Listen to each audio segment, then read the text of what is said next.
Running wild, out of my mind. Hold my breath, cause I'm ready to make a move. Got nothing to lose. Watch me shake out the ground. Have you seen a phoenix rise? Rising up above the deep blue open skies, knowing that the way is right, guided by the secrets of an undiscovered life. Have you heard the ocean cry? Shallow waters carry silent goodbye, diving deeper than the sea. What you find is what you get, and I found a part of it in me. Running wild, out of my mind. Hold my breath, cause I'm ready to make a move. Got nothing to lose. Watch me shake up the ground. About to explode, nobody knows. Coming the way like a renegade. Running wild, out of my mind. Hold my breath, I got nothing to lose.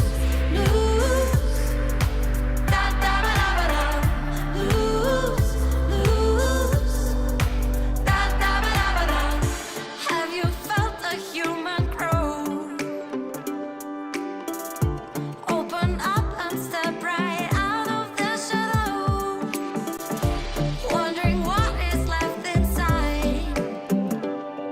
Some may say, oh they say, it's mystery of life. Running wild, out of my mind. Hold my breath, cause I'm ready to make a move. Got nothing to lose. Watch me shake up the ground. About to explode, nobody knows. Stop and refocus. Get a clearer perspective. See things from different angles. Power up and set your eyes on the prize. It's time to step up and rise to the challenge with the Redmi Note 11.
Pag pinanghihinaan na tayo ng loob, where do we go?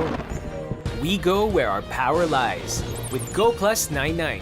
8 gigs for all sites, plus 8 gigs for our favorite apps. Let's own the future with Globe Prepaid.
Ito ang guy. Linis. Asya mo lang ito punta ka din. Ginawa niya. Magandang tayo. Kanina na lang. Ano kaya pumami ka dito mga.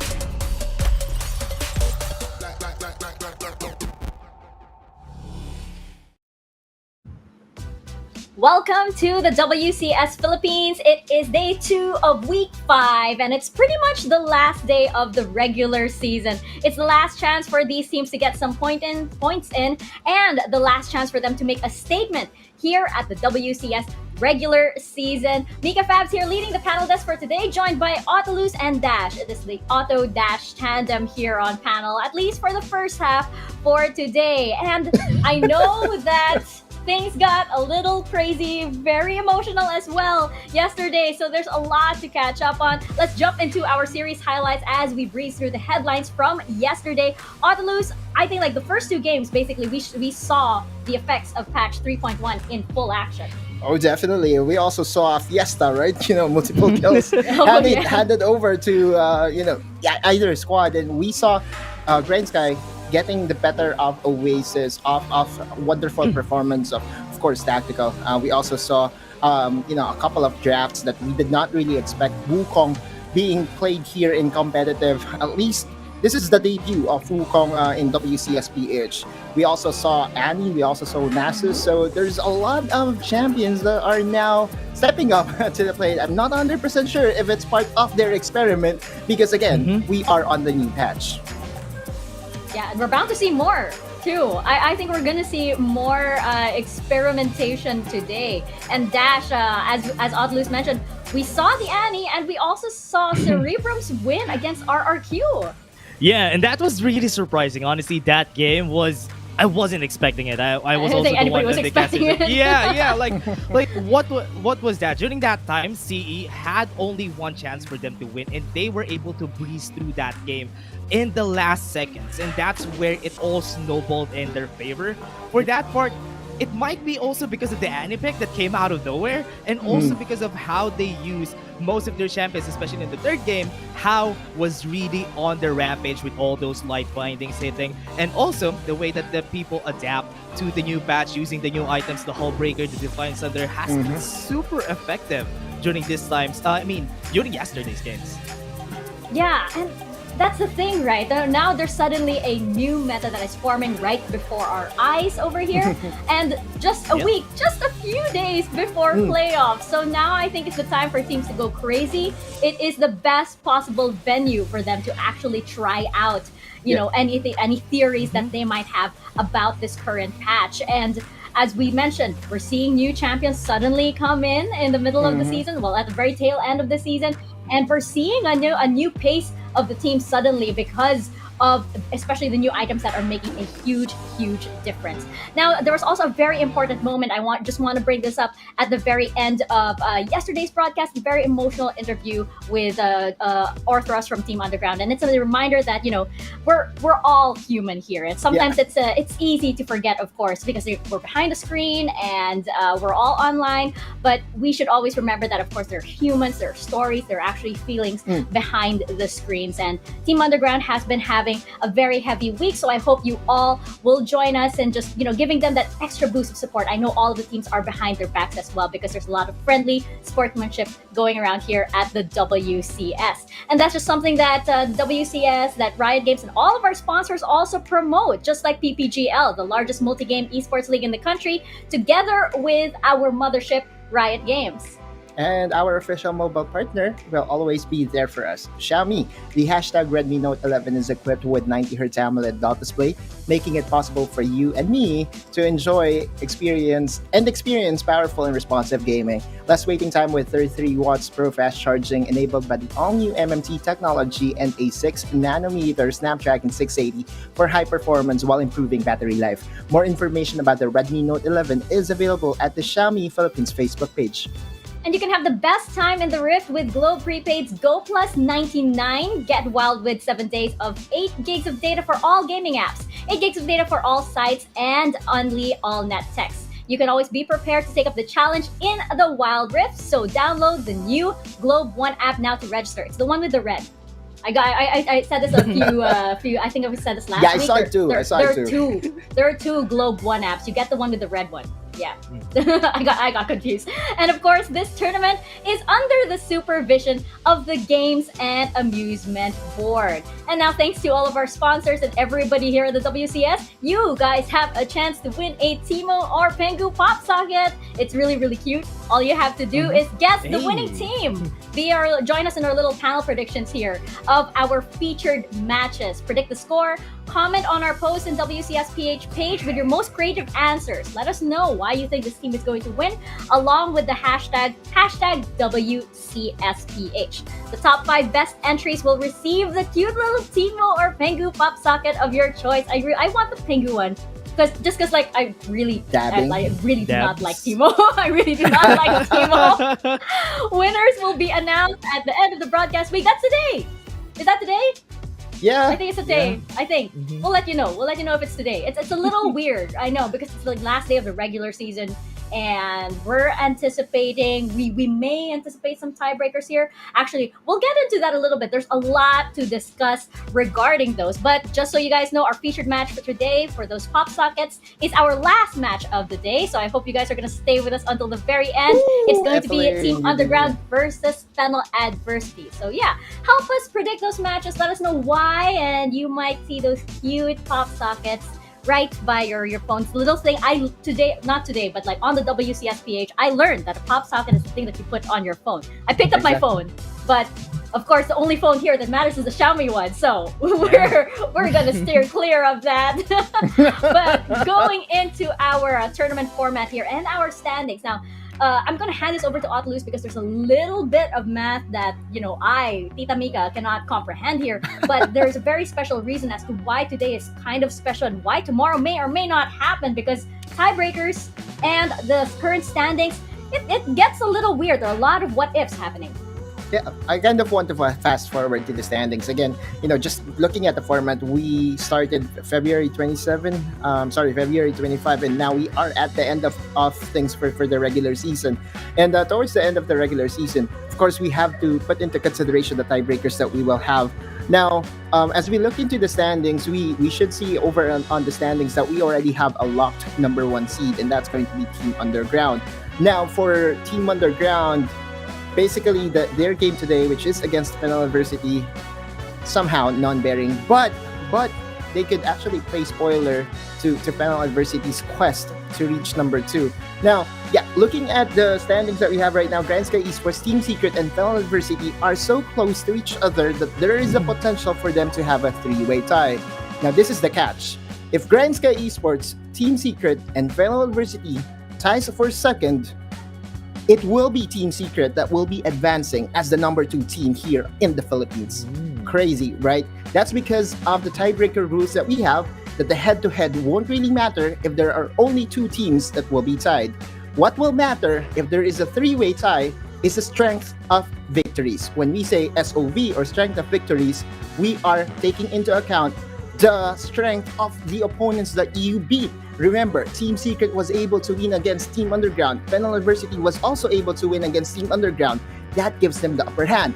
So this is a very crazy day just to think about it, because Grindsky Esports, we're looking at them right now. They're currently at number 2. But after today, could potentially be number 4 because of our tiebreaker rules. Same goes for RQ and the Oasis Gaming. Looking at my notes here, I believe that RQ currently has the upper hand when it comes to SOV and when it comes to head-to-head.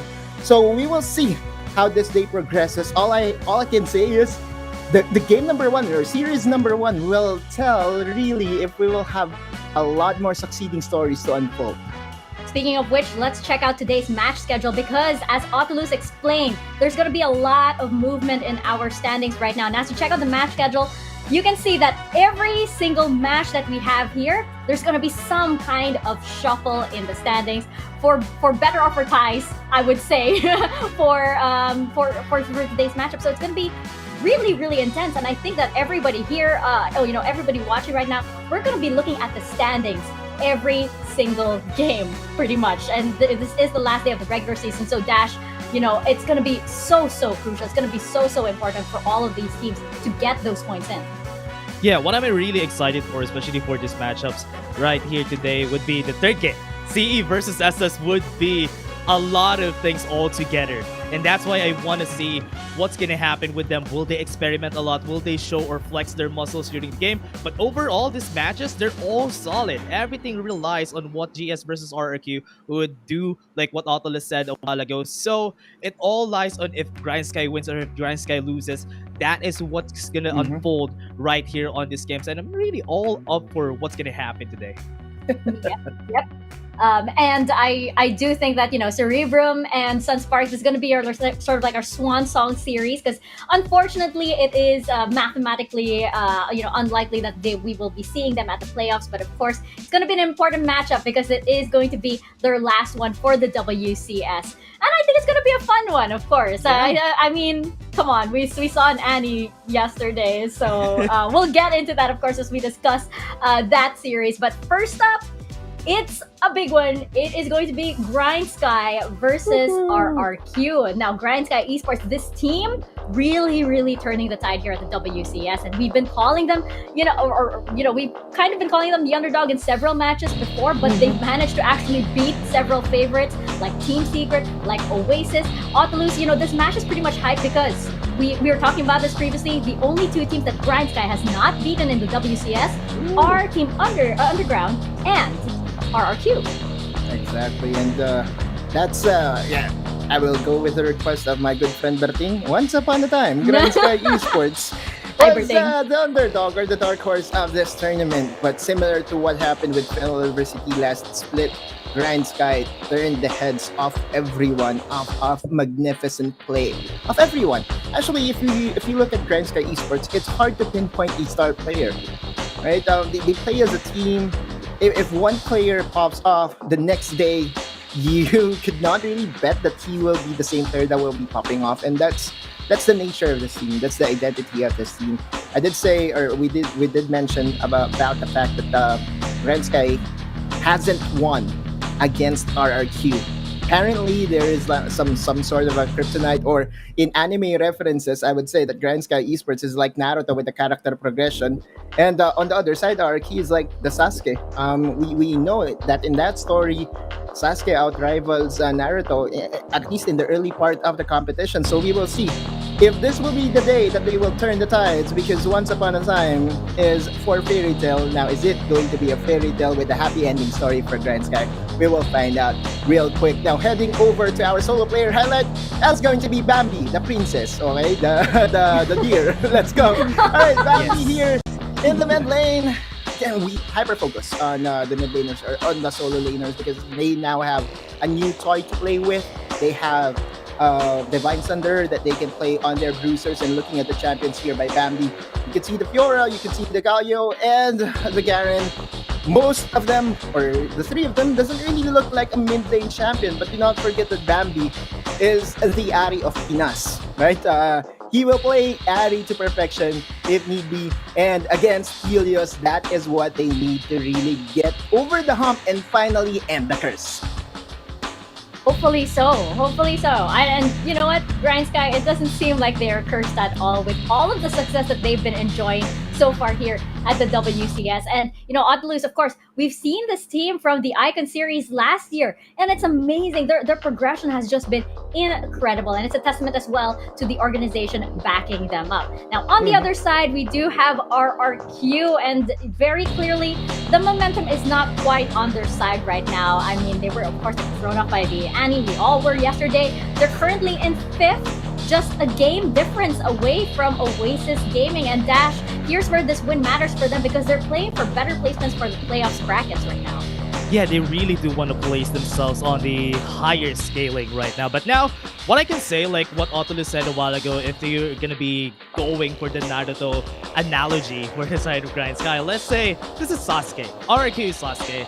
They're the anime rivals who have been constantly strong during the whole time right here. But now, they're back at the training arc, because they need to find a way to get up there again to fight against Grindsky, because right now Naruto is up there. He has everything. He has the stage mode, he has everything. Sasuke needs something for himself, so that is what RRQ wants for today. We all have known the side lane strats from RRQ. One thing that I want to claim is that RRQ is a very adaptive team. They know what to do at most parts of the game, but so far, everything is not working in their favor.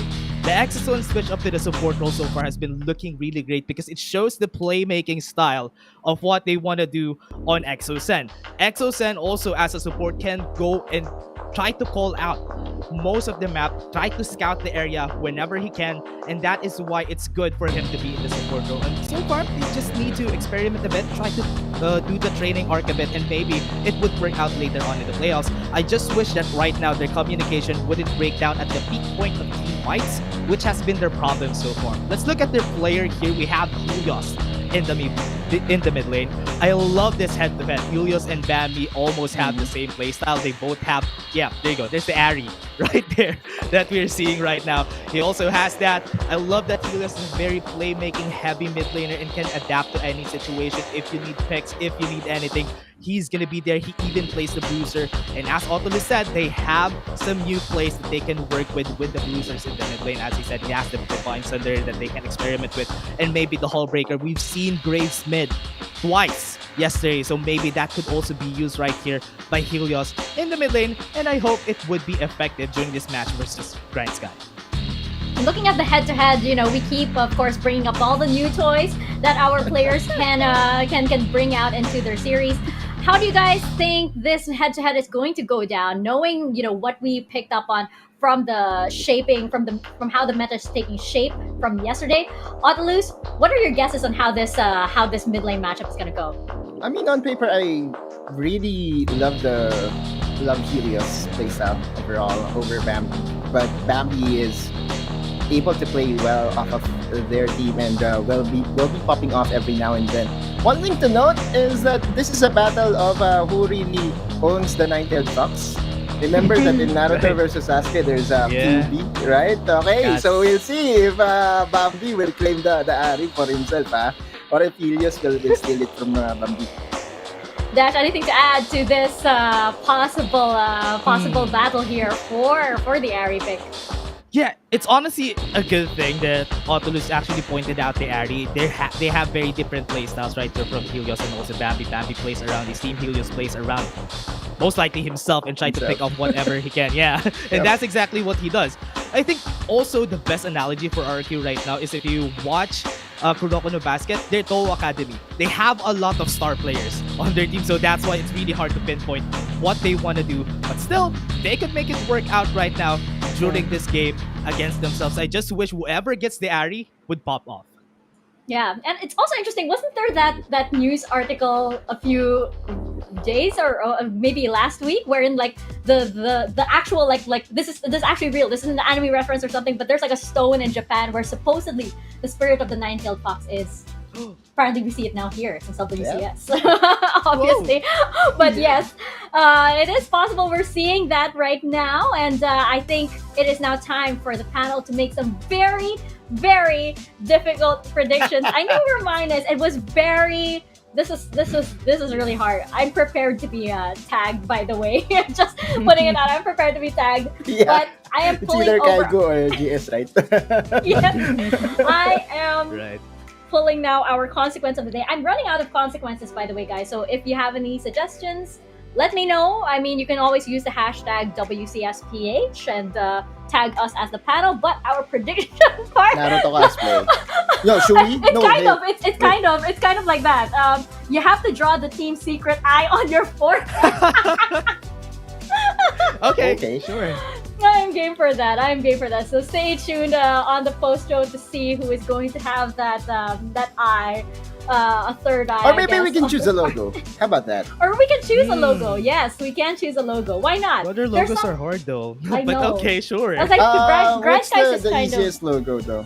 Yeah, I'm trying to kind of, remember. Well, maybe easy. later. Let's decide. You want to try Cerebrum? Cerebrums is like art. No, Cerebrum, I'll just let you examine It's my like brain. CT scan. Let's go. But as we decide which logo will make it onto our foreheads, let's get into our predictions. So Dash, I'm gonna start with you for this. I love. Is that a bow tie, by the way? Yeah, it's Yeah. So it's a- dashing. Yeah. Look at that. Yeah. I love it.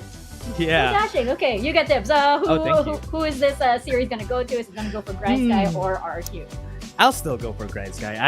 I'm really down there, the hype train for Grindsky. So I'm really gonna go for Grindsky getting a 2-0. They're done with the training arc, so now it's the time for the anime protagonist to pop off. So Grindsky 2-0. Oasis? Yeah. Yeah, I mean, the thing here is Osiris just reminded us that Pansol is like the place for hot springs, right? And right. if you really are a huge Naruto fan, you would know that the Sage where the frogs mode training arc was in the hot springs. Yes. So I would say that Grindsky right now already have mastered the Sage mode and should now be able to beat their old nemesis in Sasuke/RRQ. So The Pansol buff is making sense. yeah, exactly. Yes. Come Yeah. on. So my prediction is Grindsky will be getting this and will be locking themselves as the number 2 team for WCSPH season. Oh, you know what? You know what? Yeah. I've usually voted for RRQ. This time around, though, on the last day, I'm voting for Grindsky. Hey. I think that I do believe, like, now that we've unlocked that secret of the Pansol buff, I think, Yeah. okay, it's real. It's real. Who's It's the real frog, now. though? I think. I want to know who's the frog. I think that this is gonna go in the way of Grindsky Esports. This team has just been doing so well, and I think they're ready. They're ready to lock in that second place seed for our playoffs. Now, let us know if you guys agree. Use the hashtags #WCS or WCSPH or Wildrift Champion C, and let us know if you agree or disagree, or maybe want to add in some analogies of your own. We are very much welcome to that. Now, before we jump into the series, I just want to clarify something for everybody out there who might be wondering how the new items. It's still a very, very fresh patch. But before we throw it to our casters, I just want to throw this to Oasis over here. Oasis, we keep bringing up Divine Sunderer over here. Can you let us know how crucial it is exactly for certain champions and how crucial it is for the meta? It seems to be a very, very recurring, more so than the Hullbreaker actually, or maybe it might have just been the games from yesterday. How crucial it will be and why our audiences need to look out for it in this current patch. The thing with Divine Thunder is it's good against bruisers or champions that have a lot of HP.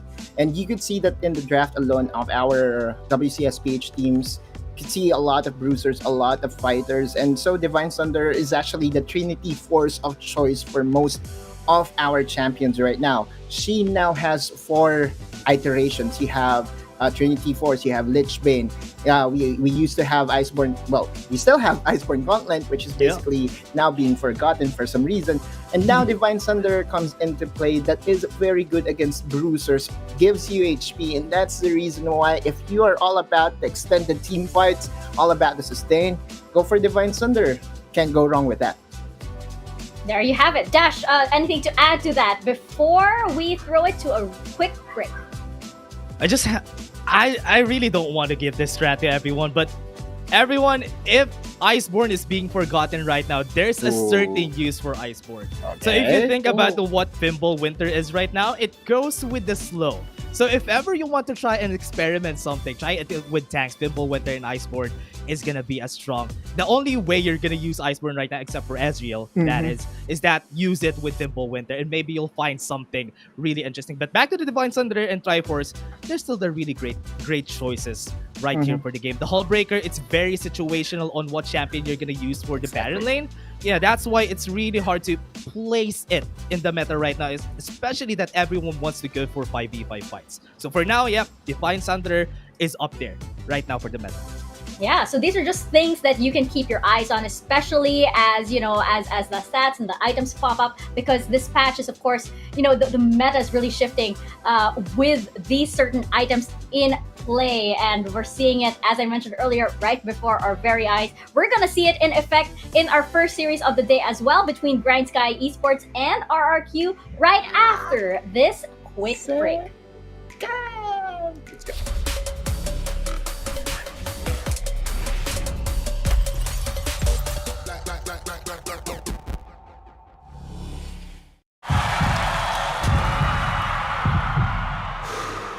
Stop and refocus. Get a clearer perspective. See things from different angles. Power up and set your eyes on the prize. It's time to step up and rise to the challenge with the Redmi Note 11.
Pag pinanghihinaan na tayo ng loob, where do we go? We go where our power lies. With Go Plus 99, 8 gigs for all sites plus 8 gigs for our favorite apps. Let's own the future with Globe Prepaid.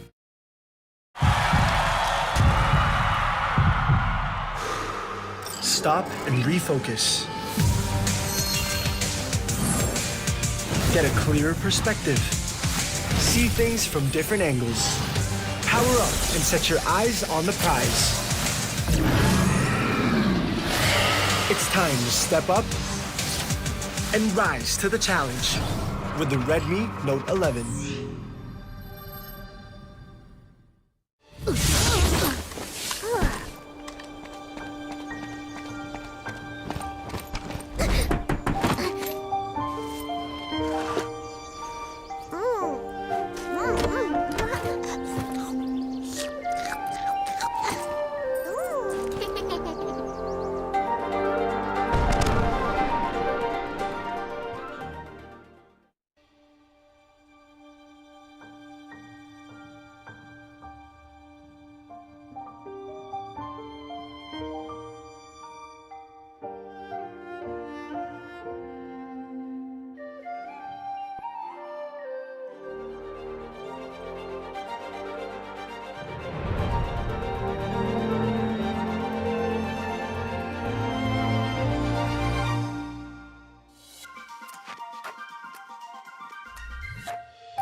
Pag pinanghihinaan na tayo ng loob, where do we go? We go where our power lies. With Go Plus 99. 8 gigs for all sites, plus 8 gigs for our favorite apps.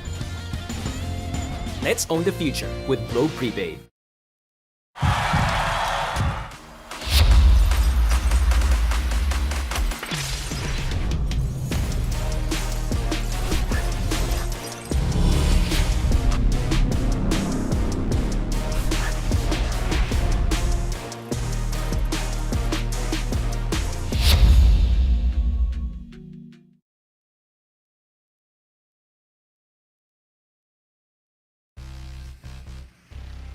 Over 4 weeks in the making, within the round robin from these teams to conclude for the top 6, and we are now here for the last hurrah. I'm Infinity, and this is Crazy Apple. To begin this day off, we're gonna have Grindsky versus RRQ. Yeah, Grindsky versus RRQ. This is gonna be a very a high stakes match for Grindsky because if they win here, they can secure a top 2 spot. Well, for RRQ, this is gonna be them really trying to get themselves into a better position here, maybe tie things up a bit on the back end and see where they can go from here. But I do know, Infinity, you want to paint a picture here on between these two teams' history so far in the WCS.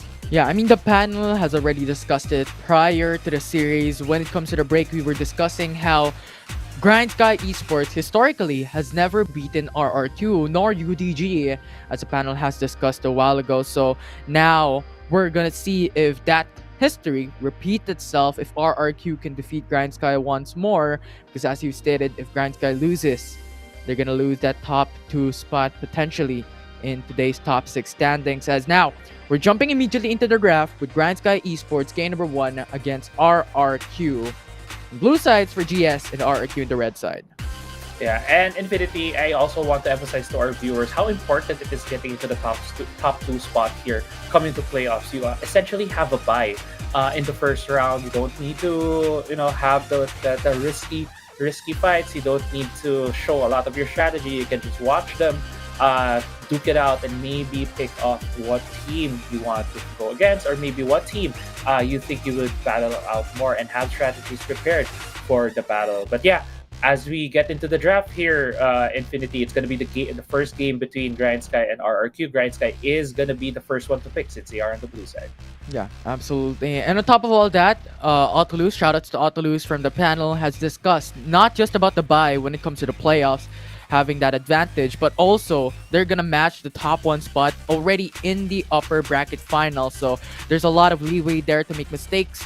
So top 2 is definitely something that all of these teams are looking forward to. But now we're speeding all throughout the bands with Renekton, Galio, Fiora, Jace, Camille, and Lulu band away. Yeah, Lulu is one of the staple bans right now against Grindsky. They can flex this champion in the mid lane. They can also flex it into the support position, into the hands of Bo. And most of the bans we're seeing here, Infinity, are a lot of the staple Juggernauts and the Bruisers. We do see a very high priority on the set right now for Grindsky.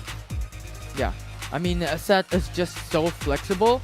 And on top of that, he just becomes like a huge playmaker when it comes to the draft. So a good pick there from Grindsky. But RRQ answered with a Gragas and Zed pick here from the red side selection, immediately followed up from the set.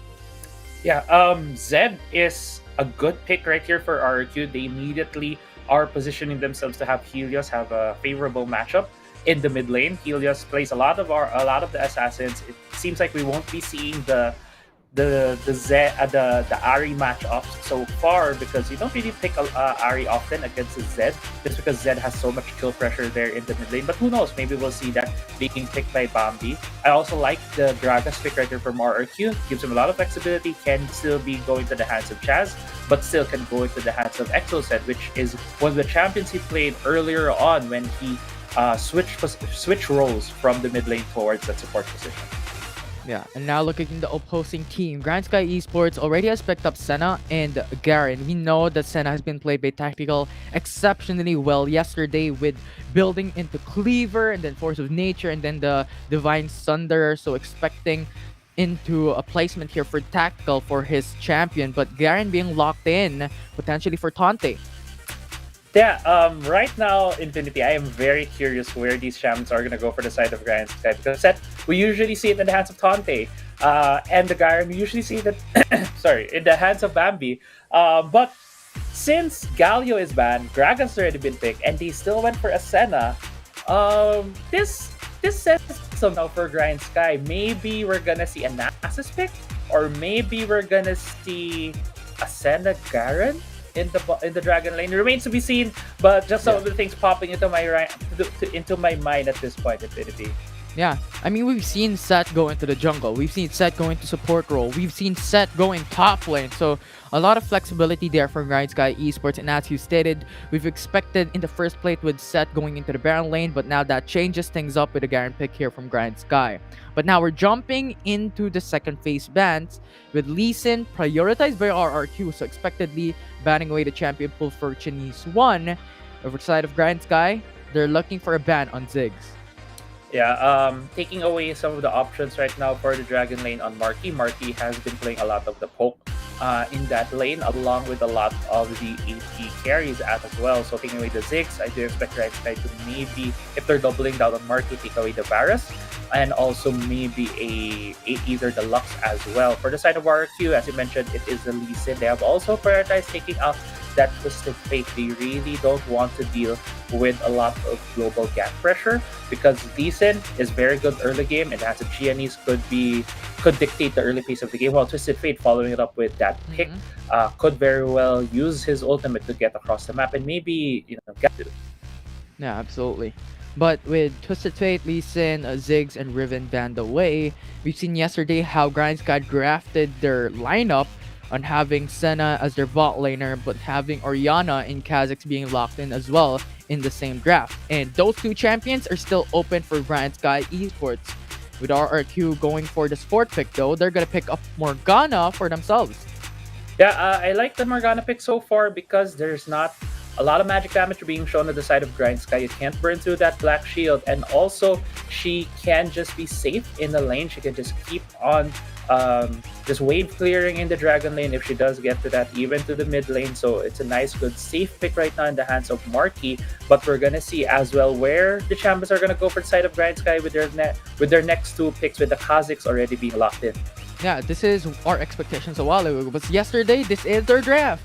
Well, there's no Gragas and there's no Jace from this draft right now from Grindsky Esports, but this is similar in how they're playing it from yesterday. But with Darius locked in, there is a potential expectations that Garen can go mid lane and Seth could go bot lane support and Darius could go top. But RRQ went in for the Jack's last pick here for this game number 1. Yeah, and now with the pick and ban finish for both of these teams, we're just gonna see where these champions are gonna go. I do agree. There's a huge chance right now that Seth will be going into the Dragon Lane along with the Senna. I feel right now Grindsky is just really trying to make full use of Divine Thunder with their lineup. They do have a lot of champions that can use that. They also have a lot of champions that can use Triforce. What I'm scared of with Grindsky is that if Kha'Zix doesn't get ahead, they might lack some damage coming into the full of team fights going against RQ. Because if you look at RQ's lineup, they have a Zed, they have an Akali, they also have a Jax. It's just so much damage right now at the hands of RRQ. And we have seen yesterday the Akali building a Divine Thunder. Divine Thunder right now is a lot better against targets that have a lot of health, because the damage being done is ratio or a percent of the max 8 of the target. So going against the lineup of Grindsky right now feels like Divine Thunder is gonna be a very good build for the side of RRQ. Yeah, absolutely. Although there's a bit of a caveat there for Grindsky Esports. If they built onto a Divine Thunder, you're only looking at Jax to potentially beat him down with that item, as Divine Thunder scales with maximum HP of the enemy team that you're targeting. So we'll see if those expectations are met as we're jumping right through for game number 1 between Grindsky Esports and RRQ. Yeah, and right now it's just a lot of default starts for both of these teams. Also am looking at the Keystone Mastery set that they have right now. Tante has the Phase Rush, so if he does get a couple of good hits on Devil J, he can just keep chasing him down in that lane. While a lot of the other champions right now have the standard, like the Fleet Footwork. Sometimes you do see Grasp of the Undying on Garens, but Fleet Footwork is a safer choice since you can proc the life steal on minions instead of Grasp with Undying can only proc it on champions. It provides him a bit more of that safety in that lane too.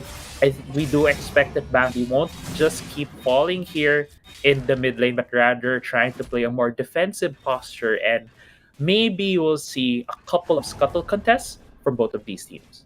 Yeah. Although what I'm looking at right now is the items built up from Grindsky Esports. They're looking to go for a Sapphire Crystal for pretty much every single one aside from Kha'Zix. Maybe it's potentially considering that Kha'Zix wants to go more of the clear on their camps faster, and those champions on the lanes want much more sustainability and defensive capabilities with more HP rather than going for more damage. So right now, expectations for Grindsky Esports is not going for those aggressive plays in this early game. They're going more for that playstyle on the 4-minute mark on those Dragons and Rift Herald. Yeah, I think that is the expectation. And with these amount of Ruby Crystals, it feels like they are building a lot of HP on their side. Might be, as we mentioned in the draft, Divine Thunder or maybe Black Cleavers at this point in time, but remains to be seen on what yet, since the build paths are slightly similar. We do see Kindle Gems, Phages, so yeah, high chance it's going to be Black Cleavers all around here. And in this patch, Black Cleaver was nerfed slightly, reducing the ability haste. Yeah, 5 ability haste. I call that a placebo nerf, to be honest. It's just nerfing the item a bit. I don't believe 5 ability haste is that big, especially in the early parts of the game where it is being built mostly for.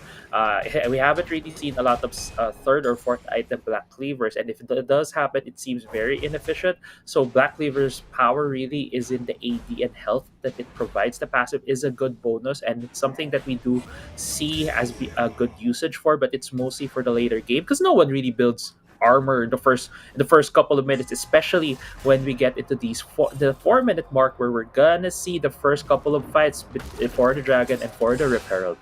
Yeah.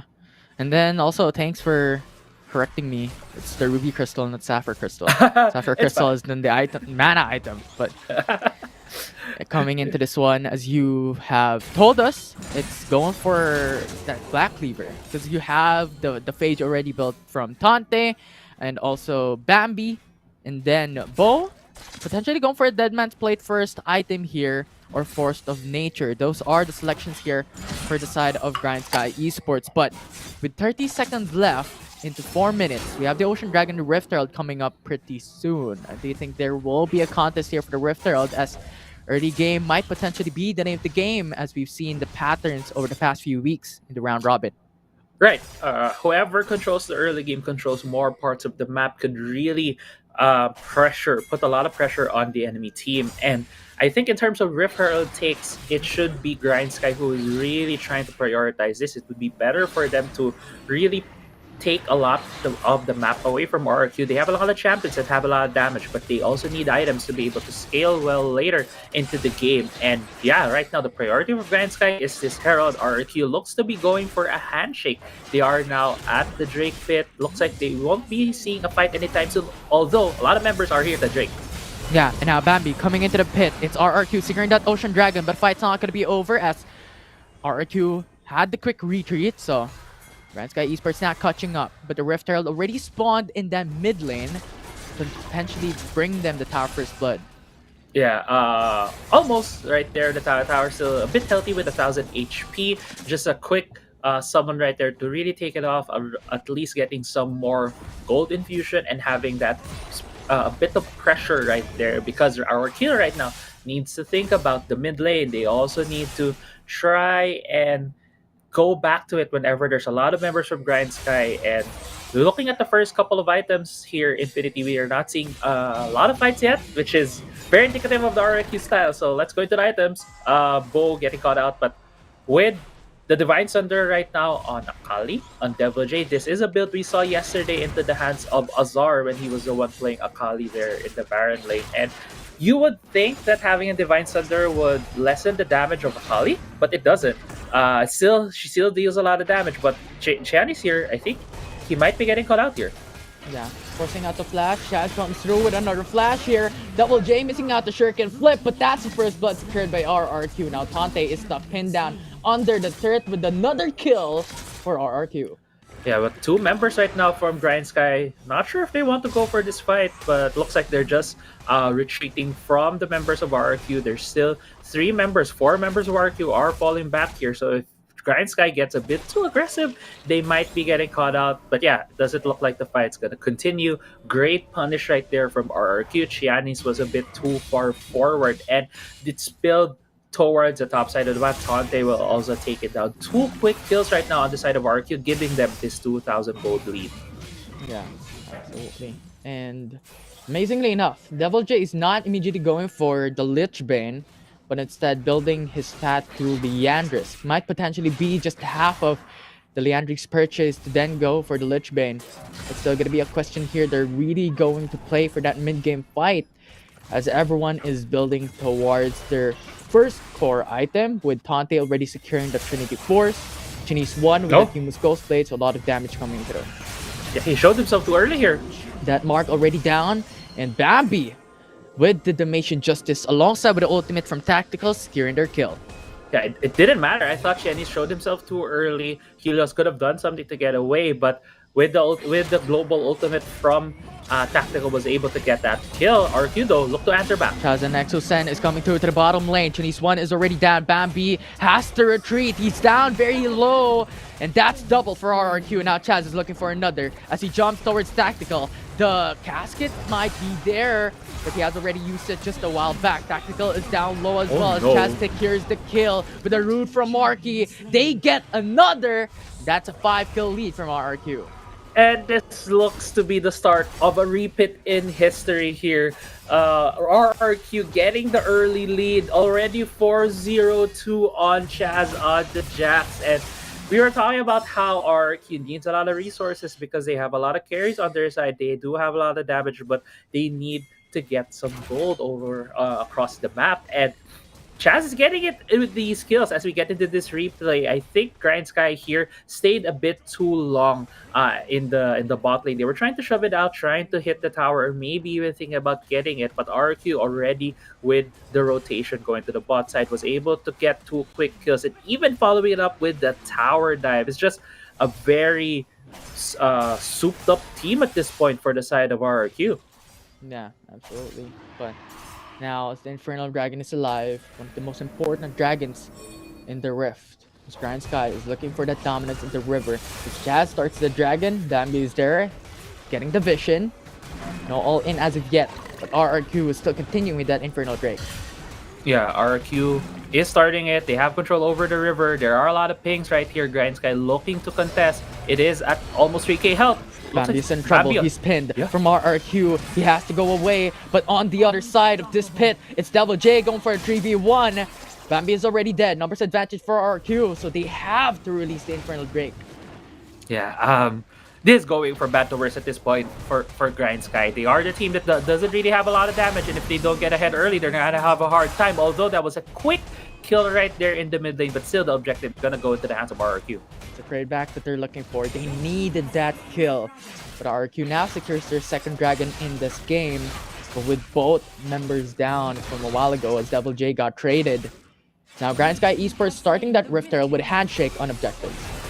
Yeah, right now, RRQ has the scaling on their side, has the 2 Drake, although this mid lane turret might look, yeah, it's gonna fall for the side of Grindsky right here. Also, the Rift Herald right now in the hands of Chianis. If he summons the top side, that mark though.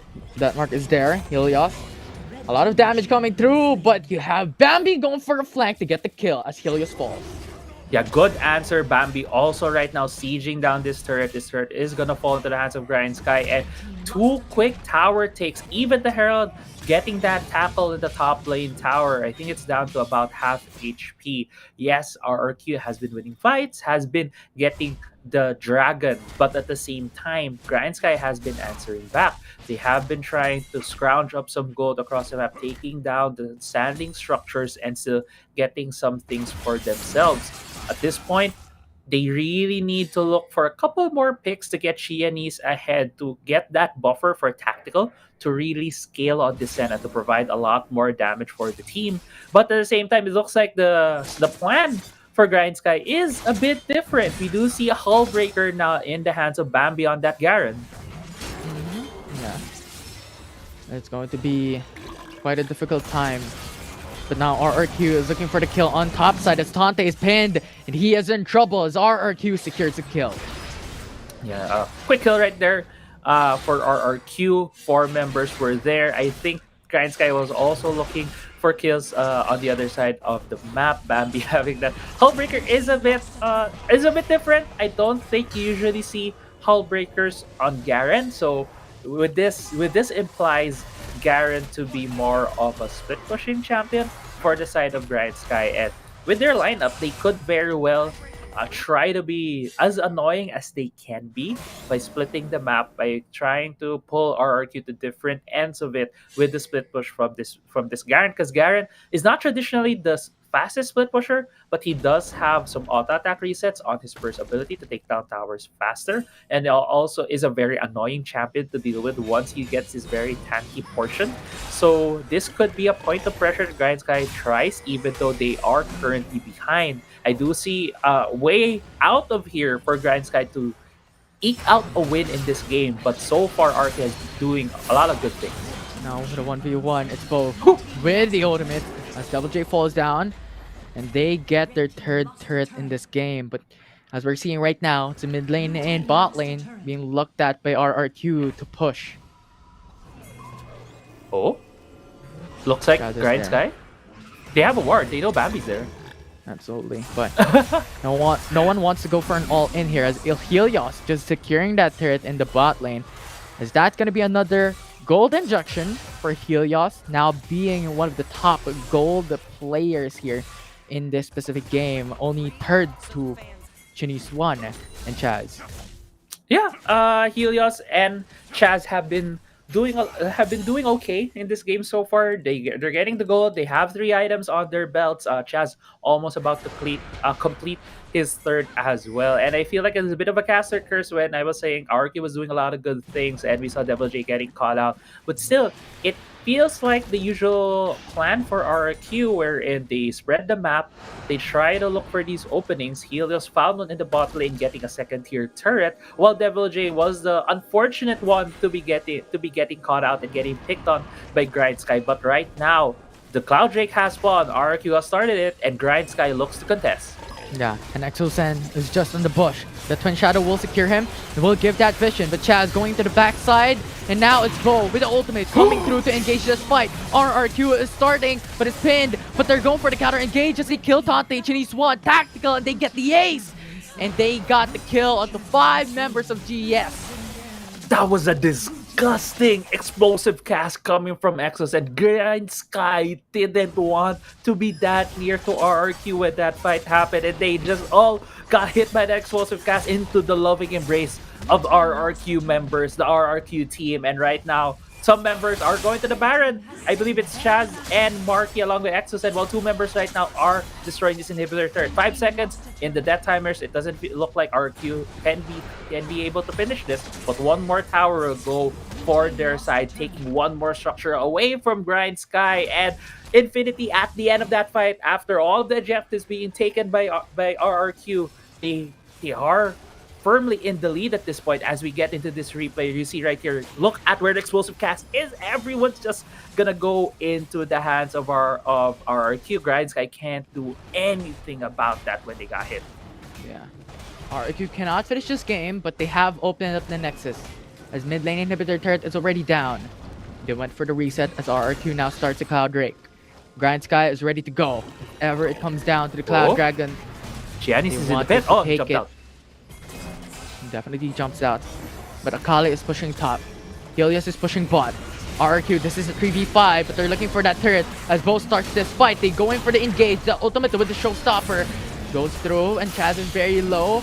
But with a counter attack, he gets the stun in. Chinese 1 is there. Bo is there. They're pinned down. And Chinese 1 is the only one left. But RRQ is looking for the Nexus. They're going in to finish this game. As game number 1 will be secured by RRQ. And Infinity, as you mentioned, there is history where Grindsky has a hard time taking down RRQ, and with this game, what feels like history is about to repeat itself. Grindsky has been on a bit of a hot streak here in the WCS. They are breaking all expectations, but RRQ seems to be the bane of their existence here. RRQ taking a very decisive win here in Game 1, taking down a very heavy bruiser juggernaut lineup on the side of Grindsky, which they have done before, and they have won on, but RRQ has decoded that and has taken the first game of the series.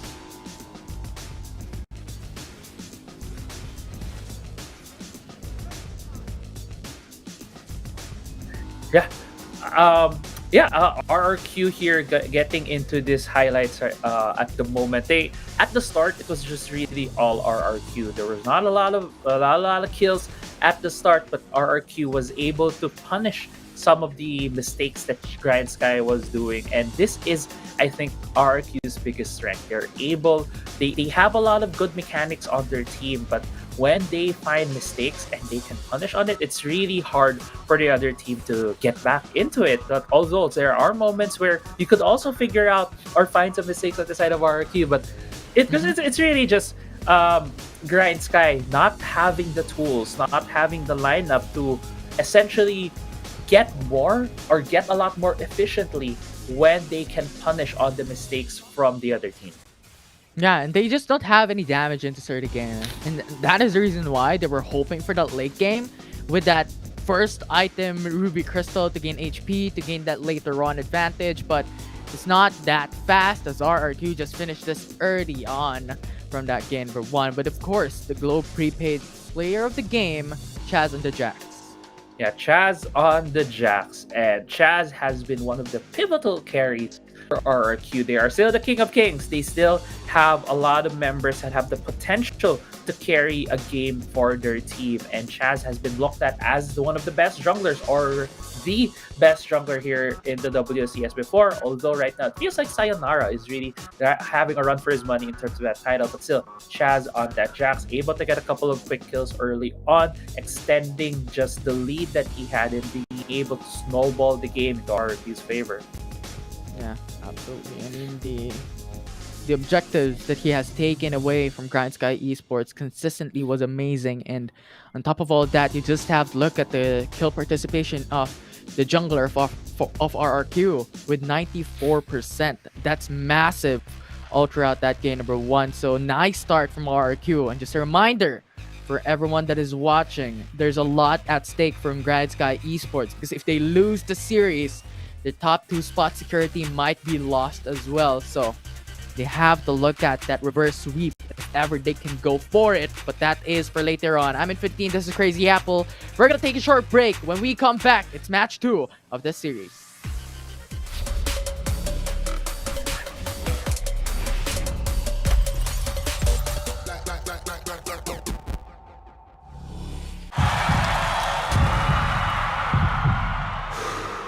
Stop and refocus. Get a clearer perspective. See things from different angles. Power up and set your eyes on the prize. It's time to step up and rise to the challenge with the Redmi Note 11.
Pag pinanghihinaan na tayo ng loob, where do we go?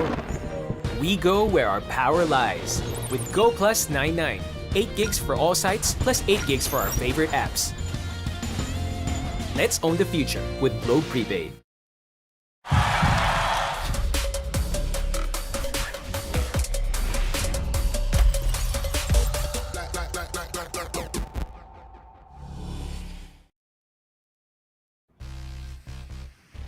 And we're back for game number 2 on this series. Grindsky Esports lost 1 game already, and it's match point for RRQ to take the series away to steal the top 2 spot from this standing. I'm Infinity and this is Crazy Apple once more. A lot of stakes on the line here for the series.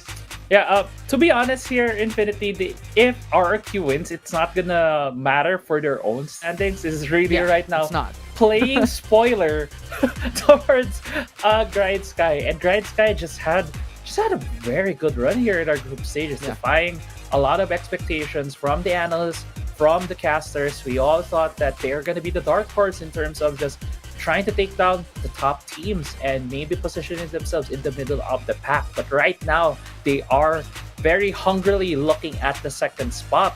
And game 1, it felt like RRQ was just really wanting to put their stamp that we are the actual dark horses of this tournament. It's not Grindsky. We can take down these teams anytime if given the chance. While here, Grindsky is trying to prove that they are not only the dark horse. That was the moniker for them when we started this, when we started the WCS. Now they are wanting to prove that they are one of the elite teams here in the WCS.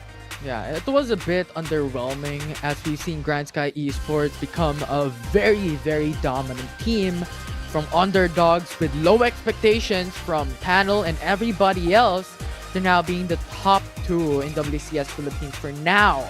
As that can still be changed if RRQ wins this particular series. And as we have talked about a while ago, Grindsky Esports has never won against RRQ in the round robin and even in past tournaments as well.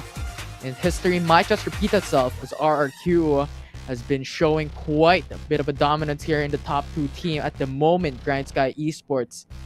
And we'll see if there is any changes as we're now jumping into the draft for game number 2 with Grindsky Esports once again going to the blue side selection and RRQ going for the red. Yeah, usually here in the pick and ban phase, if you are on the blue side, yes, you do have priority on the first pick, which the tendency is the red side will be banning a lot of more strong champions that are very flexible. That's why we usually see the side of the red team banning the likes of the set, sometimes the Galio, which is now have been banned by Grindsky, but still a lot of the more stronger meta picks are usually banned by the side of the red side, although there is a lot of this creativity wherein since you're going to be the team who picks 2 champions first in the rotation order, you can leave out a lot of the strong picks, especially if these picks are some of the stuff that are utilized by your team. And this could very well be where the pick and ban goes right now. Since RRQ, they were able to get their hands on 2 of the assassins that they really love to use. I think that's also one of the things that is very unique with RRQ. They have Helios and Double J who play a lot of these assassins and play them very effectively along with their split push style of gameplay. And if both of these are left open, Grindsky could be again in the same position that they were in game 1. Yeah, absolutely. A lot of champions can be picked, especially with Helios, as you stated a while back. One of the players that has the most champions in his champion pool. That's important to take note as it is really hard and difficult to bring him down that easily. But now, as we are near the conclusion of the first phase bans here, we have Galio, Gragas, Camille, Lulu banned away. Yeah, and this is a more slower pick and ban phase that we have seen before.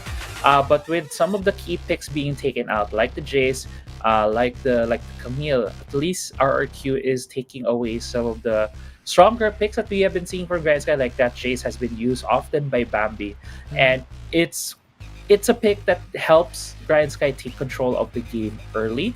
But honestly, right now for Grindsky, if they're gonna look into having a similar game 1 draft, it's the problem there was they didn't have enough damage. I feel like maybe if they switch out the Senna maybe have a different carry on that side. It could have worked better. But let's see, since they have already started out their draft with that set pick. Yeah, at least it's gonna be a good pick for Tante.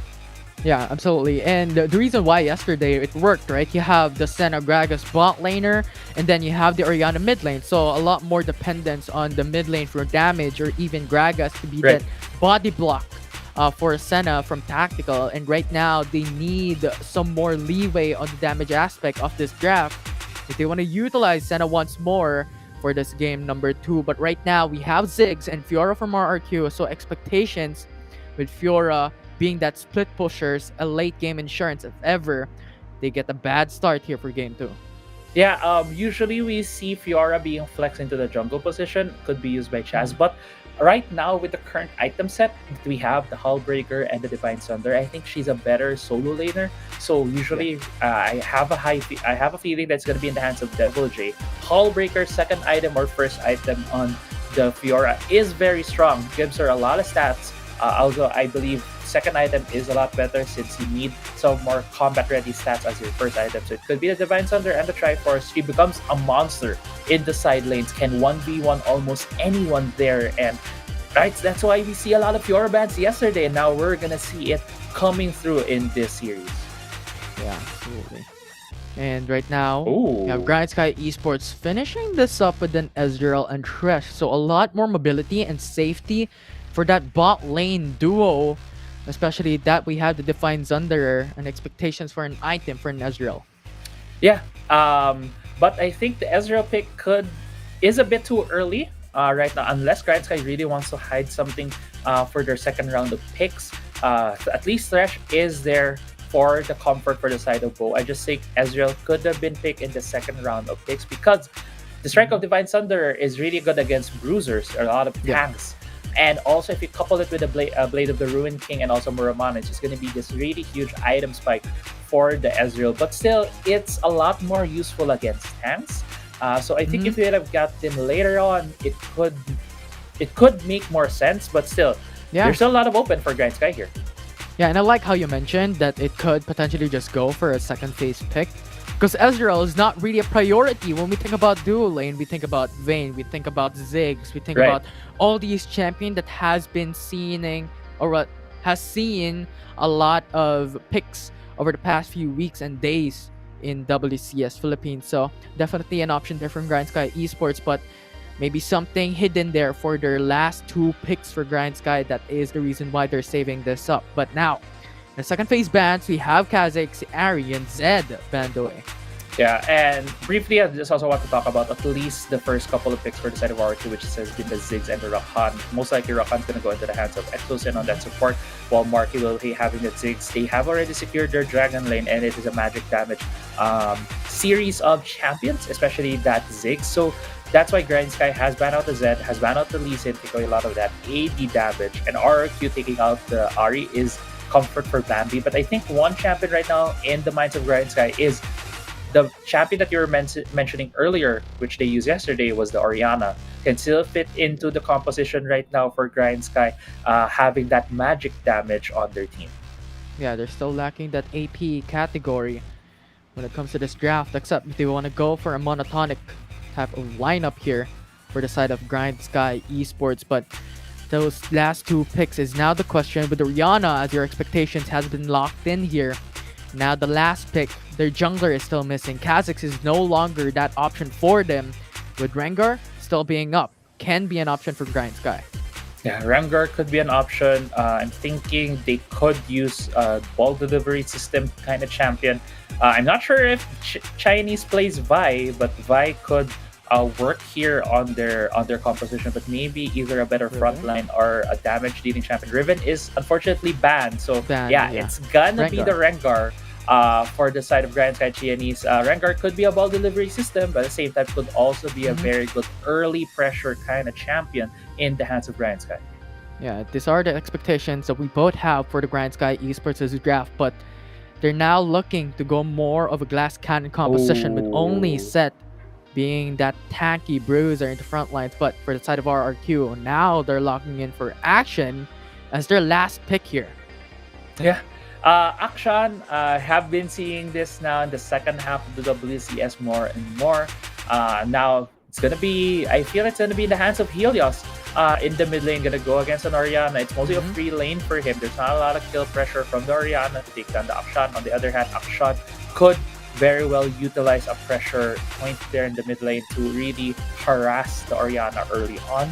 I think one of the things, right, that we'll have to look at here, Infinity, is the early game roams from the supports, because Rakan is also very good at just going to the mid lane, using the grand entrance to maybe catch out the mid laner and get a kill, as well as the Thresh from Bo. Bo, we haven't really seen him often on this Thresh, but when he has the Thresh, he does a lot of great things. Rox is pinpointed as the best Thresh that we have in the WCS. I would also say Bo is up there in terms of one of the best Threshes here in the WCS, and I think that's what we are gonna need to have our eyes on where these supports are gonna go for their first couple of roams.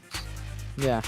So that is it. Game number 2. Let's see if Grindsky Esports can make it back to game number 3, as RRQ is one game away from taking the series, and Grindsky Esports losing the overall game and losing their top 2 standing security. So we'll see if this changes can come into fruition, be a benefit for them as we're jumping into the Rift for game 2. Yeah, and so far it looks like a bit of the default starts, although Exocen has put a deeper ward on the side of Grindsky, only on that brush though, just behind the wall of the red buff. So just trying to spot out maybe any early ganks, any early rotations coming from Bo and Tactical on that side. But seeing as this is going to be the start of the early game here in the game 2 of our series, it's just going to be a lot of trading. I do expect it's just going to be a lot of trading, not a lot of fighting still, because both junglers need to get their items, need to get some gold. Rengar is not really the champion you would think of that would gank early along with this Fiora. So we might see more of the lanes looking it out, maybe trying to get some hooks in from Bo, or maybe a great Gan entrance coming from Exocet. Yeah, those are the engages that RRQ is depending on, especially that Exocen will be the only one that can AoE engage, AoE CC Grindsky Esports' draft. Double J doesn't have any CC.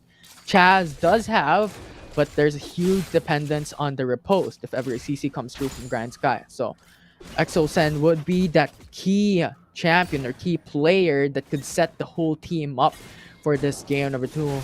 And when comparison to Grindsky, you have Bo, you have Tante, you have Bambi to set the whole game for them. Tante. But now Tante, the 2v1, with a 5-point strike connecting onto Tante, but the Rift Scuttler secured by RRQ in topside. Yeah, looks like Tante was just poking his head in a little bit, trying to maybe get a cheeky steal. Didn't happen, and I love how Grindsky reacts to this. But still, they are looking at Exocen right now, I think. They're looking for a jump. Chinese Swan is starting disengage, but Exocen is just too tanky. Especially with the Ruby Crystal, first item. Yeah, I think right there it was just Grindsky trying to put some harass on Exocen. If they could get a flash out, that would be great. And unfortunately, they weren't able to hit. The hook from Bo was a prediction if Exocen was going to use his grand entrance.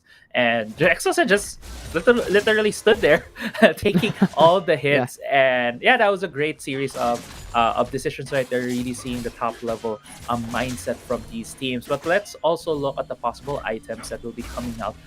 Here, we talk a lot about Divine Sunder, and I do expect it's going to come out from Tactical. But the build usually that we see from an Ezreal with the new items, it's going to be the Muramana first, or the Mana Moon before it gets upgraded. That's why we already see the tier. The Sapphire Crystal on the side of Bambi on that Orianna also indicates that he's also going to go for a tier.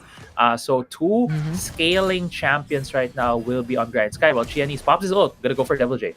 Forcing out a flash over the wall, no. Back to safety for Devil J. And as you stated, the tier to Goddess for Bambi, and expectations for Archangel Staff. And for Tactical, the Maramune first item. These are standard for these 2 champions. Maybe in a different light for Bambi with different builds. Sometimes with Ludens being the first and then Rabadons. But sometimes Archangel Staff is there for a bit more mana to spam out skills. Yeah. And also safety. Yeah, that's true. A lot of safety and a lot of ways just to really spam their skills. One thing that I believe Dash was talking about earlier in the desk was a possibility for Fimble Winter's approach of Ezreal, but does it look like we're gonna see that here today with the Mana Moon already being finished? 4 minutes is about to come up. Herald is Scott is being taken by Chaz, but a gap right here. Yeah, the ultimate of Fiora has been now casted onto Chinese One. If they lose Chinese One, they're no longer having a jungle to get that Rift Herald as a first blood secured by RRQ. Is it just me or the Grand Entrance was the one that stopped there, the Lantern transfer from Qianis? Qianis grabbed the Lantern, but the Grand Entrance from Exo Good Exo-Sen. Exo-Sen's still there! Yeah, and now the Grand Entrance connects onto Tactical, forcing him out to Whoa. dash. And now Tactical flashing over the wall. He's back to safety, but Bo is very low. Mega Inferno Bomb secured a kill, but another kill for RRQ. Did you see that ultimate in swing from Helios? It was perfectly executed to take Tactical out of that fight. And early game fight here goes to the side of RRQ with 2 quick kills. Herald being summoned in the top side of the map. And it looks like they're going to grab a 3,000 gold lead 5 minutes into the game. Yeah, and now Chinese One Tante is forced to defend top lane, which buys some time for RRQ to go and reset to look for that Ocean Dragon. With huge priorities on sustainability here. In this game number 2, it's looking like a great start for RRQ. Yeah, and it's the team composition from Grindsky at this point. They need to scale. They don't really have the items right now. Yes, it was a very good series of events from RRQ. Exo-Sen being able to hide in the Pixel Brush, getting the Grand Entrance on Tactical, and then the swing from Helios even to deal a lot of damage. Helios though still dealing the damage on Bambi. Bambi unforeseen use of the flash because of how much Helios is giving his damage out. So HP advantage right now for RRQ. Although Grindsky Esports still has that opportunity to take the steal, but Chinese One doesn't have the flash, so a lot of risk jumping onto the pit. Honestly, I don't think Grindsky needs to fight this. They can just let go of this Drake, fight another day, because they still have a lot of scaling on their side. They can wait for the Muramana from Tactical, but it looks like they really want to get this Dragon Infinity. Absolutely. And now with the ultimate from Helios, giving more damage onto Chinese One. With Exo-Sen zoning them away, RRQ secures their second objective 6 minutes into the matchup with 4k gold lead. Yeah, good retreat right there from Grindsky, because if they lost a fight right there, giving more gold towards RRQ, it's gonna go bad to worse from there. Although RRQ right now looking to get very deep into the jungle. 4 members are here in the bot lane. Exo-Sen with quickness in the Grand Entrance, knocking up Bambi, and now he's low. That shockwave did not even get casted as RRQ secures another kill. Very dominating start here from RRQ. Yeah, Qianis is only able to watch as his teammate dies right there. Still, 2 of them trying to defend. I don't think they can defend this. Now Bo tries to go for it as play is there. Goes in for the knockback onto Chaz, but the ultimate has been propped already, so more sustainability as they get the double kill, getting the support and the jungler from GS. And the ghosts of the past haunting Grindsky here in this game. They're losing out on the early game where it is the weakest point of their composition. They need to wait for the Ezreal to get his items. They need to wait for Bambi to also get his items. They really just need to hold on. It's not over for them yet because they do have a lot of scaling on their side. But RRQ, if they're able to keep on accelerating the pace of this game, which they're they're in the driver's seat in at this moment, they can just snowball this and take the series. Absolutely. Although the huge detrimental part of Grindsky Esports' draft is looking at Chinese One, because at the moment he still doesn't have any stack of his passive that gives him a lot of snowball capacity in this early game. And looking at this first kill, potentially for Chinese One, getting 1 passive down, but there's a lot more to go. 4 more to go for Grindsky. Yeah, 4 more on the passive, but good heads-up play right there. Helios is the one on the receiving end of that gank. Exo-Sen popping the quickness. Looks like mid lane turret is gonna fall. Yeah, they only need to zone away Grindsky Esports to take that turret in the mid lane and get more gold for their team. And now, when we're looking at the items, there's so much disparity between these 2 teams. Right. Looking at the items, there especially the Triforce right now on the side of Chaz is gonna be a very strong Fiora at this point. Divine Thunder, so across the board for the Baron lanes. But looking at the gold, even though it feels like it's a lot right now riding on the hands of RRQ, Grindsky is still being able to finish some of their key components, like this Muramana Divine Thunder right now being finished by Tactical. Seeing that there's also a lot of HP stack on the side of RRQ could very well be a good item here. Herald though goes to the side, but the fight right here. Yeah, and it's now Echo Center front line for RR2 to set up the play, but he is getting killed as Tante secures it. But now it's a 1-for-1. The Baron laner traded down, and now it's Bo also dead. Chinese 1 is dead. Grindsky is just being shredded as RR2 secures 3 kills as they're looking to go for Bambi. They're looking to get the kill, but will not be traded as that will be a 1-for-3 in favor for RRQ. Yeah. Herald went to the side of Grindsky. Okay, they went for the objective, they were able to get it, but giving more gold to the side of RRQ is not the best thing. Great dodge at the end right there from Bambi, dodging the shuriken, not being able to die as well, not giving more of that momentum boost towards the side of RRQ. At least having a stopping point feels good for the team, even in that bad of a situation. But right now, with the infusion of gold towards the side of RRQ, they have bought items. Looking at the board right now, there are 2 completed items for the side of RRQ, like the Divine Thunder and the Leandis for Devil J, like the Blade of the Hurricane and the Wits End for Helios. They're going to be very strong right here coming to the next Drake fight, which is going to be the Mountain Drake. Yeah. Not the highest priority when it comes to the Dragon buffs, but considering that RRQ has Ziggs, this could be high value for Grindsky Esports to deny a lot of damage coming from Marky's Mega Inferno Bomb. But with a lot of disadvantage here when it comes to a 5k gold deficit, Grindsky Esports is looking at a difficult time to deny the Mountain Dragon from RRQ. Chinese 1 is ready to go. Yeah, he has the ulti. 1000 HP on the Dragon. Go to hunt. RRQ secures the Mountain Drake. He's not able to get the steal from Grindsky Esports. And now look at the Exosen. Just quickness onto the backside. Gets a kill onto Bo. Bambi is next. Tante is dead. And now Grindsky Esports is left unmanned once again as RRQ takes 1 by 1 the kills that Grindsky Esports is depending on. And now Chaz looking for that backside kill. Gets a kill onto Bambi with Chinese 1. The lone wolf from Grindsky. Yeah, the lone wolf, the lone cat here on the Rengar being the only one left. And honestly, Infinity, I think Grindsky could have let that go. They could have let go of that dragon and fight for the 3rd Drake because they are still skating. They're still waiting for items. RQ has an obvious advantage there.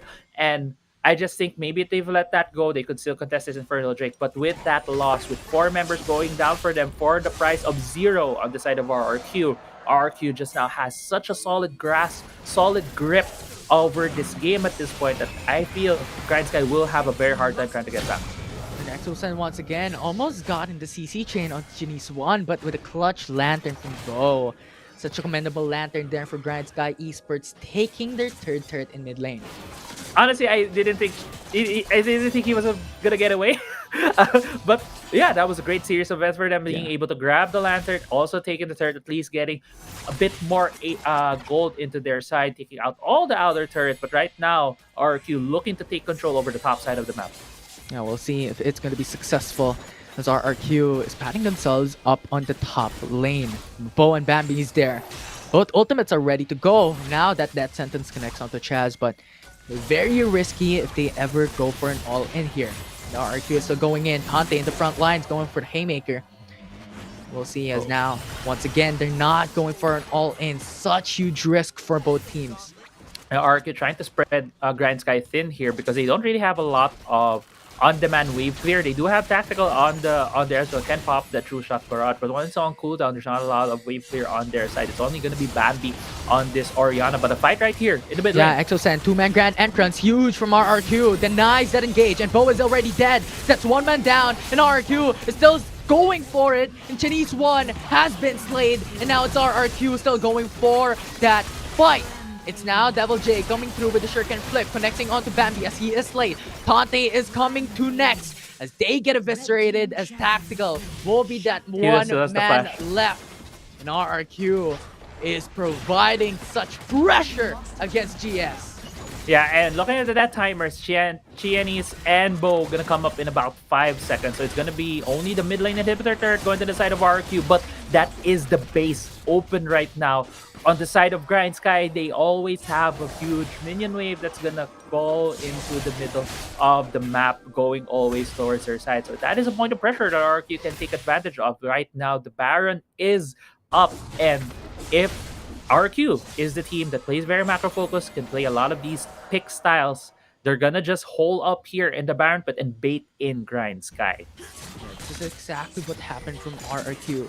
In game number 1, opening up the mid lane inhib turret, getting all the dragons in this game. And so far, it's looking at a repeat from game number 1 on the series for game number 2. And as of yet, it's only a bit passive, accumulated by Chinese One in this particular game, not even completing the whole thing, as there is still Ziggs not being killed by Grindsky Esports, but now they're patting themselves way to the Baron Nashor. If ever RRQ starts the Infernal Drake, they want to make that trade happen. But now Chinese One jumping onto the bush. It's now Helios CC chain with the smite coming through. But that Stasis, he goes golden, buying some time. And Tante getting the kill though. But is that gonna be enough to bring them back as RRQ quickly responds? And now Bo went for the play onto Exosen, but kill secured still from RRQ with a 2-for-1 trade.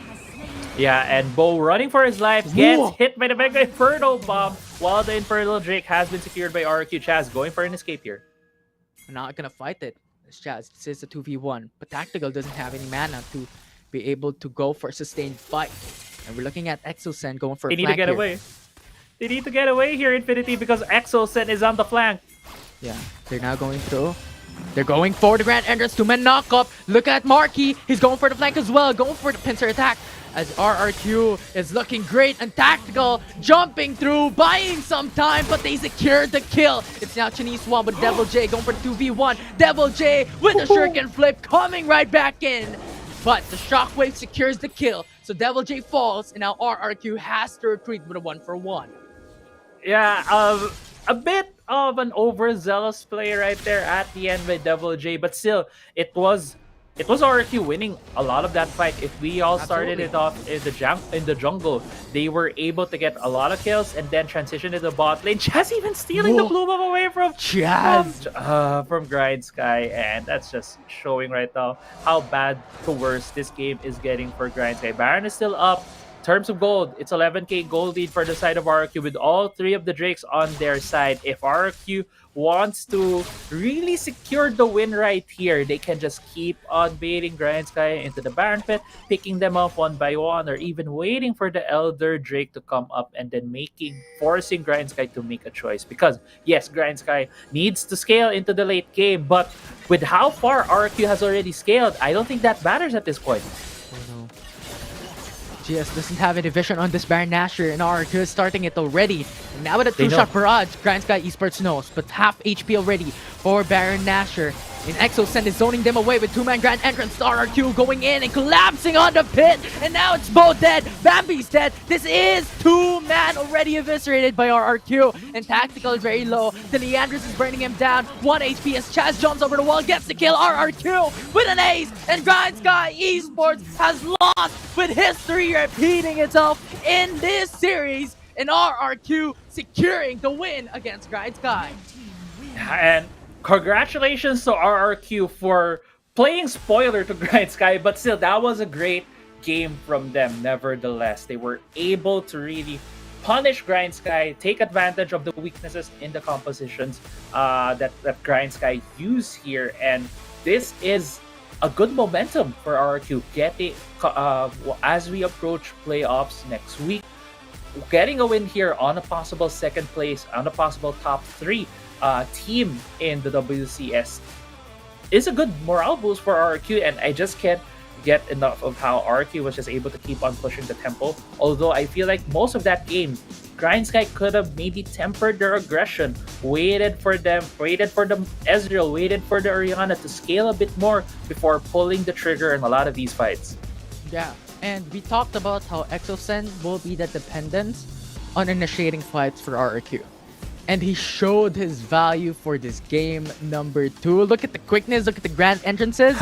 Like, always consistently zoning away Grindsky Esports to hinder them on initiating this massive fights with Tante and Bo, and Bambi being that AoE setter. They cannot do it. Exocen is just doing so much for the team.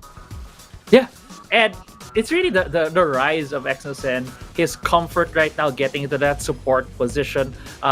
He has shown a lot of champions now. He has shown the Rakan, he has the Gragas, has the Gala, has the Thresh. I think he could also play the set. A lot of these more tanky, engage-centric supports is really the name of the game for Exocen, and this is also the mindset and the skill set of a world-class mid laner. He has been a representative for the Philippines in LoL PC. Now he's bringing that skill set here in the support position in RRQ, and RRQ right now looking very strong, looking a lot different from yesterday's games. And yeah, I think RRQ, this is a huge morale boost getting to the playoffs. Yeah, it's fantastic. And having such a great and dominant past weeks. And RRQ repeatedly just beating them down. And once again, what we talked about just prior to looking at the MVP, it's Exocen being that Globe prepaid player of the game, that setter for RRQ. I didn't even notice he had 21 KDA on the Rakan. But yeah, very much well deserved. We had our eyes on the supports here in this game too, because they would really dictate the pace of the game. Unfortunately for Bo, he wasn't able to really get a lot of picks on the Thresh. It was really Exocen starting out a lot of these fights, and you could really see as well how good he is at predicting enemy movement, enemy dashes, and even flashes. He always positions himself in such a way that his CC would take most advantage of any movement that the enemy would be doing, and that was on full display earlier on that Rakan. His mechanics are just really, really on point. Yeah, it was insane. Right, the plays that he does, 84% kill participation, just insane. From mid lane to bot lane support, such an amazing history here from Exocen, and we've painted Exocen as one of the senior in Wildrift, having a huge history from League of Legends DC, coming into Wildrift, and is showing this foundation of knowledge into play here in RRQ's team. Yeah, and you have to talk about Grindsky here. We need to double check with production on how this implies, and also with the panel later on to explain to us what this means with them losing this game. But I do believe there could be a tiebreaker brewing because of this loss, maybe against FLA later on if they do win their last series against UDG. So a lot to expect here for the viewers in the whole day, because a lot of expectations when it comes to the playoff standings. I'd love to see that. Tiebreakers! Let's see if that can happen. But for now, that is series number 1 between RRQ and Grindsky Esports coming into a conclusion with RRQ taking the 2-0 sweep. I'm Infinity. Together with me is Crazy Apple. As we take a short break, don't go away, because when we come back, it's a panel discussing this series.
sun went down.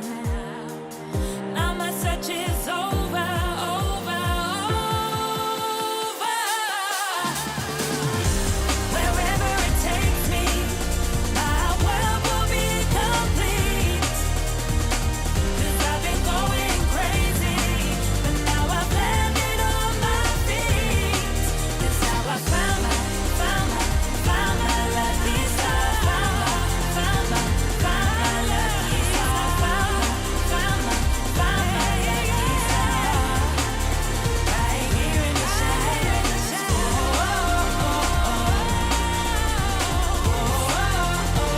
here in the shadows. In the shadows. Right here in the shadows.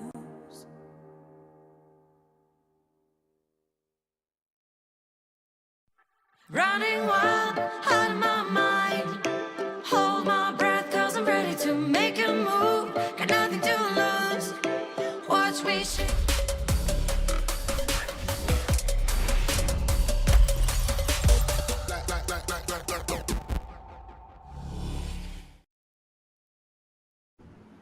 Welcome back, guys. You are watching the WCSPH, where RRQ takes the first series versus Grindsky Esports, and we're gonna beat Tag for sure. Hi, Coach Kaigu. Hello. Ba't hindi ako kasama dyan? Yeah. Excuse me. No. Coach Kaigu, please screenshot Crazy I'm Apple really a as Sati fan, well. by the way. So I was you know. not part of the first You're round. you're representative. You're representing What's the Dash Team Oh. Dash over here. So this is our representative for Team Dash, who also voted for Grindsky, but RRQ managed to take this one. Let's jump into our series highlights over here, because there's a lot to break down, both on the side of RRQ and on the side of Grindsky Esports. And Otalus, I know you guys had a lot to say about this in the fans' voice room over here and in the fans channel for PPGL Discord. I know that there was a lot to say about it, especially since we had Berting on board. Oh yeah, especially for game number 1, we saw the double ninja composition here, coming from RRQ. Just, you know, it's not just Sasuke being the lone ninja here. He has help here with Helios and Devil J playing their comfort. It just allowed them to play the side lane very, very well. Not to mention that Exosin was on a comfort champion in the Gragas, and on the second game, we also saw him on a comfort champion in the Rakan. Now, one thing to note though is Bambi and Tonde here with the Garen and Darius. It could work. Okay, a 5v. I see a picture that it could work against RRQ, but RRQ drafted the Jax last pick very, very well, to a point that, again, against melee champions, against auto attack champions, a counter strike would actually be very beneficial. Not to mention that Devil J was actually playing out of his mind today. This Akali was the perfect execution of Devil J is so commendable, and I believe that that's the difference maker. If I could choose one or two MVPs, I would put Devil J up there. Yeah, Devil J really showed up, and also we're seeing the power of Divine Sunder with Liandry Akali, because it provides her with a lot of health, and she can stay longer in these fights because she keeps getting the regen and keeps getting a bit of that life steal whenever she gets to proc the stacks with Divine Sunder. We usually see Akalis go in, throw everything, then miss. Then wait for Sage's wait to get bailed out. But here, we saw even yesterday from Azar and also Devil J's play here. She gets to stick to the fight longer. She doesn't need to pop miss early. She doesn't even need to use stasis. She can just keep on chasing down the enemy team and the backline over and over again. And I think, yeah, this is going to be a champion that we're going to see in the rest of the league. Yeah, when you mentioned that Akalis usually throw everything and miss, medyo tinamaan ako dyan na Crazy Apple. That's how I Akali. That's how I play too. That's why I just don't, right? But of course, that's why, of course, we have the pros over here showing us how it is done. And we can talk to the winners of that first series right now, because we have Exosen on the line representing RRQ, the victors of our first series of the day, of the first series of the last day, ladies and gentlemen, of the WCS regular season. RRQ, congratulations to you all. Congratulations on winning that game versus Grindsky Esports. Now, this is a little bit of a question for I think the rest of the week. I was just very curious. if you can give us a sneak peek kung ano yung mangyayari for the next days for RRQ dahil malapit na yung playoffs and lahat ng team syempre nag-a-adjust pa sa bagong meta. So what do the next few days look like for you guys right before the playoffs? Siguro may mga lalabas na mga unorthodox na champion. Feeling ko kasi dahil sa item changes. I mean sa mga bagong item. Ayun lang. And siguro, the next few days, syempre, very, very packed with scrims and review sessions. I don't think you guys had enough time just yet, di ba? Before the series today and yesterday. Otolus, do you have a question for Exocet? Actually, question for Marky. Ano yung sinasabi mong, ano to? Ano yung 80 or 80? Question daw kay Marky. Ano daw yung 80? Hindi, ano lang po yun, yung parang sa amin, parang 20% lang po na mananalo kami sa kanila. Talaga ba? Pero Parang, historically speaking, wala pa yatang panalo ang Grindsky sa RRQ as an org. Kahit sa community tournament. So, saan nang galing tong 20% lang? Parang hindi mo 30%. Parang malakas kasi yung momentum nila, di ba? Naging top 2 sila agad ngayon. So, parang mas kami yung underdogs ngayon. Kaya inisip na masyadong humble si Marky. Mababa lang yung percentage ng pagpanalo namin sa kanila. Maganda lang po talaga yung gising namin ngayon. Yun lang. Tsaka yung ulam. Masarap lang po talaga yung ulam namin. Mas masarap yung ulam namin. Ano yung ulam nyo? Ano yung ulam nyo? Sinigang ni JNT po. Wow! Ang asim! Masarap nga. Masarap. Shucks. Okay, Kaya craving now. Pampatanggal asim lang po sa laro namin. I get it. Perfect. Crazy Apple, you got a question for these guys? Ang question ko more of related na to the playoffs. Since this is the probably the last day na ating group stages and last scheduled group stage game. Ang gusto kong tanong sa inyo guys is, Exocet, who do you think yung team na pinakamalupit nyo na magiging kalaban when it comes to the playoffs? Siguro yung malupit na mga kalaban namin is yung UDG or TS. Yan po. Yun po talaga yung tinitignan namin. Can I follow up with, why do you think na yun yung magiging malupit yung kalaban? Kasi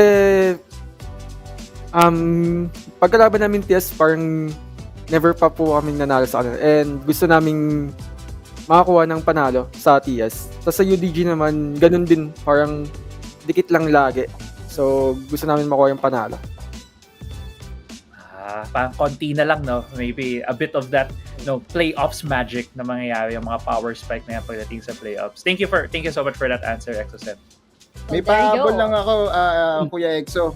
So, itong sa scenario kasi ngayon na chinek ko yung standings, and I think lock na kayo as the number 5 team out of the 8 teams na meron tayo. And there is a picture na pwedeng malaglag pa yung Grindsky to number 4 sa first round. So, mensahe para sa Grindsky kung kayo ang magtatapat sa first round. 4 at 5. Ano lang, may the best team wins na lang. And good luck din. Okay.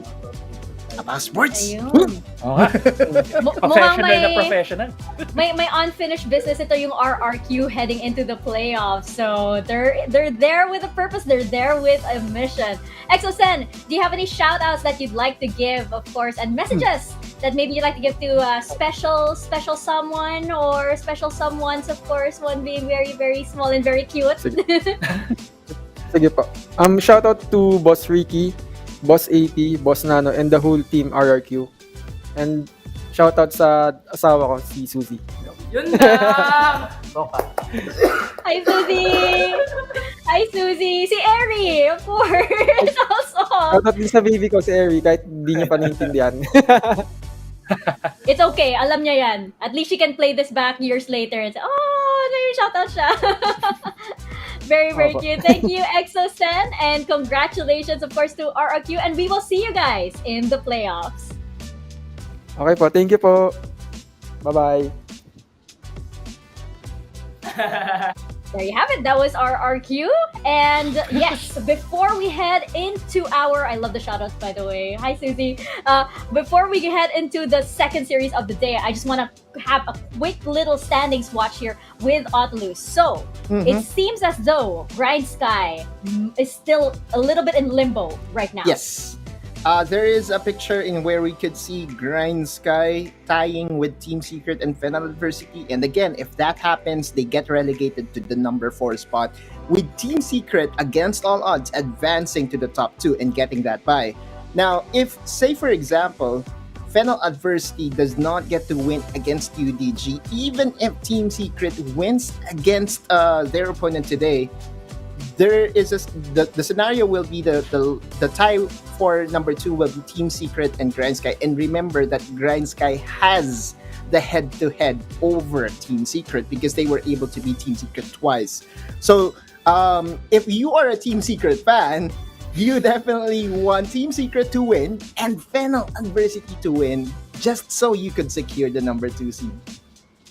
Again, that makes our following series very, very exciting, and everything is falling into place. Everything's getting a little bit interconnected right now, and it just so happens, of course, that since Grindsky is in limbo, there you have it. The teams to watch right now: Team Secret and Fennel Adversity and their opponents. Now, heading into our second series of the day, it is going to be Oasis Gaming versus Team Secret. And again, we have to watch this very, very carefully. That is going to be so crucial for Team Secret. Oasis Gaming, though, Otalus, Oasis hasn't had a big victory moment in quite a while, but they have bested Team Secret before. Yeah, that's true. Again, the expectations is my expectations for Oasis Gaming is for them to challenge the top spot because of how well they performed over in the CEBO qualifiers.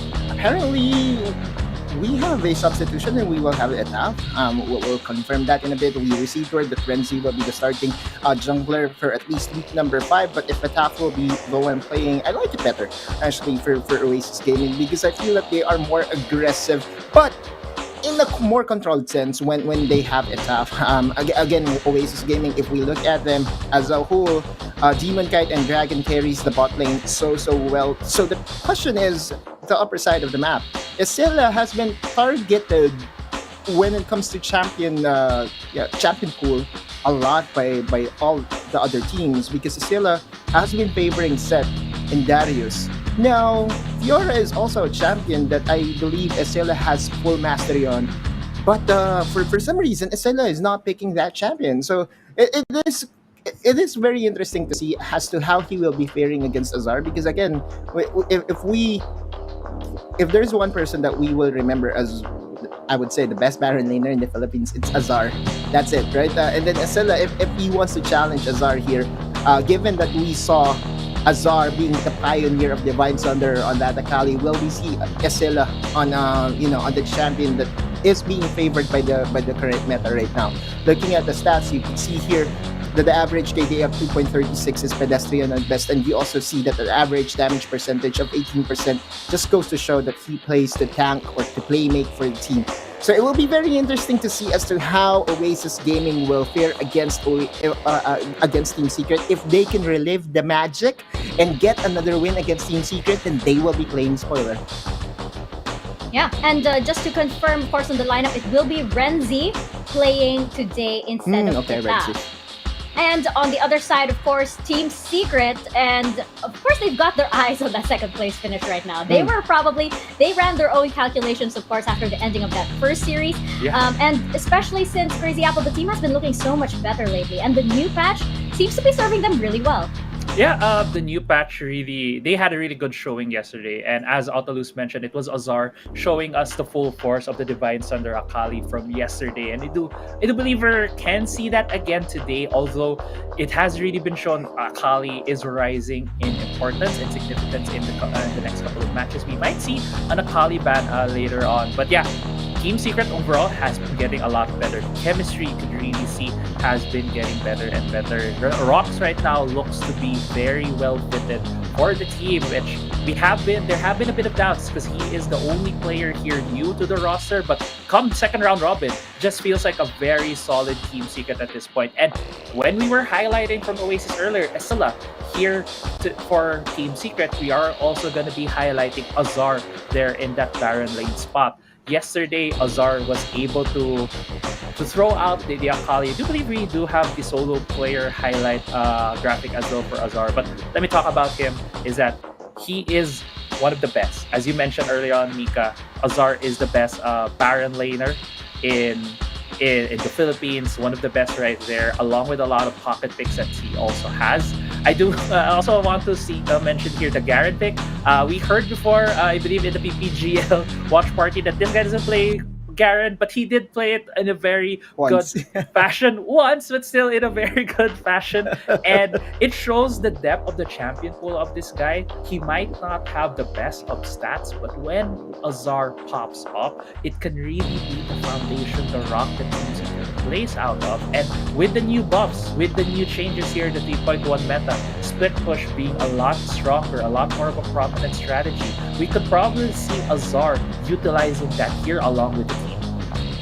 Yeah, and I think this head-to-head matchup, it has been a long time coming indeed, as we turn our focus to the Baron laners here, especially with the new patch. And, with Asila and Azar here, it's going to be pretty fiery. Like you mentioned, Crazy Apple, these guys are, once they pop off, it's like, okay, the team has got their momentum. There's no stopping them now. So it's going to be very, very crucial for them as their team works around them to make those amazing plays. And Autolus, you mentioned how, the stats are like, a little bit, it might not be as evident, the impact that they make to the team just because of the numbers alone. But we know them. When we see those plays happen, they're undeniable. They can solo carry teams and games by themselves. Asila is known to be... if Oasis decides to play around Asila, then Asila could carry the game for themselves, especially if he's given, the Fiora, that you could actually even augment further by the Hull Breakers, by the Divine Thunder. And again, on the other side, we have Azar that has the Akali show started, right? And this is going to be very interesting because so far, I believe that Baron plays a more important role now than ever in the current meta, just because of the items that has been added onto the game. But not to mention, there is also some experience adjustments that is favoring the solo laners. So this is going to be very interesting as to who is going to better the other, because Asila versus Azar is a classic Baron lane matchup. Yeah, and I would also like to add there, I think one of what we're gonna look at here as a panel, and also our viewers, in terms of how the game is gonna progress, or rather how the series is gonna progress between both of these players, is the champion pool, which has been pointed out by Autolus for Asila. He has been favoring a lot of the Darius, has been favoring a lot of the usual bruisers. He does have the Fiora, but on the other side, Azar has shown that he is very flexible. He also has the Akshan there. He has a lot of different champions in the Baron lane, and I think that could be a point of contention if Team Secret does decide that they really want to prop up Azar as the main carry for the team in this series. They could look at banning out a lot of the champions, or maybe even taking away a lot of the champions away from Asila.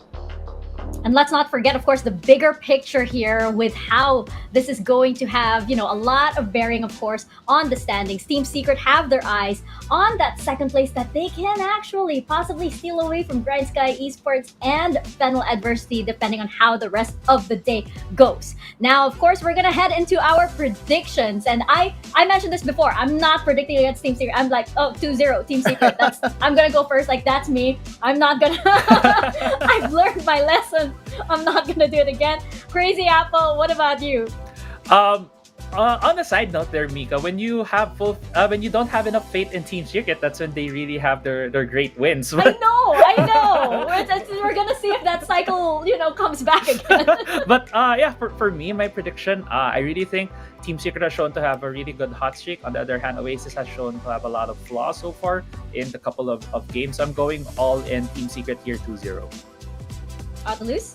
The last time that Oasis won against Team Secret, it was off of a 5-man strat. I would say, no man gets left behind, and that's how I see Oasis being at their best form. If they, there's I would say there's some sort of an identity crisis for Oasis right now, that they're still scrambling to know where they are strong at. Because again, when I look back to the CBAL qualifiers, I knew them as a 5-man strong unit that, if they go in as 5. No one gets left behind. So, that said, again, for Oasis, I believe they're locked at number 6. So this game will just be a momentum booster for them, and they could play spoiler to the chances of Team Secret advancing as the 2nd seed. That said, I believe it will be Team Secret that will be getting that series over Oasis. Indeed. So I think it is all, we're all pretty much in agreement over here. And we all, by the way, have no points on our board just yet. The consequence for today is actually to draw the Team Secret eye on your forehead for the post show. But it's actually like we have I think we're changing this to like, pick a team and draw their logo on your forehead. I'm now realizing that I'm a little bit scared because like, what if we don't draw the logos on right, and we kind of like butcher the logos. I hope I suck at drawing, so I'm now a little scared about this, because I'm gonna go ahead and draw the Team Secret logo, but am I gonna do it right? Am I gonna look like that beautiful eye over there? I'll go for the RRQ logo, by the way, because I just got tagged now. I'm trying you just got tagged now. Yeah. Shout out to Kingmaker, Luka Doncic. Let's go. There you go. You know what? I might as well. RRQ. That's kind of like easy as well. It's an R. Yeah, it's an doable. R. Doable. It's doable. Now I'm like wondering, like, Oasis. Oasis is kind of like a little bit complicated, I think. I don't even want to think about it. I'm now looking like, I'm like wondering, what kind of art materials do I have here? If I need colors or something to make up for this. I don't know. I'm getting a little bit, I think I'm excited now to just draw on my face, regardless of whether it will come out on top or not. But I'm all for it. I am all for it, of course. And of course, we are all for this 2nd series, which is going to be Oasis Gaming and Team Secret again. Very, very important bearing on the standings over here. So keep your eyes on all of our teams. And by the end of today, we are going to see how our playoffs bracket looks like. But for now, series number 2, Team Secret and Oasis Gaming casters, over to you guys.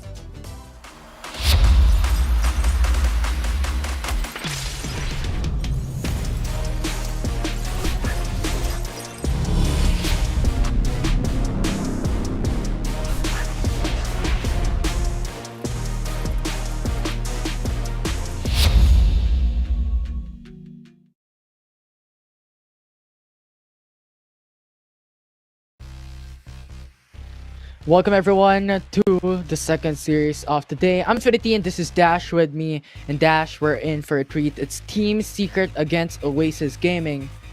Here next from that wonderful series from RRQ and Grindsky just a while ago. Yeah, this was an interesting series a while ago. We have seen a lot of the domination of RRQ. It's like a rock, paper, scissors games that the Grindsky wouldn't always win against RRQ, but I hope that changes. But now, this is a different matchup. It's going to be Oasis versus Team Secret. Team Secret has, so far, during the first round robin, lost against Oasis on a 2-1. And now, Oasis has the advantage. But now, the difference is, Team Secret has the momentum. So maybe they have some secret magic out of the hat or something that they could use for Oasis during this series. Yeah, I mean, we've seen their untraditional picks, especially in the mid lane. They're bringing out the Yasuo, they're bringing out the Katarina from last week. So a lot of this untraditional picks can be the meta once again for Team Secret, similar to what they did last year in the Icon series, bringing a lot of new champions into Rift. But now, it's Oasis versus Team Secret, with Oasis on blue side selection and TS on the red side for game number 1. I mean, we have seen some experimentation yesterday. We have seen Team Secret go for that Wukong. The Oasis going for the same, the Jin, the Ezreal, that they want to experiment a bit on the patches. And it is a really big patch, so everybody has time to adapt still during this last day of the regular season. So Oasis and Team Secret, they're going for the same bans. It usually is a threat, big threat, especially if Chewie gets a hold onto the Ziggs. They don't want that AoE wave clear onto their side. So we're going to be expecting some typical bans, but there's a lot of priority going to Demon Kite. They're banning even the Corki from the side of Team Secret. Yeah. And right now, Seth is still up. Camille is still not banned. So a lot of options here for Oasis or TS to pick up. Now I'm curious what the last ban would be, as now we're nearing for that first pick, as Oasis has the set open. Yeah, they have the set open. They can take it on the first. Yeah, the first rotation going to be taking it. Really help for the setup, or even if the counter engage happens, that could potentially help them out. Now, with this Team Secret answers back with the Gralgas, possibility of a Fiora also on the other side, but they went for the Galio. They want that pick off and also the safety from the clashes. That's why they picked both of these champions. If they want to go for a disengage, if they want to go for an engage, these two champions will have you on your back. Yeah, absolutely. And we've seen how Galio has been buffed from patch 3.1. But now the Vayne Lulu has been locked in by Oasis Gaming. We've known the prowess of Demon Kite on this specific champion. Yeah, the Demon Kite with the Vayne, especially going to be the hyper carry for the team here. I hope he has the chance to pop off, because looking at how Team Secret drafts right now, it is really great. Honestly, there's a lot of ways to shut down the Vayne whenever they can. They can use the Dragon Stage to put him in place, and also to cancel out the aggression with all the SS, the ultimates from the side of Team Secrets are really destructive. So Oasis needs to ban an assassin, and that's a good thing that they banned Akali. They should ban the Zed if they can, because on the hands of Tatsuri, Vayne, Demon Kite wouldn't have a good time if there's an assassin that is roaming around trying to find ways to snipe him. Yeah, and for some reason, I'm still looking at the Yasuo that could potentially be locked in by TS. If you're looking at the draft, right, it's Galio, Lee Sin, and Gragas. Every single champion that Team Secret has played so far can set up a huge play for Yasuo. But now we've just finished up the bans. We have Morgana, Orianna, Senna, and Akali banned away. Yeah, it's a good thing that they banned the Senna, because the possibility of that from the Gragas, but the Chewy goes in for the Jhin. Usually, whenever you see a Vayne, a Kai'Sa, or any of those champions, Jhin could possibly be a good counter against them because the amount of burst that he can do. So maybe they have something right here, especially that they have a lot of CC. Jhin can do a lot of damage against Oasis Gaming, or even just against Demon Kite right now. But it's a good thing that Oasis has some answers back. These are the assassins. We're going to be taking them, and there you go. The Yasuo comes out. Yes, there's a lot of ultimates to combo the Yasuo, and yes, Tatsuri would be happy for love this. it. Yeah, Yasuo, right? The expectations for the Gragas, Galio, Lee Sin pickup from the side of Team Secret. So a lot of expectations there later on for Yasuo to be the center of it all for Team Secret for this game 1. Yeah, the centerpiece of the team. Together with the Jhin just to shut down the Vayne whenever he can. Yes, they don't have any assassins on their side, but there's a lot of ways to make it work. Just with the Yasuo there, it's just gonna make it easier for them to do God's work for their side. But the Oasis, what's the good thing about this is that they have the Vayne insurance in the late game, and they have the Ahri in their Vanguard to shut down the Jhin or even the Yasuo whenever they can. What I love about Team Secret though is they have a lot of ways to CC those assassins. And that is where it's going to be hard for Oasis. They need to find a way to pull that off with a charm. Is going to be super crucial during this game. Yeah, and another point to take note for the side of Team Secret. Yes, you have Oasis Gaming, right? With Vayne being that late game champion. But just look at the early game potential of the side of Team Secret. You have Lee Sin for that early game engage at level 3, at level 5. Having that power spike, and Gragas having a lot of that damage as well if ever he goes for that AP build in the early game. So a lot of expectations here. The early game would be the name of the game for Team Secret, and late game would be that eyes on the prize for Oasis Gaming as we head into Rift for game number 1. Yeah, game number 1 is where you set the face, where you get the advantage and the momentum during the whole series. Yes, it's still easy to turn things around on the best of 3, but getting that easy 1-0 would just snowball in your favor onto the second game. Sometimes it doesn't work, but most of the time it does. So Team Secret knows how to come back, so they just need to stack some Drakes. That's going to be the objective here. They need to get the Drakes just so that even in the late game, they still have the possibility to turn things around, even with the Vayne from Demon Kite. Yeah, absolutely. Those dragons are going to help quite a ton.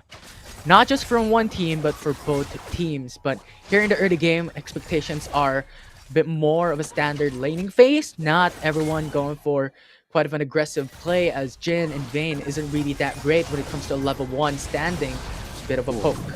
Or rocks that taunt, those damage are crazy. Chewy's damage is just a lot. Remember the buff onto Whisper from the Jhin is now level 2. They might go for a fight here.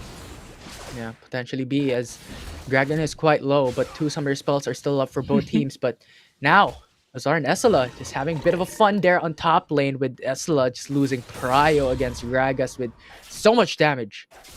Yeah, I love the fact that Azar just picked up the Gragas onto his side just so that if ever Asilla tries to engage, you know how aggressive he goes for. Now in the mid lane though, Lindsay and Eda trying their best to get that, but with the wards that they have, they won't be having any fights anytime soon. Yeah, and Renzi has been seen because of a ward that has seen Pincer Renzi. attack. Yeah, potentially BXOS has been casted already. Root onto the he jumped. Rengar. As the stun is there from Vayne. The flash is bursted from Dragon as he gets killed. And now it's a 2-for-1 in favor for Oasis Gaming. As double kill already for the side of Oasis with Demon Kite securing it. But the trade is there from Team Secret as Renzi falls down as well with a 3-4-2 trade in the early game. Smart pickup from Team Secret. They knew that they can go for a 2v, even a 2v3 with the champions that they have. Trevor and Tatsuri are the only ones needed. They sacrificed Chewy and Rocks, but they were able to do the damage enough for Trevor and Tatsuri to finish off the remaining members from Oasis. That's a lot of damage from their side. Yeah, absolutely. And we have talked about this a while ago, having Trevor with a huge early game power spike. And now it's coming into fruition with getting them 1-kill lead in 2 minutes and 30 seconds. Already that 1k gold lead as well for TS. Yeah, what's great about the Lee Sin is that early game, most of the time, Lee Sin wins most of the fights unless on specific niche champions. Now with this, Trevor slowly performing his win condition, getting that early ganks, investing resources for his teammates, then later would just be withdrawing all those investments that he had right now. But now, going for the mid lane, but bot lane, I think there's going to be a fight if Tatsuri goes aggressive here. Yeah, we'll see about that. But Edov still has his ultimate. Spirit Rush is still available to go back to safety if ever it comes down to an all-in here from Tatsuri. But now that we're jumping into 3 minutes mark, we're going back to the pattern that we've seen into competitive esports for Wildrift. We're in the dual lane, switches into the mid lane to be able to respond very quickly if ever the objective comes up. Yeah, they're going to be shoving the waves. Getting priority is very important, and that is easy to do, especially when you have a lot of wave clears. And right now, Chewy and Rocks, we know that they have a lot of wave clear. They have a lot of AoE damage from this champion. So Demon Kite, they need to put their best foot forward in order for them to get this. But now, with the state of the waves, it's going to be easier for Team Secret to prioritize this objectives that's going to come out in just a bit. Yeah, and now we're seeing items come through. We have Tatsuri on the Solar Charge Blade, so those crits are gonna hurt. The recent changes on that Solar Charge Blade giving you a bit more magic damage. So we'll see how Tatsuri will be able to utilize this item. Here is Rift Herald is now being started by Trevor. Yeah, they're going for the Rift Herald. They really want to take this, even though there's an Ocean Drake. But Tasilla, look at him. Yeah, he has his ultimate now being used up, and Trevor gets the kick onto Essela with Dragon Rage, and now TS secures the Rift Herald. Although very, very low for Essela, and now the root comes through, as now it's Azar just going for the flash back to safety, but Renzi using up the flash as well to catch up the first kill from that fight. Going to the side of Oasis Gaming brings it to a 3-for-3. Yeah, remember, 4 flashes has been invested to Azar just for them to get that kill. They want to take this top lane turret just for them to at least mitigate what happened a while ago during their kill against Azar. That was very much worth it getting that kill, but because of that, they're losing also on the Ocean Drake. Yeah, it's a trade that TS wants to do with the Rift Herald trade, giving you a lot of gold, and also with the Ocean Dragon being secured, a lot more sustainability for an all-in. If ever Tatsuri comes down into that 5v1, we'll see that happening for Tatsuri in the mid lane. Yeah, that was super worth it. Renzi wasn't there during that last fight. The reason why they weren't able to try and secure the objective for themselves was because of that. And because of that late timing, Trevor was able to get it, even getting the Ocean Drake, which is very important, especially for the composition that Team Secret is putting out.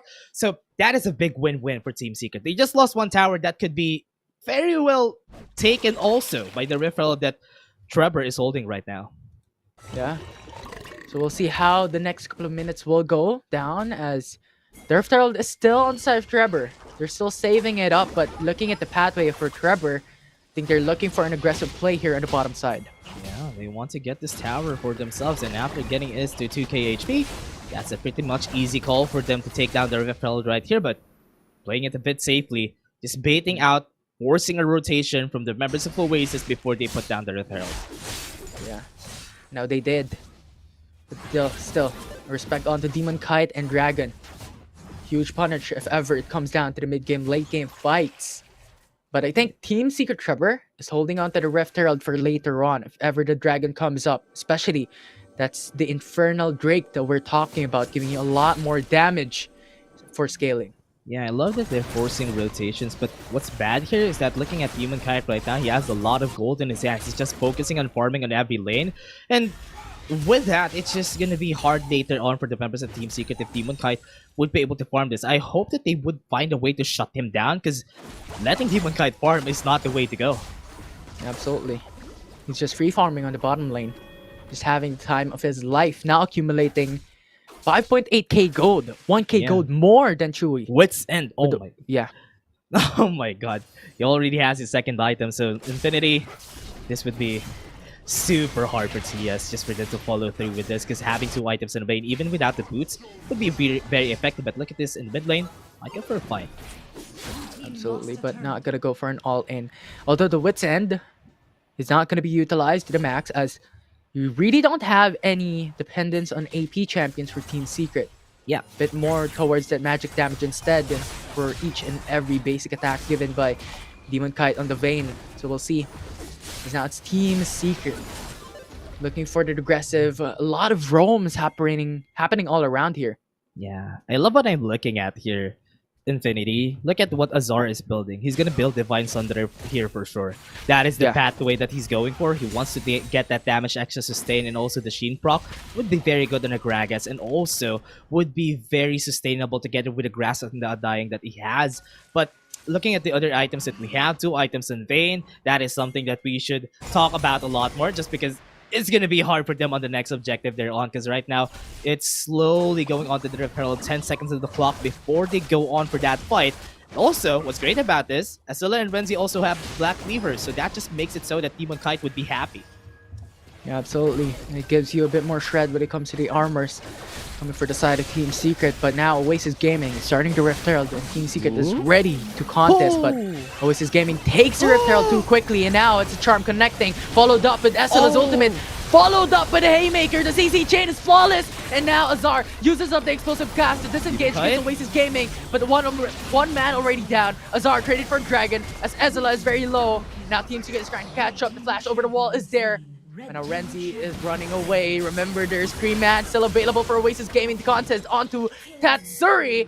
The double kill for Renzi has been secured. Yeah, and as we said a while ago, Oasis with Edaf, that charm is gonna be super valuable on this fight. Getting that to hit on just one member, that's enough for them to shut down most of the members of Team Secret. Yes, they have a lot of ways to use, or rather to disengage against Oasis, but if the timing is off, they can all put that out. And because of this, look at now.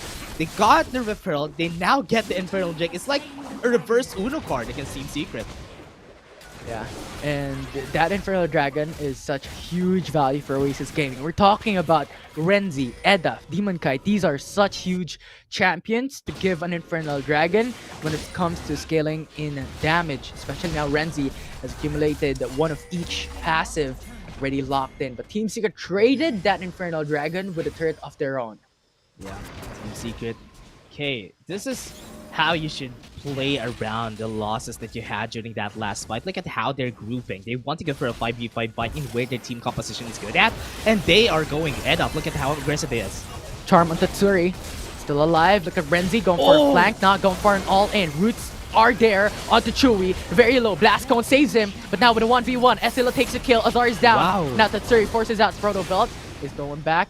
They're now on to safety. One man down from TS. Yeah, it's a good thing that Oasis is always pulling the trigger whenever they can, because Team Secret, they can't find their groove. Every time that they do that, Team Secret doesn't know how to play when they're the ones who are getting engaged first. Because most of the time, what you want to do is let Azar engage, then Tatsuri goes in. And that's usually the case for this composition. But Oasis, they know that. So that's why Edaf, even Renzi, they try to go aggressive whenever they can. And if Azilla finds someone who's kind of out of position, he's just going to throw him to the back line, gets the showstopper, and now this assembly on Team Secret. Tatsuri, Charm, followed up with Renzi going through with a lot of damage as Oasis Gaming takes the kill on the mid laner TS. Ah, wow, what was that against Team? I mean, Oasis still really going for that script. They're just following their win conditions. Whenever they get the kill, they will go for it. And now they want more onto the bot lane because of the Rip Herald. And we're talking about history here. Team Secret, their first look onto Oasis Gaming. They lost with a 2-1 standing against Oasis Gaming. So we'll see if that history repeats itself once more. A Series 1, it definitely repeated itself. Oh, so we'll see how Team Secret will do it for the Series 2 with that Rift Herald being utilized quite a lot, getting that charge in Hinib turret. Yeah, Team Secret is just losing on a lot here. There's not a lot of damage potential on their team composition. It already relies or wraps around what Tatsuri could do. Especially, it's super hard to use a Yasuo when you do have a lot of ways to use the last breath whenever you can. But right now, they can't do that. And they can't fulfill their win condition because what they want is get the combos, let Tatsuri pop off onto the last breath. Yes, he has the Solari Charge Blade, but right now, it's not enough damage to shred most of the members of Oasis. Because looking at their items, even Demon Kai, even Renzi, they can sustain most of the damage from Tatsuri at this point in the game because he picked up the Blade of the Ruin King right here, which is, he doesn't really have, most of this doesn't really have much HP. That's why you won't be able to burst down Demon Kite and Dragon that, or rather, these three squishy members from Oasis that easily. Yeah, and on top of all that, on top of the sustainability of Renzi, of Adolf, and Demon Kite, you also have Lulu to be able to sustain the other members, and on top of that, you have a lot of mobility from Renzi, Adolf, and even Demon Kite. So those Dragon Rages might not connect that easily, and Yasuo's Tornado might not connect as well. But now Renzi looking for a fight. Trail of the Hunt jumps onto Rocks, and now Rocks uses up the flash, goes in for the Justice Punch, back to safety, but the ultimate from Esla jumps through to the backside. Rocks is now dead. One man down from Team Secret as they use the flash to go back, but Chu is down, Azar is down, the double kill from Demon Kite has been secured to follow up with Azar being killed by Oasis Gaming. Oh wow, Team Secret gets a 4-for-1 during that fight again, starting the fight to make it awkward for the members of Team Secret. Oasis knows this. That's why they start the fight whenever they can, even if the charm doesn't hit, as long as they get the kill. Trevor though. 1v1? Do you think you can do it, that Trevor? No. You can't! It's a 1v1 with Oasis Gaming followed up with an ace. Wow, gets the Baron. That's a very, very big win from the side of Oasis. They can even take the Cloud Drake because Trevor is not up in the 20 more seconds. So this is looking really bleak for the members of Team Secret. It's a 10k gold lead at 13 minutes. That's a really big lead. They can still turn things around if they are the ones starting the fight. But because it's the thrill of the hunt, look at how this fight started. They went for Rox. Then when Rox was out of position, Azar is put back into a showstopper. Escilla has very big showstoppers since a while ago, and that's why Team Secret can't even react whenever they try to go in. And that's a very, very big win for the members of Oasis. Another fight though. Yeah, Charm has been connected onto Rox, but now Spirit Rush just puts out a bit more damage. And from that fight a while ago, we've seen the replay. No, ultimates was pretty much used by Team Secret. Rox wasn't able to use his ultimate. Pretty much, Tetsuri Chewy did not use his ultimate as well. So it was just huge detrimental play for the side of TS here up against Oasis Gaming. And we're looking at huge pressure from Oasis with the Baron Nashor buffed minions. Yeah, this is what's hard about the whole melee composition together with just one range. Every time that they try to go in, anybody is a juicy target for Isilla to put down in the backline. And that's an easy combo to the face breaker every time. So that's why Team Secret is having a hard time during this fight, because this set is just making it so hard for them. And also Edap, whenever he gets a charm, it's also always going to be good. Trevor though. Oh! Trevor with a flash, with a kick, use it up. Tatsuri just set it up to play, but now they're looking at a huge deficit as now it's Dragon dead, traded for 2. It's TS just not having enough sustainability for this early game, and the Oasis Gaming just shredding them down.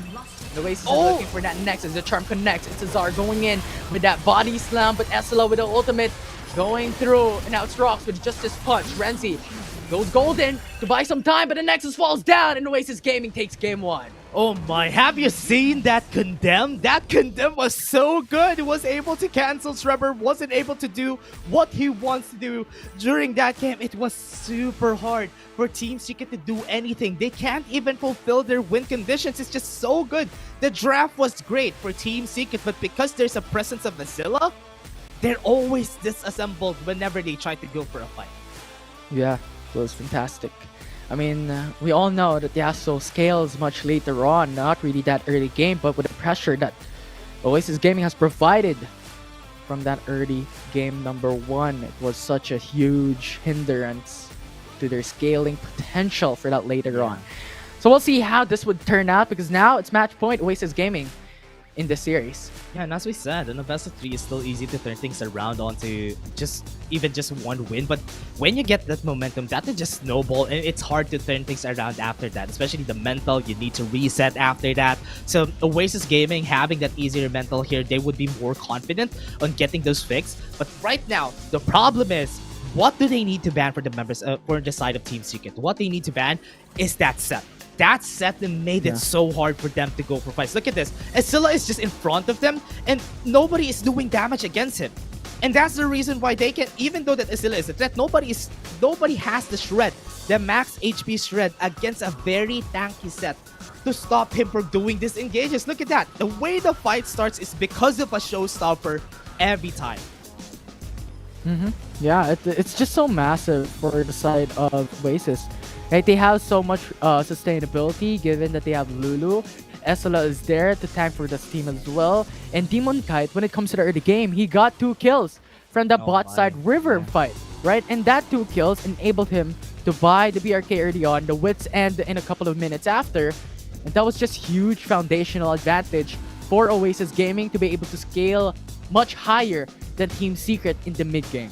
Yeah, it was expected for Team Secret to win the early stages of the game because they have a lot of AoEs, they have a lot of CCs, but because they don't have the damage to back it up from Chewy and Tatsuri, they weren't able to fulfill their win condition also. That was why it was super hard. I won't doubt if even Isilla is going to be the MVP. The Globe prepaid player of the game right now is going to be Isilla. Very well deserved because every time that he goes in, the fight is won already. Yeah, absolutely. Those ultimates always brings it from a front to back, being an open thing with Tatsuri and Chewy open for Oasis Gaming to hunt down and kill. So such a strong Baron laner that provided a lot of sets and initiations for his team to be able to win this game.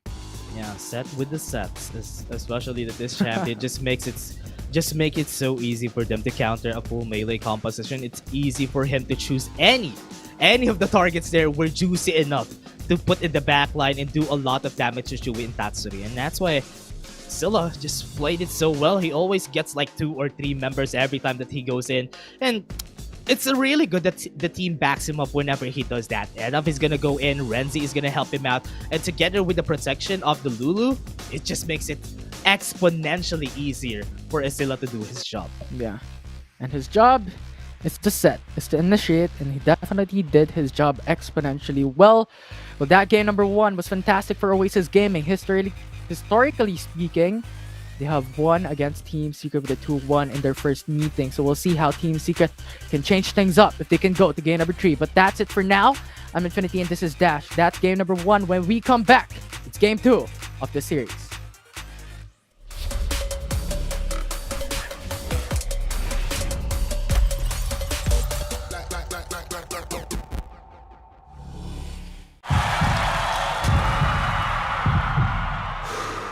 Stop and refocus. Get a clearer perspective. See things from different angles. Power up and set your eyes on the prize. It's time to step up and rise to the challenge with the Redmi Note 11.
Pag pinanghihinaan na tayo ng loob, where do we go? We go where our power lies. With Go Plus 99. 8 gigs for all sites, plus 8 gigs for our favorite apps. Let's own the future with Globe Prepaid.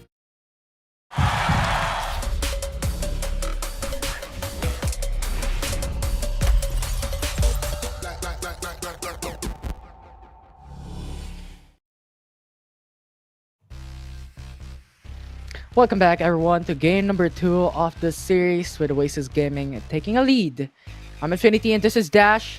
And now, Dash, it's quite exciting as history might repeat itself for this particular series as Oasis Gaming is taking the lead away from TS. I mean, it's better if history repeats itself. A 2-1 is better than getting a 2-0 against Oasis Gaming right now. Team Secret has been at a great momentum since the past weeks. They've been racking a lot of wins, but Oasis is here again to stop them on their tracks. They've been the wall of Team Secret, and so far, like what happened during the past series, this is again another rock paper scissors game in which Oasis is the paper to the rock of Team Secret. Yeah, absolutely. I mean, a while ago, right, the expectations of the panel has been crushed, and at They the might moment, be crushed again. it might possibly be crushed again, as you stated, Dash. Yeah. It's looking quite dire here for the side of Team Secret, with that potential on getting that top 2 spot being away and away as we talk, if we see the same pattern happening in game number 2. Yeah, I'm kind of surprised that not a lot of teams have been picking a lot of Fiora. Fiora could potentially be a really strong, solid pick, but because everyone wants to go for 5v5 fights, Fiora is always off the table whenever they go for it. But again, a while ago during the past series, we've seen a Fiora, which was really strong also. But now, I'm kind of excited on what they're going to be picking already. They need to ban the set for sure on the side of Team Secret. If they're not going to ban it, they need to take it if they don't want the same thing happening again, like what happened during Game 1. Yeah, the interesting part is, from yesterday's matches, even if they lost like one game in their respective series, they're always on the red side selection. So I'm expecting, even if they lost against Oasis Gaming for this particular series for game number 1, they're retaining their side selection being on red side to be able to get those 2 immediate successive picks. So those sets are going to be picked up by Oasis Gaming once more if it's not banned away. As you stated, it is quite an obnoxious champion for the set of Oasis Gaming. Keep on initiating fights that made Oasis Gaming get a huge advantage in that game 1. Honestly, they know how to counter a set. It was just not that game. And also, the timing for Usilla was always just right. That's why Oasis Gaming, as fast as they could, we all know Oasis Gaming is a really fast team. They played the game. If you play to their pace, you're just gonna be outraced by them. And that's exactly what they did. It's the members of Team Secret. Now Team Secret needs to adapt. They need to try something different on this game. They need, like what I said, they need to ban the set unless they do prefer fighting against it, and also banning away the Vayne and also the Lulu. That's why, actually, that is also the reason why they forgot about the set factor, is because the Vayne and Lulu factor is there. It's really hard to fight against Vayne and Lulu whenever they're absorbing the pressure, because you're expecting that they're going to be the ones popping off. So that gives way for the others to shine on the side of Oasis. Yeah, and you just have to leave the set in the top side. He's not going to get bursted down that easily because of the grit that he is building up to get those shields up and running. So a lot of safety there for set. So once more, we'll see how that would turn out as we're now jumping into the draft for game number 2, as expectations has been met. With Team Secret retaining in the red side selection, Oasis Gaming going for the blue side. Yeah, they went for the ban. This respect still to Rox's Thresh is there. And also the Vayne has been banned. They do want to skip that problem. Maybe if they want to give something out, or rather cancel something out on the side of Oasis, they need to ban they want to ban the Camille. So set is again on the table for the side of Oasis Gaming. They can pick this up whenever they want to and stop again the dreams and hopes of Team Secret. Yeah, we'll see.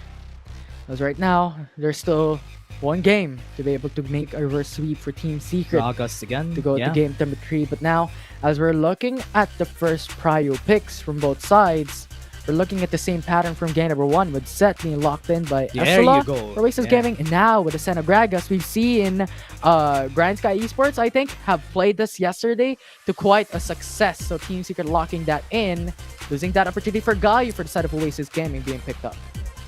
That's why I smiled right there. It's because they got the Gragas Senna. The Galio is up for the side of Oasis Gaming. They got 2 of what they need. They got the Set to engage for the showstopper. They got the Galio to help the Set whenever he needs with the Hero's Entrance. And that's a very destructive combo. Yes, it's very basic, but that's what they want. They want an easy composition to approach. They want an easy win conditions. And if they fulfill that, they can win against Team Secret. Team Secret does have a very dominating bot lane. You can't have any other dominating bot lane rather than a Senna Gragas, which has been a very classic bot lane that is very, very much effective. But now the junglers looking at this, it's again another coin flip for both of them. Whoever gets the first objective, or rather snowballs, invest resources onto their laners, that's who's gonna win. Yeah, absolutely. But now we're going to the second phase bans here with Corki Morgana removed from the side of Team Secret and Oasis Gaming, countering and answering with an Akali ban onto the side of Oasis Gaming. So we'll see what the last ban would be, as it would be interesting. It will dictate what the next pick of Team Secret would be. Yeah, the really respected Akali from Tatsuri or even to Azar onto the top side has been using the Divine Sunder a lot. They don't want to meet with that Akali. That's why they've been banning it for quite a lot now. So Demon Kite has less choices right now. But remember, they still have a potential to use the 6 on the hands of Tatsuri. And also, they have the possibility of using another assassin for the side of Team Secret if they want to get the Fizz in the mid lane. That could be good because Oasis is kind of brewing the bot lane. They still have the possibility of picking a Lulu and a Kaisa in the bot lane, but there you go. They picked up the Jhin onto Oasis. Quite fast. So Dari is being locked in for Team Secret and Oasis Gaming, denying the Jhin away from Chewy, the champion that Chewy has picked from game number 1. So the only one missing left for Oasis Gaming is potentially support or a mid laner, depending on where the Galio would go. And Team Secret, in the same manner, is also still missing that mid lane with Fizz being locked in. And I was saying a while ago that they need the Fizz in order for them to successfully make that work on the hands of the Senna and the Gragas in the bot lane. Then there's the Fizz who is constantly going to be a threat for them. Because for sure, bot lane would absorb a lot of the pressure. Rox and Chewy is just going to dominate the bot lane and everybody would put their eyes on them. And that is where Tatsuri shines. That's what they want for the side of Team Secret. But Oasis, I'm kind of iffy whenever a Jhin gets picked so far, because Jhin hasn't been doing a lot of damage. More on the CC side, getting the curtain call slow, getting the deadly flourish onto their hands. Usually that is what the Jhin fulfills. And I hope the damage from Renzi and Edap would be enough for them to execute most of this beefy targets from the side of Team Secret. Yeah, and on top of all that, I think Oasis Gaming might be prioritizing the safety onto Demon Kite instead of just going right through the face of Team Secret, battling in a 1v5 situation, or in some cases the 5v5 as an ADC. You want that safety net in the bot lane, so if ever, Demon Kite might expectedly just go for some pokes against TS. Right. Yeah, I was kind of doubting the composition of Oasis during game 1, but they proved me wrong, and I hope they proved me wrong again with the composition that they have. So Team Secret has a way better composition, a well-rounded one. But if Oasis again pulls a reverse Uno card against Team Secret and Isilla popping off with another set, and then it's easier to set up because he has the Galio to help him out. So this could potentially also go to the side of Oasis as long as Edaf and Renzi follows up whenever Isilla comes in. Reverse Uno card. We'll see if Oasis Gaming takes it down the drain against Team Secret, as they are 1 game away from taking the whole series from Team Secret. Welcome to the Rift. Yeah, we're jumping into game 2. Yeah, I hope Demon Kite is as confident as he was during game 1 with this Jhin. Yesterday, he wasn't successful with this, but now that might be a different story. He might have practiced this since the time that we had after the game yesterday. So maybe he has something in store for us. But now, State of the Jungle, usually starting off on opposite sides most of the time, and that transitions to a gank in the bot lane after Oasis gets the level 2 here as easy as they can. But so far, I think Trevor would have the better chance of getting a gank on the top side. Yeah, we'll see about that because there's still two pathways that you can look at, right? How Trevor could just get the red buff and then go for the Grumps to go into the bot lane towards a gank, or if Kha'Zix can also go for a full bot side clear to then go for a gank bot lane, as you stated a while ago. The dual lane is something that we need to look at, especially in this game number 2. Yeah, they pop the vision already, so they know that blue buff is still up and they can take it whenever they want to. The Scuttlers are gonna come up right now, so yeah, they're gonna be going for a gank for sure, like what you said. They went for the full clear gank on the mid lane after this. Look at Trevor in the mid lane. Yeah, just visiting, but the Tsuri is very low to even initiate a gank to get the try and kill rather onto Wedoff, but just too mobile of a champion to be able to burst down that quickly. So now they're just going back to safety, and Trevor goes in for the top side Rift Cutler clear, with Renzi trading it into the bot side River.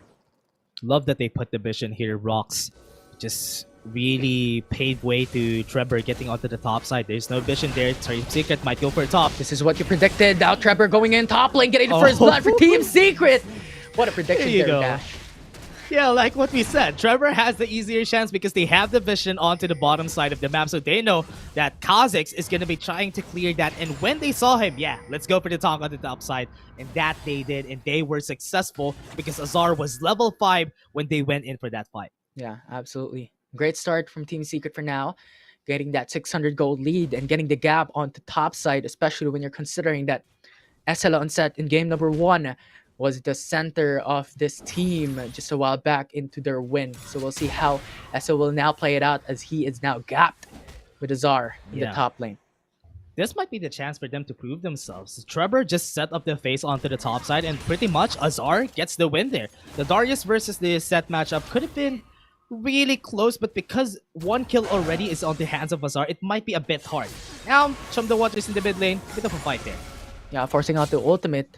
And Edif as well has no ultimate, so right. For quite a short while, we're not going to see an engage here from both mid laners, as they don't have that safety net to go back to safety that quickly. But with the first blood of Team Secret getting those early gold, it's not going to be quite that interesting if ever Oasis Gaming gets more deaths than they want it to be, especially with Trevor to the side of Team Secret having that early game power spike. Yeah, what's really crucial here, Infi, is that during this fight that is going to come out, like what Tatsuri is doing right now, is trying to get some vision onto the bottom side of the map, trying to get a gank. They need to force a flash out of the way, but mid lane though, look at that. Yeah, it's Fizz. Getting sights onto Wedoff, just getting a smackdown from his trident, but not going to go for an all-in. Yeah. Doesn't have any CCs to follow up. He does want to pop that flash. Look at Trevor. He really wants to go for Sonic it. Wave, Dragon Rage, get the kick, and Charm will not connect as Trevor gets the kill. He didn't just pop the flash. He got the kill. That is what Trevor wanted all along. Without this flash, it would be harder for Oasis to contest most of these objectives. Adaf needs to play it a bit safe because the Spirit Rush wouldn't be enough against the engages coming in from Tatsuri. So now with this, that sets up Team Secret to be successful on this next objective. And do note, Trevor did not even use his flash to get that kill. So yeah, when it comes to Summoner's right? advantage, God. He got more out of that fight than he could have hoped so. Yeah. Oh, I wasn't expecting it to be that fast, but Trevor. Yeah, just his punch did not connect though. Only connecting onto rocks. But now, the curtain call has been casted. Going for some shots, but has not connected even one for now. But Fizz now going for an assassination, but an outplay from Tatsuri, taking the kill. And Adolf once again gets slain. Yeah, sometimes you're the catch, but now you're the big top side though. Azar takes the kill, but they're going for the dragon though. Yeah, they're going in. But now the hero's entrance has been casted onto Renzi, but Team Secret still has stolen the Cloud Dragon. What are you doing? Team Secret with the outplay. Such a massive foundation for this early game. Oh, here comes Trevor. The coffee is kicking in right now for the side of Team Secret. They're getting all the objectives. It's all set up just because of that first kill in the mid lane that Trevor did. That first blood set the members of Team Secret up for success. It forced Ari to go to the bot lane because it would be hard for him to get into these objectives without any flashes on inside. And Tatsuri is just pounding on this Ari. And it's just super easy for them to take this referral because right now, they have the advantage. They have the gold lead. Yeah, this is exceptional from Team Secret. They have evolved from game 1 to game number 2, but now it's going to be Oasis Gaming looking for that top lane with 2v1. But Trevor with the Dragon Rage kicking Esla, but nice root from Demon Kite! And it's now Azar getting slain by Esla. Nice answer, and they want more. Rocks is full on HP, but 4 members might get hit right here with a body slam if he wants to, but not going to go for a fight. But Rift Herald is still up for the taking because most of the members of Oasis are low on HP. They don't have the hero's entrance, so they can take this Rift Herald pretty easily. Absolutely. I'm really happy with that punish, but still a lot of gold lead for the side of Team Secret. That's 3k on the line here. And they're starting the Rift Herald, something that could give them more and more gold. Yeah, they just need to set this Rift Herald up in the mid lane because most of them are already on this top side of the map, so they just need to get more objectives for their side. Trevor is actually thinking if what he's gonna do. Right now, looking at it, Demon Kite is left alone onto the top side. They can take this tower pretty easily without any contest from the members of Oasis. You don't even need to use the Rift Herald as Yeah. that's 400 HP left, but look at the bottom side of the map as Edda and Dragon is looking for a flank and Chewie is there to try and support. It's now a 2v5. It's now the Esla going in for the ultimate, going to the backside as Satsuri gets killed. But now TS answered quickly as Chewie is there, going for the poke with explosive gas, secure the kill as Rox disengages, and now it's Esla looking at a very low state. The turret is providing damage. Rox takes a kill. That's a double from Rox, and Esla once again with a 2v1. Trevor going in for the quick response as that will be a 2-for-3 trade in favor for TS. Oh my. Chewie survived that for the longest time. The way that he kited most of the skill shots from Edaf was the reason why they got a triple kill answer there together with the mid lane turret being taken down by the Rift Herald. Remember, look at what happened here. Chewie was left alone onto the backside just because Tatsuri is there, but it's also a good thing that Rox is in front of everyone. And Chewie is just, look at that, he's just doing a lot of damage. He's just taking all the pressure. And look, Rox is just being the man right there, the wall on Edaf's face. And that's why he wasn't able to get that kill pretty easily on Chewie, making it so that Trevor would be able to rotate and get the kill for themselves. Yeah, such a fantastic support there from Rox in having so much sustainability to provide more damage coming through. And with that said and done, it's now 6 kill lead from Team Secret with 6k gold as well, which is quite a fantastic start there for Team Secret as we're now nearing that mid-game phase. It's looking quite dire for Oasis Gaming. Yeah, Oasis Gaming positioning themselves pretty sussy on the positioning right there. So yeah, they knew that Team Secret is setting up a gank in the bot lane, and maybe the heroes, I mean, Rox could be able to stop them again in the pushes. But the Oasis playing it pretty safe. They need to, because the Ocean Drake is going to be up in 20 seconds. And looking at the amount of flashes the Team Secret has, it is a lot. And Oasis do have all their flashes, so if ever they try to engage onto Chewie, they can take him down pretty easily and think about the next steps, because Tatsuri is going to be the last threat right there. But Scylla though, Esla doesn't know there are 4 man looking to kill him, and now Esla is stuck under the turret, but Oasis Gaming. It's really tanky. Yeah, it'll be really hard for them. Yeah, that's why they don't really want to get him. But the Ocean Drake is now ticking. It's not going to kill himself, so Oasis needs to put themselves on a better position. But now, this might be a good pincer for the members of Oasis. Absolutely. I mean, Oasis Gaming has the vision and how Team Secret is doing. And now Edaf jumps in. Spirit Rush comes through. The Turbo Connect. And now that's a fantastic CC onto Chewie. But Renzi will not be able to get the steal as Team Secret takes their second dragon. Ezreal is already down. Team Secret is going for the flash over the wall, getting that kill. Action Guillotine from Azar, getting his second. And now Edaf going for the charm on Tatsuri, buying some time. And now he goes golden. No! Buy some time once again as Demon Kai flashes over the wall onto the red buff. No. That's one more kill. Edaf is the lone survivor of Oasis Gaming. But with Rox there, he might just get killed. And now Team Secret secures the ace.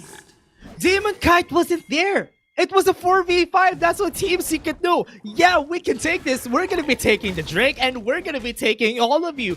That was super bad for the side of Oasis. They weren't able to get anything out of that. Yes, they got Tatsuri though, but I mean, Team Secret got an ace out of that fight, gets the dragon. That's just a lot of losses on the side of Oasis, ballooning the goal gap to 11k. Absolutely. I mean, that is risk benefit for you. And now with Team Secret getting that ace just a while back, it's now 10k gold lead for this specific team. And Oasis Gaming is on a dire position right now. We've seen this happen in the first round robin with Oasis Gaming and Team Secret batting against each other in the past. So Oasis Gaming has to level up. yeah, most of the time Oasis has a hard time coming back in game. But look at this, Team Secret gonna go. Yeah, and that Dragon Rage with TS getting it. They're stealing that Rift Herald, Oh and now my. Team Secret is collapsing on enemy territory. They're collapsing on the jungle, but Azar is already dead, so it's a mad advantage for Oasis Gaming, but Renzi is running away. He's 1 HP. Look at the taunts, look at the stickers. But Rox is catching up. That Battle Slam is going to be he's there gonna get as taken Renzi down. is left with 1 HP, but the minions might just have killed him, and that will be the 1-for-1. Oh, that was a good banter on the top side, though. I mean, that was so funny to see, but still, they were able to get the kill there, was able to get the Rift Herald. That was a lot of wins again for the side of Team Secret, but at least some silver lining there for the side of Oasis. They were able to get a shutdown gold, a bit of a shutdown goal for their side, and that's the only thing that they were able to get. And now Team Secret is just going to use this advantage that they have. They have the tower pressure anyway, and Team Secret is known that whenever they get this advantage, they hold on to it. They don't give it out. And the Oasis, they need to find a way to stop them from holding on to it. They need to tap the hands of Team Secret right now. Yeah, hold hands. Yeah, yeah. Maybe, yeah.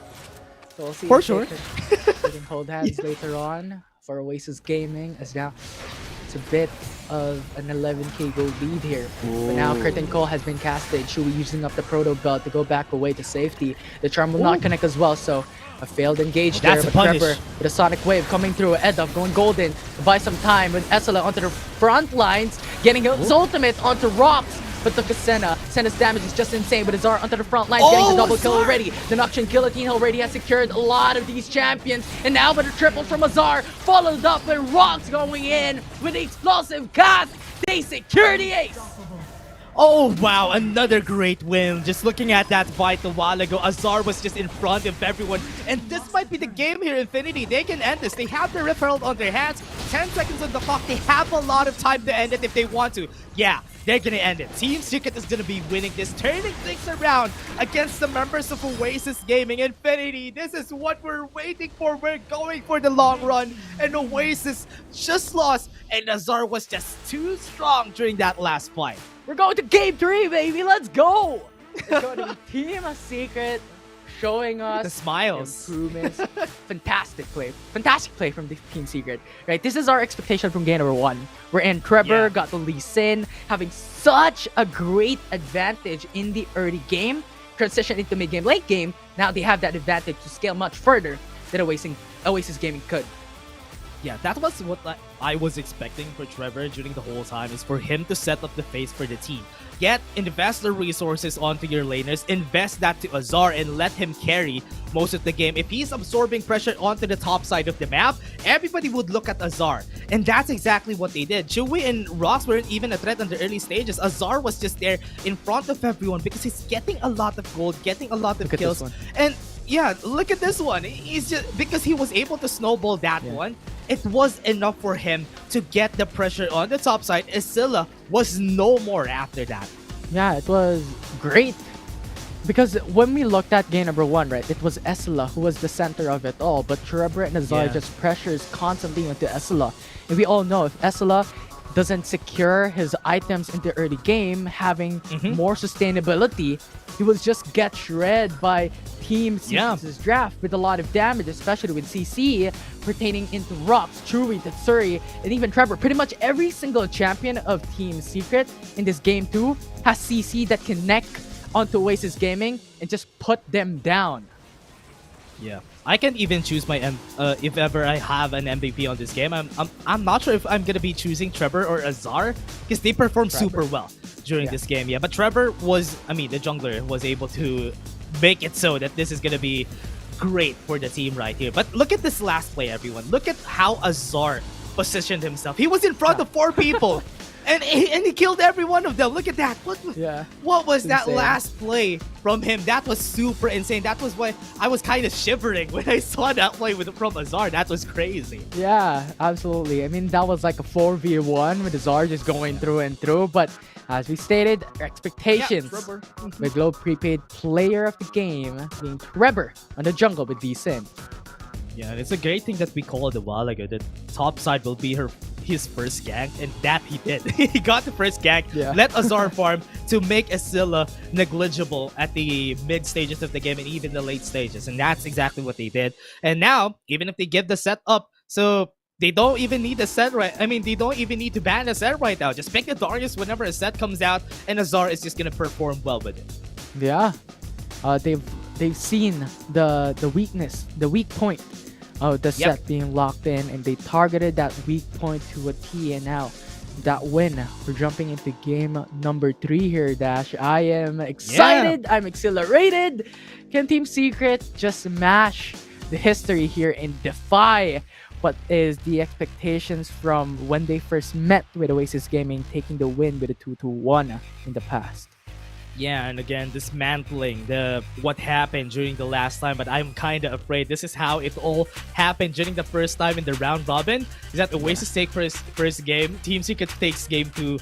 I'm not sure what's gonna happen to game 3, so let's see what's gonna happen. I'm still not sure. I hope history repeats itself or not. I'm not sure what's gonna happen because both of them have been performing really well.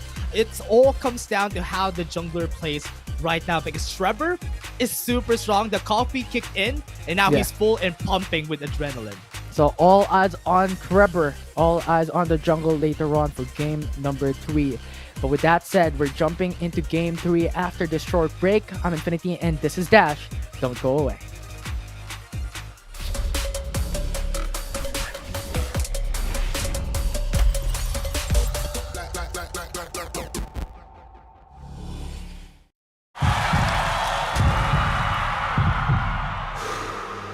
Stop and refocus. Get a clearer perspective. See things from different angles. Power up and set your eyes on the prize. It's time to step up and rise to the challenge with the Redmi Note 11.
Pag pinanghihinaan na tayo ng loob, where do we go? We go where our power lies. With Go Plus 99, 8 gigs for all sites plus 8 gigs for our favorite apps. Let's own the future with Globe Prepaid.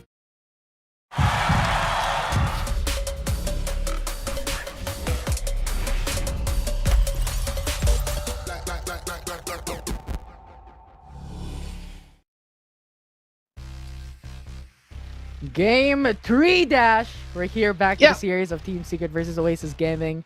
Wonderful game 1 from Oasis, a wonderful game number 2 for Team Secret. And this is the deciding game. If Team Secret can get the top 2 spot in the standing with a lot of stakes on the line for both these teams. I'm Infinity and this is Dash with me. We're jumping right in. Yeah, let's see what's gonna happen for this game, because everyone, that was a great game too for the members of Team Secret. Trevor just made it snowball in the team's favor, and he actually had the goodness of everyone in mind whenever he tries to go for ganks, tries to risk it whenever he can, because the timing of those ganks from Trevor was so important. The crucial timings, the flash that are getting popped during that time would dictate the phase of how the objectives are going to be taken. And that is exactly what he did. I love the macro plays coming from Trevor, and he really just doesn't want to get the kills. He just wants to make sure that he gets the objectives at every step of the way. Yeah, objectives, kills for Trevor. Fantastic jungle, fantastic early start there from Team Secret. So we'll see if ever the eyes that we have to steadily just stare at is Trevor in the jungle for the side of Team Secret, or will it be some other roles or other lanes here, as that was 2 different graphs that Team Secret has shown us from game number 1 and game number 2. Quite a drastic change.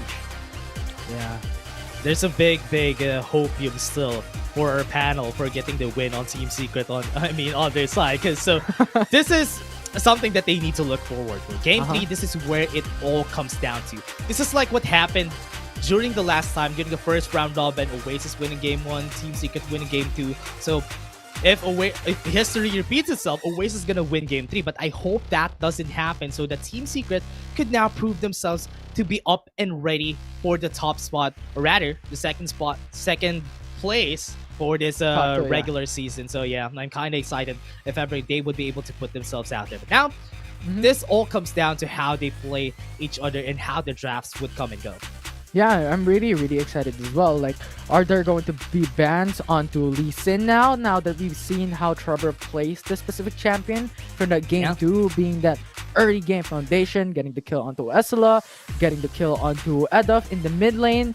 That was just so fantastic from Team Secret to start off with, gaining them a lot of gold, and we've seen them garnering 11k gold lead in the 14-minute mark, something around those lines. That it's just so huge when it comes to the difference.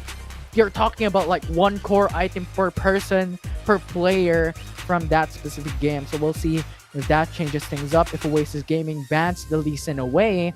And on the other hand, will Team Secret ban away the set, because they did not from game 2. Yeah, and this could potentially be what's going to happen. If they ban the Lee Sin, they could still potentially get the Kha'Zix in the first rotation, because most likely they're going to be getting Asila's pick right here. But if they want to respect what happened during that game, yes, the Gragas in set absorbed a lot of the pressure. That's why Trevor was able to shine during that game. So that all comes down to what the priorities is of Oasis Gaming. Do they want to get less pressure in the bot lane, or do they want to get less pressure in the jungle? If I'm gonna choose, I don't want to get pressured by Trevor every step of the way. Absolutely. I mean, having a Lee Sin just visiting you in your lane, you just can't see the fear that these players will have having that specific champion. But looking at the bans right now, we're looking at quite of a similar bans for the side of Team Secret, banning Jace and then Vayne. Might potentially be Camille for their 3rd ban here, but Oasis Gaming bans away Senna, so quite different from game 1 and game 2, with the Lee Sin available for Trevor once more.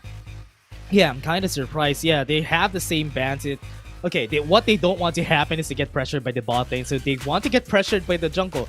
Or Oasis might have the plan to give Grindsky the Lee Sin, but no, yeah, they're going for the set again. Gragas could potentially come out again for the side of Team Secret and getting that Lee Sin after. Or they could prioritize another champion on their hands, and yeah, they're gonna go with the Corki in the bot lane, which is also a good thing. Yeah, and it's also a deny onto Demon Kite's champion. You already don't have Vayne, you don't have Senna, you don't have Ziggs, and even also Corki and even Jace as well to be picked up in the bottom lane. So this is a great deny from Team Secret away and batting against Oasis Gaming. And with Corki and Gragas being there, Oasis Gaming answered with an Olaf pick here. Okay. So they picked the Olaf in the first rotation, so they're gonna be forcing Team Secret to use something different. If that's the case, Yeah. Lee Sin could potentially be off the table, or I think, oh yeah, there you go. He yeah. forced them out of the table, so Jarvan is gonna come out. That's why they picked the Olaf there. Okay, that's very smart of Oasis right now. So on the side of Team Secret, they might be forcing Demon Kite again to pick the same champions that he used, the Jhin, the Azrael, or maybe even the Kai'Sa on their hands if ever. Galio is open. Galio is open. So That's Gragas gonna can get go to Azar, and Mhm. Galio can be locked in by Team Secret to go for support. If Oasis Gaming does not ban this specific champion, this is such a That's a good great combo. Yeah. AoE-CC combo for the side of Team Secret. Yeah, that's pretty easy to pull off because look at Team Secret. They're not even banning any of those. They don't want the pressure to come out from that. They're Oasis disrespecting the assassins that could be pulled out on the side of Team Secret. So now Galio could be It's up, open. and now this just fulfills what they want on the side of Team Secret, like what you said. Oh, are they gonna pick it up though? But Oasis Gaming already has the support. They have Rakan. So Team Secret could wait for that last pick to be Oh, really? to be Galio, right? To be Galio, because they want that hidden. But for now, it's still might be a question forcing. mark, because they could still pick up the Nami. They could still pick up other specific champions in the support pool, with Lulu also open. Yeah, they're gonna be losing damage if they do pick up the Galio. They don't have effective DPS, so that is out of the books Absolutely. for the side of Oasis Gaming. So Team Secret, Oh, yeah. they can pick this up pretty easily. They knew that. That's why they just pick up the Darius, at least to counter the Asilla factor again on their side, which is the safer route. Oh yeah, because Darius has been locked in, so this is expected to be the top laner for Team Secret. So Galio off the table here. With Diana being locked in by Oasis Gaming though. Yeah, there's a lot of melee champions for the side of Team Secret. Most likely their last champion would also be a melee champion. If they're fulfilling the same script here from what happened during Game 2, they have a lot of AoEs, which would be good for the side of Edap here. But remember, with the champions that they... Oh, really? Okay, that's action. good. That's good for Team Secret. At least now, there's a lot less pressure. Not getting that Galio would also be a good pick for the side of Team Secret. Getting this, they could be reckless whenever they want, because even if they die, there's Tatsuri there for the save, and he just hold out his hand, and yeah, you're gonna get revived. Action, revive me. right, exactly. So this is going to be quite an exciting draft, as both teams went for a different route. Like, so big difference from Game 1 and Game 2. With Diana, with Varus, Rakan for the side of Oasis Gaming, and even Olaf as well is quite different pick here for Oasis, and Team Secret went in for a whole different perspective here as well, with Corki Action and Jarvan 4 being locked in. So I'm really excited who's gonna win it, who's gonna get that early advantage, because as we talked about, seeing the pattern of the competitive scene, early game is always the name of the game. Yeah. What's great here, though, is that Oasis has a lot of AoE. So if ever Team Secret pulls the trigger first, they're gonna get countered by a lot of CC. There's also the Chain of Corruption. There's also the Grand Entrance from Oasis. So if they play reactively, it would be good for them. But also on the side of Team Secret, if they play reactively, that could also be good for their side. It all comes down to who pulls the trigger first. Yeah, if whoever pulls the trigger first, they're the ones on the losing end. Because there's a lot of ways to counter engages from both sides. It's gonna be quite a hard game right here. But what I like though, Demon Kite being put onto a perk champion in the bot lane, getting the Varus, that's something different. At least now in the bot lane, it would be easier for him to get the advantage there. Just don't team fight. Yeah, don't team fight, no counters, right? But we'll see if that comes into fruition here for game number 3 as we head into the Rift. It's Oasis Gaming and Team Secret, both one win away for the whole series to come, with a lot more stakes for Team Secret to be able to have a chance to secure the top 2 spot in the standings. This is what's hard about the Diana versus Akshan in the mid lane. Edap would just have a hard time to farm in the mid lane, and Tatsuri is free reign to gank, or rather to move around the map, and in the bot lane, they're trying to be very aggressive. Yeah, but it's not That's a lot of damage. Yeah, just a bit of a damage trading between both teams. My god, I'm kind of afraid of Demon Kite. Now he's low in HP, gonna be forced to use the Honey Fruit at this early stage. So later on, Rox can just counter Demon Kite whenever he can. But now, what I'm looking out for the jungles, they need to go to the top side again if Trevor wants to give the advantage to Azar here. Unless Trevor goes to the top side, this would be pretty much equal on the Set and the Darius onto the top side of now, especially that they went the full defensive on both sides. They both have barriers, but no, bot lane. Just a bit of an engage there from Dragon. Not going for an all-in though, but look at mid lane. Looking for a fight from Tetsuri. Just going back. No summoner spells burned this early on, so everyone's playing relatively safe. Yeah, there's a lot of fights simultaneously all around the map. Everybody is up for blood right here, but look at Rox in the mid lane. Top side though. The flash has been forced from Azar and also Esla to jump into a fight, but no first blood as of yet. But now, this might be your first blood though. Yeah, the mid lane going for a fight. Rox with a body slam onto Renzi, forcing out to go back away, and Trevor is on the front lines, receiving a lot of damage. First blood from Oasis Gaming, and making it a double as Trevor and Rox has been killed. Nice start from Oasis Gaming. Nice heal from Demon Knight. Was able to bait out Team Secret to go in, but top side. Ooh, not gonna be enough damage though from Esla. 1 HP. This is quite scary, but level 5 already for Esla, so Yeah, he can go showstopper. for the ultimate if he wants to force the kill, but just too dangerous. Yeah, okay. It's a good thing that they went to the safer route from both of our sides, because looking at what happened here, everyone, look at how Eddup is positioning himself and also Dragon. They are baiting out a lot of the CCs from the members of Team Secret. Then they went in after that. They were able to pop the heal from Demon Knight on the right timing, and that's enough. They were able to bait out, let's just go in, and they don't even have skills anymore on the side of Team Secret.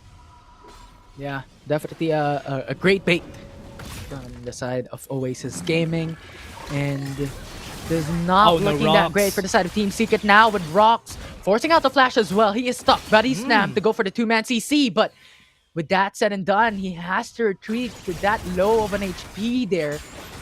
2k gold deal ready for Oasis Gaming in 3 minutes of this matchup. Yeah, what I'm liking is that they're putting the rotation already in the mid lane, pressuring Tatsuri, so that later on these objectives, we have the Dragons in 30 seconds right here in the game. So this is going to be hard for them to fight, especially on the side, I mean on both teams, because they don't have any flashes. They burned it during the last skirmish on the top side. Ranzi going in, this is 2v1, Azar has been slain, but Ezra going for the ultimate to initiate the fight. Nice kill once more from Oasis Gaming. Yeah, and what's good about this is because they got the kill onto the top side, they're going to be dictating the wave management on that part of the map, so it will be easier for them to take the Rip Hurl at the top side. Also because Azar is now a bit gapped against Asilla right here with some goals on the side, and after Asilla backs away, he has the first item, which is perfect timing for this. They are delaying a lot of the members of Team Secret, and that's an easy take from Dragon. Demon Kite is so cheeky. Canceled the recall from Chewy. Now disabling the early package. Yeah, absolutely. Yeah. But now they're starting the Rift Herald. They're looking for the trade. They're going to take this though. Team Secret is going to take this, and they're just going to back away. But Esla can start to fight. Azar is pinned down. It's now quickness with the Grand Entrance as well. But nice disengage from Rox. Going for the explosive cast. Now, what is Oasis Gaming will not be able to secure the kill. But Azar is very, very low. Yeah, he was also sticking with the Ignite. That's why I thought it's going to be the kill for Dragon. But now, top side.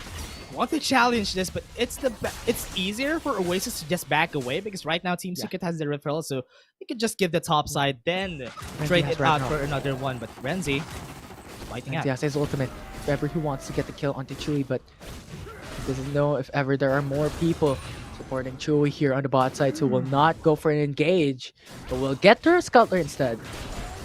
Yeah, Frenzy is ready to pop the Ragnarok whenever he can, but looking at how the map is right now, it's slowly turning towards Oasis just setting up the face of the game. But okay, I was afraid there that Chewy he has the Moonfall. I thought Eddup is just gonna go for it. Such an aggressive play here from Oasis Gaming. This is what you talked about pre-game 1. That Oasis Gaming has this tendency to be quite aggressive, and they're doing quite so, putting pressure on the side of Team Secret, because at the moment, as we're speaking, 5 minutes into the matchup, 2k gold lead still being sustained by Oasis. Yeah, it's all coming down to the draft for the side of Oasis Gaming. They forced the Olaf on the first rotation, baiting out Trevor to a more conservative champion rather than getting a Lee Sin. And now, Oasis is paying dividends for it. Now, Dragon, CC'd by Trevor with flag and drag. And Rocks has the explosive cast going for it. Demon Kite uses the flash. Will miss the opportunity for that CC onto Trevor with that ultimate with the Cataclysm. But we'll miss that. Now, Oasis Gaming back to safety. Yeah, not getting any kills. Team Secret, this is not what they want to happen. But now, with this, at least they're fulfilling they're not giving a lot of kills to the side of Oasis because Oasis has a lot of early game pressure and a lot of early game damage, which is very smart for Team Secret to just give this. Yeah, early game, yeah, let's just give it to them because we're waiting for Chewy to get the items that he needs. He does have the Black Cleaver right now, but we don't have the damage yet to back it up with. So that's why they're playing it a bit safe. Wait for the next objective, wait for the second item, then they go for it. Try to get a reverse Uno card against Oasis after. Yeah, although right now, we're looking at Azar, still doesn't have his Black Cleaver. Still needs 400 gold to be able to secure it for that 3k gold as Black Cleaver has that cost. But we're talking about this early game. The Rift Herald from Trevor still has not been spawned. Now has been spawned immediately when I said it. They're looking to punish this mid lane turret.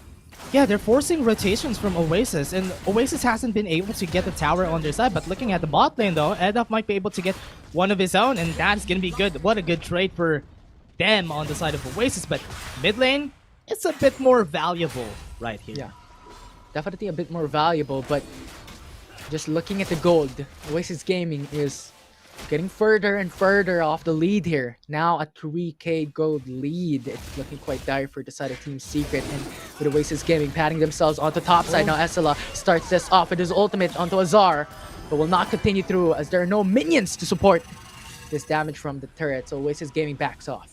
Yeah, good timing for the padding of Trevor onto the top side. That's why they weren't able to follow up with what happened on the showstopper. So that's going to be good for the side of Team Secret. But now 10 seconds on the clock, Cloud Drake is going to come up, and they still don't have second items on most of the members from the side of Team Secret.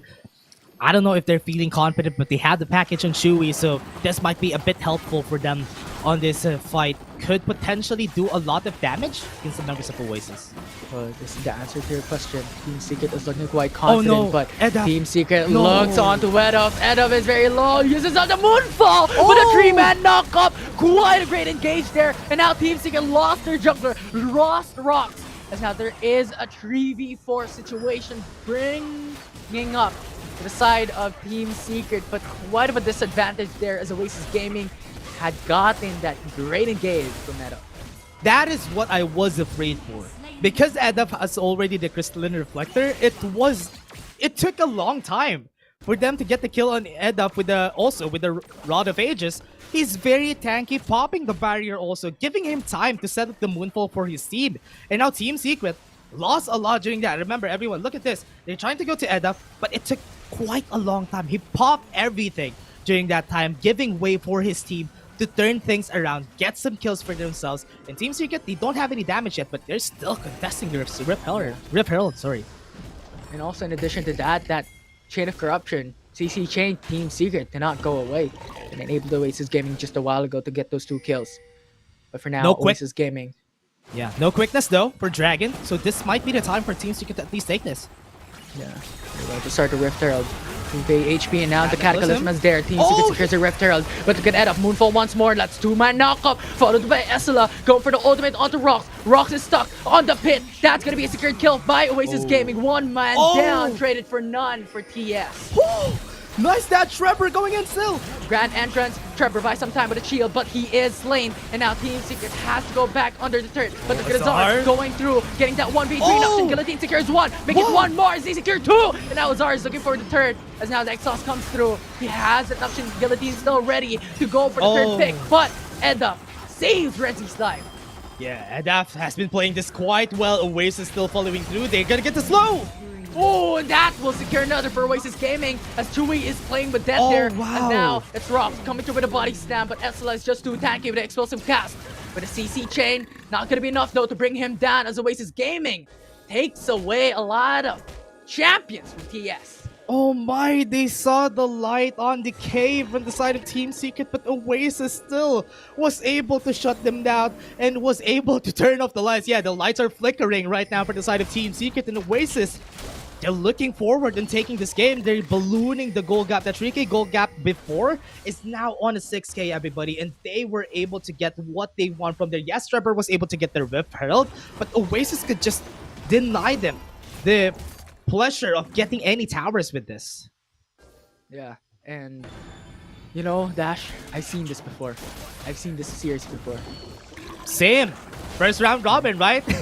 Yeah, absolutely. But we'll see as now Dragon with the quickness grand entrance will miss out onto Chewy. Will miss that opportunity, but third secured though. But it was his gaming.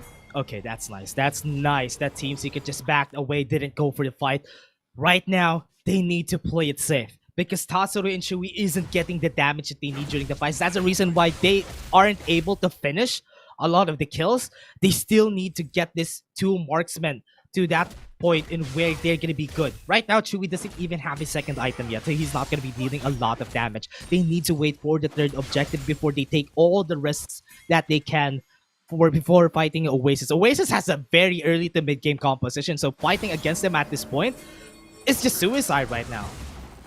Absolutely, and considering that they have the 5k gold lead, that definitely pushes through with the early game, mid game power spike. And when we're looking at the items right now, look at Esla, Black Cleaver, Bramble Vest with the Divine Sunderer, and will provide a lot of damage, along with Eduf going for Roa, Crystalline, and also the Rabadon stat capsule. This is the damage that Oasis Gaming wants, and Team Secret is quite on risk here to win for game 3. Yeah, I still really like the mind games from Oasis Gaming, forcing Trevor to a Jarvan. Man, that was so good. And now Renzi is just so happy. He got 9k DA on his hand. And now Team Secret wants to risk this though. 3 seconds on the Infernal Drake. And that's Infernal Dragon. Very high But priority. it wants that. Absolutely. We'll see how this would turn out as Oasis Gaming now starting the Infernal Dragon. Team Secret is looking for the contest. Trevor is ready. And that Flag and Drag is still waiting for that opportunity to come in. But look at Eduf's position. He can go for the Moonfall. And now it's going to be the Grand Entrance, going for the 2-man knockup. Moonfall, but Explosive Cast disengages now. Team Secret is on a dire position. Azar is down. Rox is down. This is a 2 for null. And Oasis Gaming is collapsing onto the mid lane. They're looking for those kills. Chewy's and down. Chewy is stuck against 2v1 as they secure the kill once more. And Trevor won't be the only one alive as Oasis Gaming takes the Infernal Drake with 4 kills on top of it. Man, Adaf and also Asilla, they were just the ones in front, and they were just the ones who were dealing a lot of damage. Yes, Demon Kite was able to help with the piercing arrow, but Adaf and Asilla were the only ones in front, and they were the ones decimating the members of Team Secret, and they can't even do any damage against them. That is very alarming, and now they got the Baron Nashor. That just puts another icing on top of the cake on what Oasis wants to go for. Adap has been playing this game so greatly. The Moonfalls that he gets are always so great. He's getting 2 or 3 people every time that he tries to go in. Look at this. Remember this fight. Look at how they went in. Dragon went in. He started the fight, but he just paved way for Eduf and Asilla to the back line. And that is just how it snowballed in favor of the members of Oasis. They got the Dragon and they got the Barret in the end. That was just too clean for them. Yeah, and we called it out. Eduf's position, like before the game started, because it was quite fantastic. He could just flash in, get that Moonfall connected in every single one, and he has shown value in that team fight. So Wondrous CC chain from Oasis Gaming, from Dragon and Eduf to win that team fight. And now Oasis Gaming is looking to punish on those turrets, as they have already cleared tier 2 in mid lane. Yeah. And what's happening right now is that whenever Oasis goes for an engage, they always make sure that Adolf is in a better position just for him to get the better Moonfall. Now that he has the Rabbit on stat cap, Team Secret needs to be careful, because one Moonfall could potentially take out their whole backline, so they need to protect, find a way to peel for Chewy and also Tatsuri. But now, this might be the last fight. Everyone is positioning themselves right here. Yeah, Oasis Gaming is going for the 1-3-1, pushing on the hidden turrets. And Team Secret cannot go for the all-in protect here, as Oasis Gaming is just too strong at the moment. They need to Chain split of up. Corruption! The Chain of Corruption actually hindering Chewy to go back to safety, as now Dragon goes into the back lines, goes for the quickness in the grand entrance, but Trevor is stuck on his Cataclysm. use up the Serix gauge. A lot of damage coming through Zero from damage. Demon Kite, but they killed Estela. This is a great start, but Oasis Gaming already secured 2 inhib turrets, making 3 as they're looking for the third one in bottom lane. And Renzi went in for the Ragnarok as well. Go back to safety. Shut down. Team Secret delayed the push of Oasis Gaming, but lost 2 inhib turrets. Yeah, that was very big for Oasis, but it's a good thing that Trevor Dragon was ready to go in. He was able to get the quickness. He's supposed to get a great grand entrance, but because Trevor was able to get a great flag and drag, he was able to cancel the chain of corruption onto the backside. Chewy was held on. That's why Dragon tried to go in, but Oasis wasn't able to do that because of Trevor. Trevor was the hero of the story, but not enough at this point. Edov, look at him. No. Tatsuri goes for the face check, looks up onto Edov, and now Edov just goes for the kill. Oh man. Oasis is just snowballing at this point. They're just finding ways to get kills every time, and they're Look going at for the more. flash! Look at the grand entrance, goes for the CC onto Azar. Azar is half HP along with that damage from Demon Cat with a piercing arrow. Brings down Azar. And Oasis Gaming just jumps on the inhibitor to secure the last one standing for the bottom lane. Yeah, this would be hard. A fight may break out anytime soon, but it's Oasis. They want to take the Ocean Drake just so they are sure that they can sustain during the whole duration of the fight. And also because Tatsuri is gone, they have less damage potential on the side of Team Secret. And this is what happens when you're very good at the draft. Renzi forcing the Olaf, and they're going for a fight again. Preview 1, Estela is the target here from Team Secret. He's exhausted, but Estela with that grid, a lot of shield to sustain himself. And while that's happening, Oasis Gaming is just going for the Ocean Dragon, non-contested here for Team Secret. Oh man, that is just super sad for the members of Team Secret. They lost. They can't even take down Asilla. And that's a very big statement for their side. 13k gold lead. They can initiate whenever they want, and topside might be the target. Quickness, Grand Entrance hindered because of the body block from Team Secret, but Chain of Corruption locking onto Trevor. That's the flag and drag looking to go for the CC, but Renzi has his Ragnarok up. TS secures the 1-for-1 onto both junglers, but Oasis Gaming is looking for the finish. Secures Chewy down. Tetsuya is very low. Team Secret has lost their mid laner, and Oasis Gaming will secure the kill onto Azar to look onto the Nexus as they finish this series with a 2-for-1 repeating history for the first round robin. History repeats itself, and Oasis is on top of it and takes down Team Secret, not giving them any form of vengeance or revenge against Oasis, and they were just on top form during that game. They denied a lot of the pressure from picks on the side of Team Secret, and they paid dividends. They were able to withdraw all their investments, even into the draft. The mind games during the draft was super important in Oasis. Team Secret was playing on the hands of Oasis.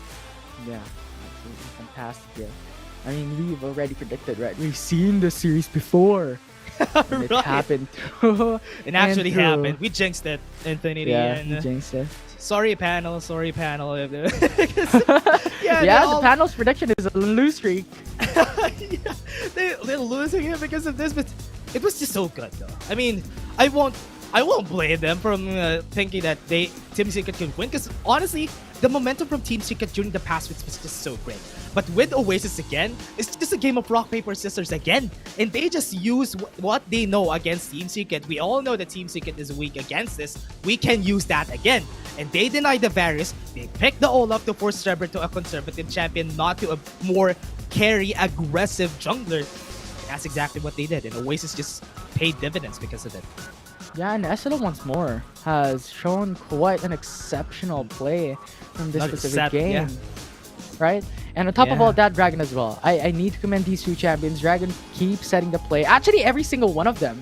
If we're looking at Edif as well, right? He is continuing the CCs from Dragon, right? He looks scary, as you stated.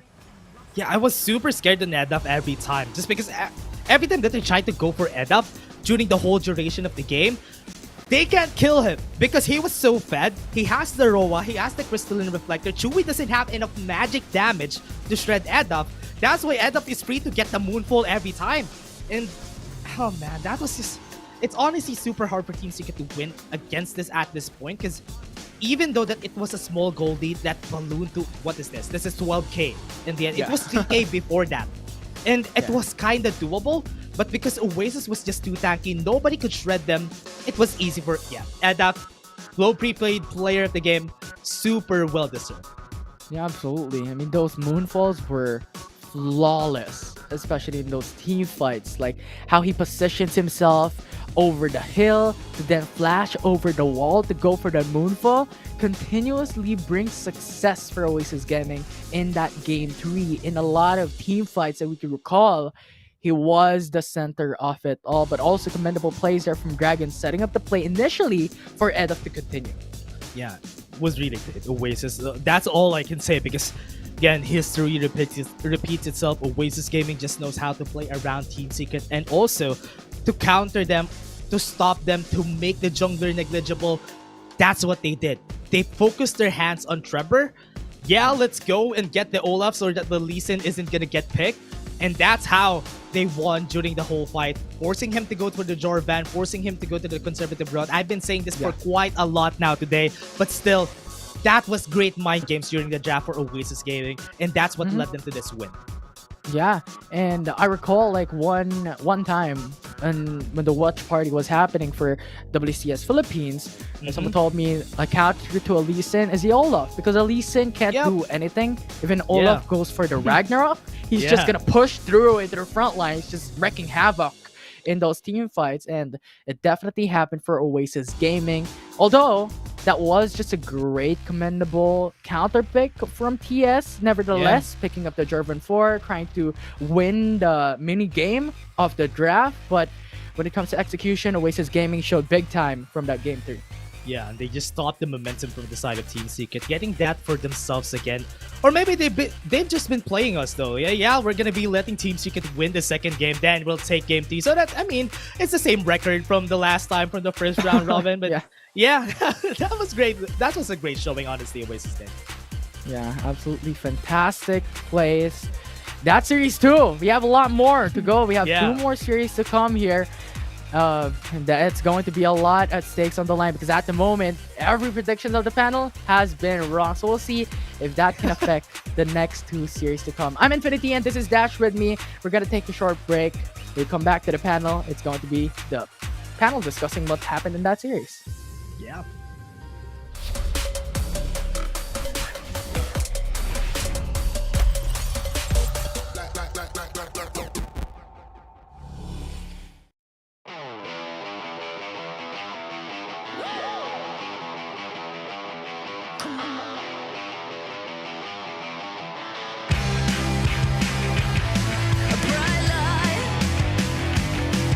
Feels right.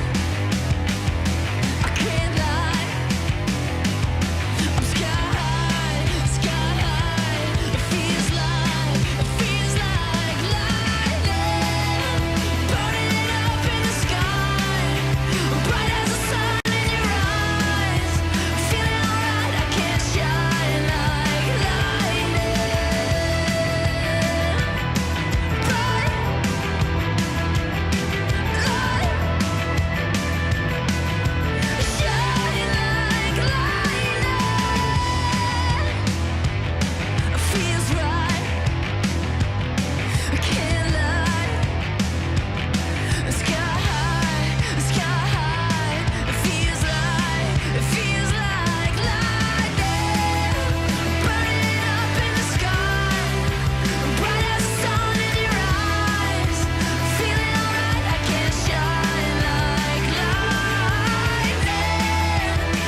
Running wild out of my mind.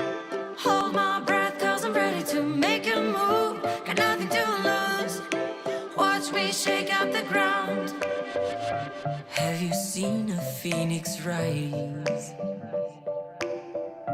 Rising up above.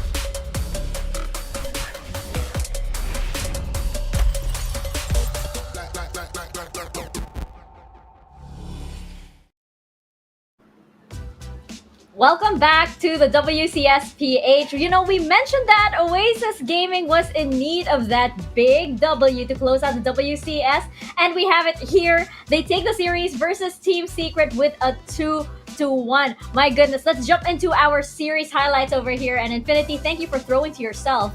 I think you were just mentioned one of the panel. Back, you're part of this over here.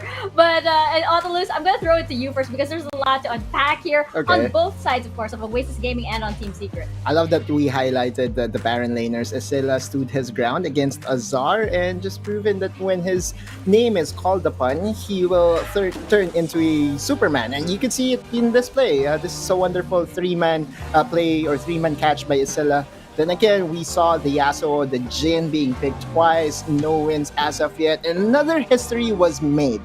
Ladies and gentlemen, Akshan was 7 wins with 0 loss up until today, up until game number 3. And Tatsuri decided that, you know what, that's not gonna happen anymore. Akshan finally suffered his first loss. And again, at the end of the day though, kudos to Oasis. I know that they have their sights already for playoffs, and this is more of a momentum builder than anything. And I believe that this is already a statement by itself, because getting a 2-0 over Team Secret means that they could still be a scary foe come playoffs. Yeah, absolutely. I mean, this series made it so that we have like 2 histories repeated today from the first round robin over the past few weeks of WCS Philippines, and it's such a great thing to see. And especially as you stated a while ago, how Esela played that from game number 1. In game number 2, not that fantastic because of the punish of Trevor and Azar that early game, but in that game 3, it was back to how Esela has performed from that game number 1. And on top of all that, it was just a lot of these CCs coming in from Oasis Gaming that enabled them to win on those team fights against TS. Yeah, and I think, you know, of course, there's a big question, of course, of whether, you know, Oasis Gaming, they suffered a few number of losses in a row. And I think, you know, if you compare as to who needed this win a lot more, I actually would think that it is Oasis Gaming that needed this a lot more, just in order to get that confidence boost once again into the playoffs again. Yes, I know. Hi, Team Secret. I'm waving at you. Team Secret! I'm waving at you. Also, because now they don't have any access to number 2. They are currently locked at number 4, and I believe there's a space still for them to get number 3 if UDG wins over FLA, which is a tough task if we are going to look back what happened yesterday. I think that, like, you know what, come playoffs, that's when, you know, Team Secret, I feel like, will be back with a vengeance. Okay. Oh no, I know, I just cursed them. Oh no, okay, you know what, I take it back. You know what, never mind. I don't want to say anything anymore. Weird things happen when I say stuff against Team Secret. I'm just gonna not anymore. I'm gonna save it for next week. In the meantime, though, we do have Oasis Gaming back on the panel with an interview, and I believe it will be Edap speaking on behalf of the team. So let's bring them on over here. We've missed them. It's been quite a while since we've seen them back here. Hello, guys. Hi, guys. Welcome back, and congratulations on your win. Hello to everybody there. Edap, congratulations. Thank you. I actually have a bit of a lightning round for you guys. So I'm gonna throw this to Autolus first. And I'm gonna ask my questions later. Okay. Sige. Playoffs implication na tayo, pare. Currently, I have confirmed with League Operations, specifically kay Boss Dix, na you guys are locked sa number 6, which means na makakatapat niyo for the first round will be the number 3 team. Ngayon, dun sa number 3 team na yun, I think dalawa na lang yung posible niyo makakatapat dun eh. It's either Team Secret. Actually, Team Secret, pwede pa sila mag-number 3 kasi may head-to-head pa sila over. Actually, sige, padali lang natin. Dun sa tatlo, ES, FLA, or GS, sino yung gusto niyo mag-number 3? Ang number 3 po. Sino yung basta gusto nyo para sa mag-point akin 3 po, na makatapat nyo? Ako po, Fennel po. Gusto ko po namin makalaban. Fennel? Kasi po, Okay. favorite po namin sila kalaban. Hindi kasi po, para maganda po kasi sila kalaban lagi. Yun. Okay. So, Fennel ang pick ni Edaf. So, tingnan natin kung magna-number 3 sila mamaya after everything is well and said or well and done. Infinity. Yeah. Well, for me, I don't have any questions, but that was such an amazing play there, especially with Diana Edaf. Congratulations on the win against Team Secret, and best of luck in the playoffs. Thank you po, thank you. All right. So, Edaf, I'm gonna ask you a few questions, and this is just to get you to know your whole team better. So, yung sagot mo lang is basically just yung pangalan ng mga teammates mo, kung sino man yung fit sa description na ito. So, first, sino yung unang matulog sa team? Si Renzi po. Oh! Early pala matulog Si Renzi po or Renzi. yung Snipate. Apo, dalawa po. Dalawang jungle po namin. Bakit parang even though, yung mga ibang teams bakit parang yung jungle palagi yung unang matutulog? Maybe there's something there. Wala natutulog. So, sino yung pinakamagaling magluto? Wala po eh. Puro po order kami dito eh. Wala po nagluluto sa akin. Puro corn beef lang ata niluto nyo nakaraan, boy. Sa puro makdo po yung jungle namin. So, sino yung pinakamatakaw sa inyo? Matakaw po. Si Renzel po, pinakamatakaw yung top po namin. Gabi po yan kumain. Tapos mag-gym po yan after. Wow. Okay, so bawi naman. Nababawi naman. Binabawi niya naman po sa gym. So, kung maghihiram ka ng pera, sino yung una sa team na lalapitan mo? Si Renzi po ako. Wow! Ano po si Renzi? Grabe po yan. Paldo po yan si Renzi. Manager Renzi. Let's go. So, sino yung mas madalas nagpapalibre sa team? Si Renzel po.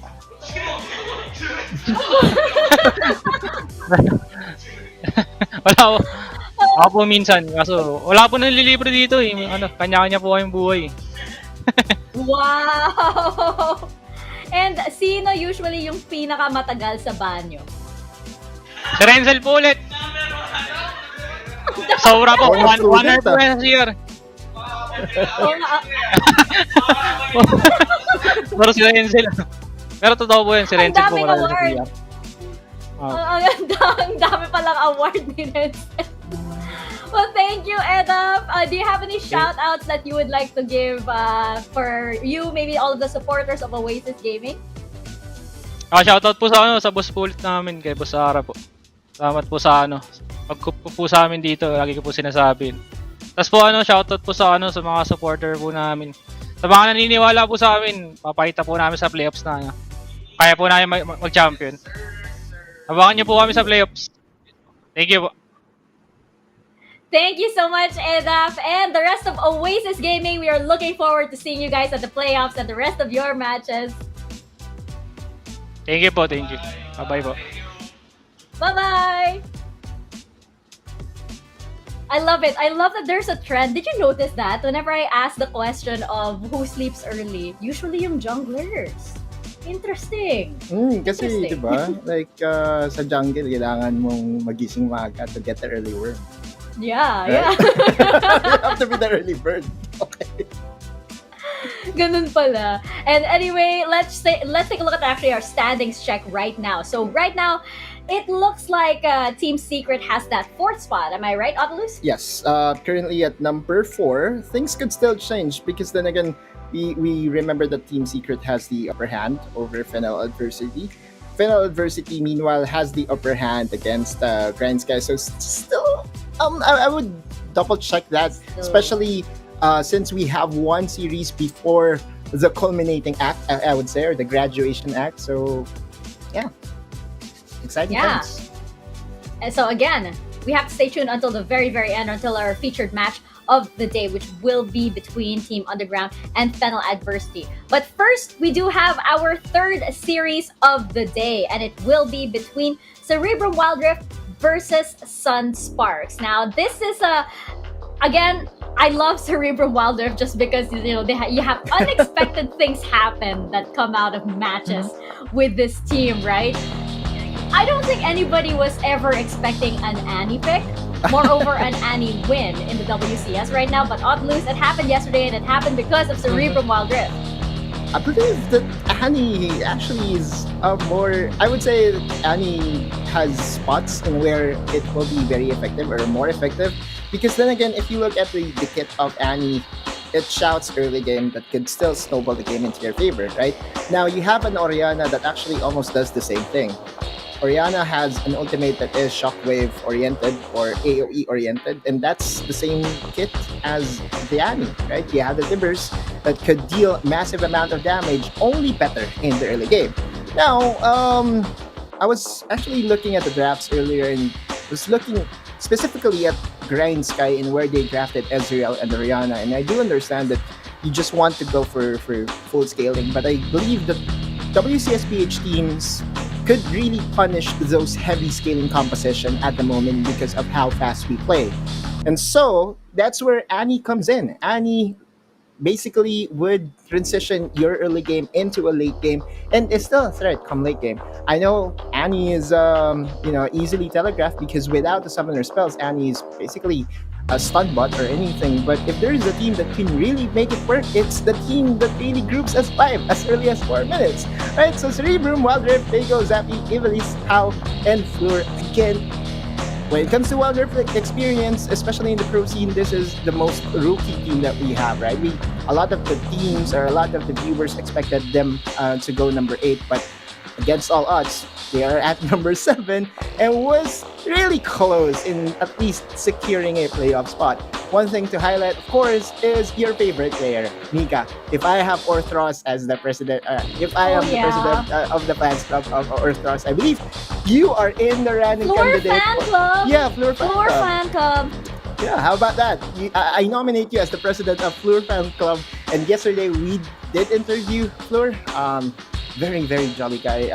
And I would say that his personality alone was able to give it lightens up the mood for everyone. They did say multiple times that this is a non-bearing game and they will just go out with a bang. They went out with a bang yesterday, and I expect them to do the same. Look at that numbers. Look at those numbers. Average kill participation of 82%. Out of 10 kills, 8 of them you participated. That just goes to show that Fleur is a very effective support, and this is a team that I will closely look at, especially in the succeeding tournaments that we will have. Possibly next year, this Cerebrum Wildrift that we're looking at will be part of the playoffs already. Definitely. I would love to see this team, going into the future of Wildrift Esports because they are so interesting. I love their dynamic, and I am so jealous that you guys got to interview Fleur yesterday because I was waiting for that moment. Hopefully it happens today, but on the other side, of course, we still have Sunsparks, and they've managed to take off. They have had those brilliant moments where they managed to take off games off of Grindsky, Oasis, even Team Underground, and they have won a series versus Team Secret. But Infinity, this has definitely been the team that has been struggling the most here at the WCS. Yeah, absolutely. I mean, the win against UDG in one game was yesterday, right? Wherein they played the Kazakhs, Camille, Jace, Lux, and the Set, which was fantastic from the side of Sunsparks. And Ace, as a jungler, I believe, is one of the only junglers that is utilizing this tanky utility type of jungle to be able to provide for his team a lot of these engages, a lot of these utilities for the rest of the crew to be able to scale, to be able to match up with the pace of the opposing team. So definitely someone that we need to watch. And on top of all that as well, with solo highlight, we also have MJ, the support of Sunsparks here to match up against Floor, as we're seeing his champions quite flexible, and Mgen is only the support player that brought out the Blitzcrank, and it was his debut in the WCS Philippines. So a lot of flexibility on the line here, and how Mgen plays it is bringing out this untraditional picks to be able to support for his team, but in the same time, just throw off his opposing matchup in the dual lane. So a lot of flexibility, which is something that is a highlight for MJan here as a support. And I think that's why our head-to-head is going to be Floor versus MJan. This is going to be a very interesting one, right? Because you have Floor, who has been a standout support, like overall and everything. You have MJan as well, who did make that, that incredible mark on us with that, suddenly bringing out the Blitzcrank play, which was such a memorable moment for Sunsparks and definitely one of their highlights. So like Autolus, how is this gonna go down right here? We have Floor versus MJan, and it looks like it's gonna be a very interesting one, especially with the types of champs that they can bring out. Yeah, I just hope the MJan will go full kamikaze and go for the Blitzcrank, because there's a mini rework that was done on the Blitzcrank and allows him to make more plays. As for Floor, I expect her to, still go with her comfort picks. Yesterday we saw how controlling her champions are. Rakan, Lux, Leona. There's a lot of champions that Floor could play. Meanwhile, MJan could spice things up with unorthodox picks like the Sona, like the Cerebrum. So we're looking at two very different supports, but with one agenda in mind, which is to take the victory. Yeah, and I like how you mentioned about the Blitzcrank, and that is really something I was looking for, because like he has more speed now with the rework on the Blitzcrank and with a buff that has came through. So it's such a great rework for MJan if he wants to pick that specific champion. And with what you stated, these two players have quite a significant difference when it comes to their champion pool, with MJan going for the untraditional and for going in for the Galio, the Lux, the Thresh picks here for CE. So I'm really excited with this head-to-head matchup. The road is basically, and the way is paved for MJan to just pick the Blitzcrank. It's like, go on. It's like, this is your moment. This is your time to shine over here. The stars have aligned and everything is in the right place for this player to bring out one of his best champions. But we're gonna see. I mean, if Cerebrum Wildrift, of course, are using those big brains, they may just ban it out if they feel like MJan is going in that direction.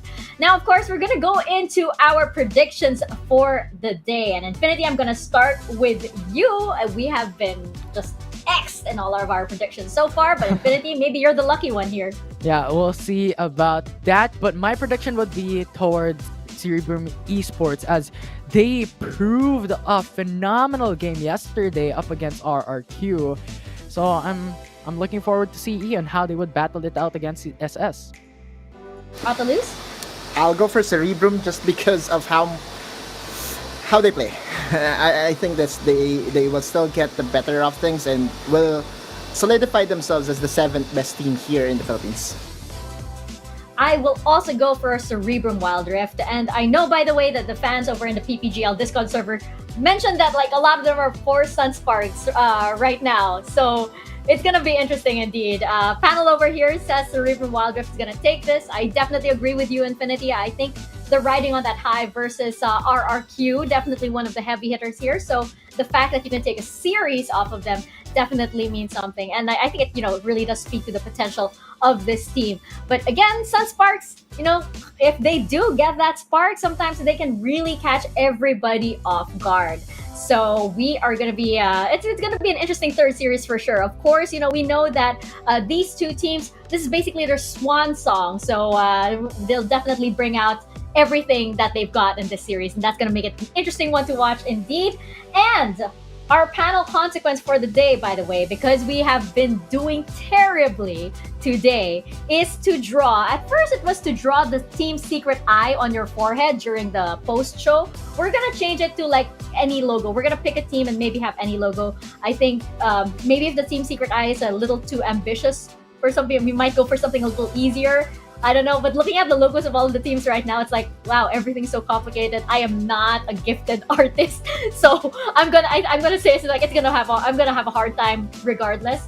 But I'm so game anyway. I think like after like that series, I owe Team Secrets. I'm probably gonna stick with Team Secret on my head. I'm already accepting my fate. That I'm not doing well with the predictions, so I'm probably gonna have a drawing on my head anyway. And Infinity, are you gonna be with us for the last panel? Yeah, I I'm hope gonna so. be with you guys for this I series and the wanna next I one. wanna see a drawing on your forehead for sure. I gotta And find you, a marker for that. yeah. You can find a marker. And of course we can pick any. I mean, like looking at the logos here. I would think Fennel Adversity is also interesting. I mean, it's like triangle flags. That could be a little easy if you can't draw that. I'm gonna be a little ambitious and try the artwork that is the Team Secret Eye though. But of course that will be for our post show after our last series. We're not quite there because we are on to our third series, our swan song for Cerebrum Wildrift and Sunsparks. Casters, over to you guys.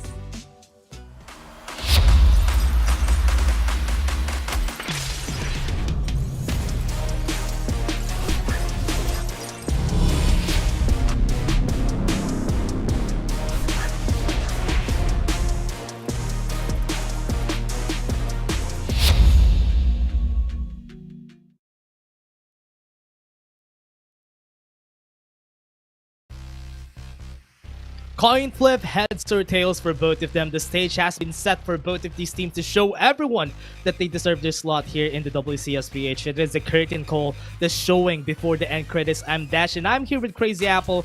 Ready your popcorns and your positions because we'll start the set. Final take, ready in action. Let's take a look at this, Crazy Apple. Yeah, Cerebrum versus Sunsparks. This is the final dance between these two teams, and they are currently in the last bottom of the standings. Means they won't be getting into the playoffs. Does mean that the matches today will be non-bearing in terms of the overall picture of the WCS, but they still have something to prove here, Dash. It could be, I think in my head, two things. Either they're gonna show who is, of course, the better team, and also who could be the more creative team coming into this. The panel has said that there could be a blitzcrank from Enjan. We could see again Ivalis on the Annie. Just right now, it is gonna be the last dance, the swan song between these two teams. So I'm just so excited to see what they're gonna bring here today. Yeah, I'm kind of racking my brain on what they can also pick right here. Try to experiment their bits right here on this last stage that they can fight against each other. So this is gonna be quite different right now. Sunsparks have been using a lot of the tanky junglers on their side, and CE, they always go for Zalpi, going for the aggressive playstyle every time. And we all know CE always tries to find ways to go for fights, and so far they have been successful with it. Whenever they get the win, it was because they were aggressive, and the connection from floor is just so good on the side of Cerebrum Wildrift. Yeah, and as we get into the pick and ban phase here, Dash, you're talking about how a lot of the tank junglers does go to the side of Ace, while Zalpi does use a lot of the carries. The bans are certainly forming that way so far, with the Nunu ban against Ace, and 2 straight bans against Zalpi here for the side of Sunsparks. Yeah, we have the Vayne ban also. They're still respecting Conce's Vayne. They don't want that to come out or give any chances for Sunsparks to get that easy advantage to their side. But Sunsparks, yeah, they're playing it very classic, going for the set first pick, which is not really bad to be honest. But CE, they can potentially get a lot of the good champions here. They have the Camille, they also have the Fiora. There's a possibility of a Senna can get picked if they want to get that for their hands. Yeah, a lot of classics here, and so far it looks like business There's as Gragas. usual. Yeah, Gragas does go to the side of CE. But yeah, business as usual so far, Dash. A lot of the strong picks being picked here set going to the side of Sunsparks, so most probably going to be in the hands of Nastro. Has been usually the pivot, or rather the foundation for Sunsparks, where they like putting Nastro on these tanky top laners. Could also very well use the new item like the Divine Thunderer. Yeah. I'm liking the picks from Sunsparks. Ace trying to do something different, going for the Kha'Zix, just for him to flex his muscles against the members of Cerebrum Wildrift. So right there's gonna be the answer from CE. They're gonna go for the safer route. They have the Camille, they have the Gragas anyway. They can set up some ganks, some pickoffs from themselves, and the Illusion would be the early game answer to what Sunsparks has right now. Yeah, and if our viewers are just tuning in, weren't able to see the games from CE yesterday, you might be surprised that Ivalis is in the mid lane. This has been the role swap between them and Keiko since starting out this week 5. And Yesterday we saw Paygo's style. He is a bit more aggressive. Does start out a lot of fights solo in that lane. Even Ivalice was feel like was more empowered to start out fights, and that is a very different look for CE. Seeing this Lucian pick, I think this Lucian can go either way. Can go into Paygo or Ivalice hand, just because how doesn't play any marksman. Yeah, and what's great about this though is Jace is open for both sides. If they want an easy access poke and also an engaged potential, they can pick up the Jace if they want to. And yeah, Cerebrum Wildrift would just ban it on their hands. But so far, like what you said a while ago, what happened to CE in Sunsparks, I mean CE, is that it's really great to have Ivalice on a more aggressive role. Paygo has been aggressive for quite a long time now, but having Ivalice also tuning in with the aggression, it was a bit too late, but I think that was a great decision for CE. Yeah, and yesterday, Ivalice felt like he was going through the letters. He played Ari and Annie, and I wasn't sure what the third game was. I feel like maybe we could see something like that coming here, but with that priority on the Graves for CE, it looks like it could go into the hands of Zaupi, and maybe we're gonna see the Gragas into the hands of Fleur in the support position. Yeah, Zaupi could still use a Lee Sin if he wants to on his hands, because honestly, he could also play a mean Lee Sin like in Game 3 yesterday. He played that and it was super good. So against a Kha'Zix, that could potentially be a good pick just for them to get that counter. But now Sunsparks getting a Rakan, there's a lot of AoEs going to their side, so whoever goes in for the side of CE, they need to be careful because there's a lot of ways for Sunsparks to cancel them down. To double down with that is the Mega Inferno Bomb. Yeah, actually, Dash, Lee Sin has been banned. It is the first ban Oh, for that's Sun why. Sunspark. So yeah, we're not gonna see the Lee Sin. That's why. No, it's fine. That's why it's gonna be the Graves.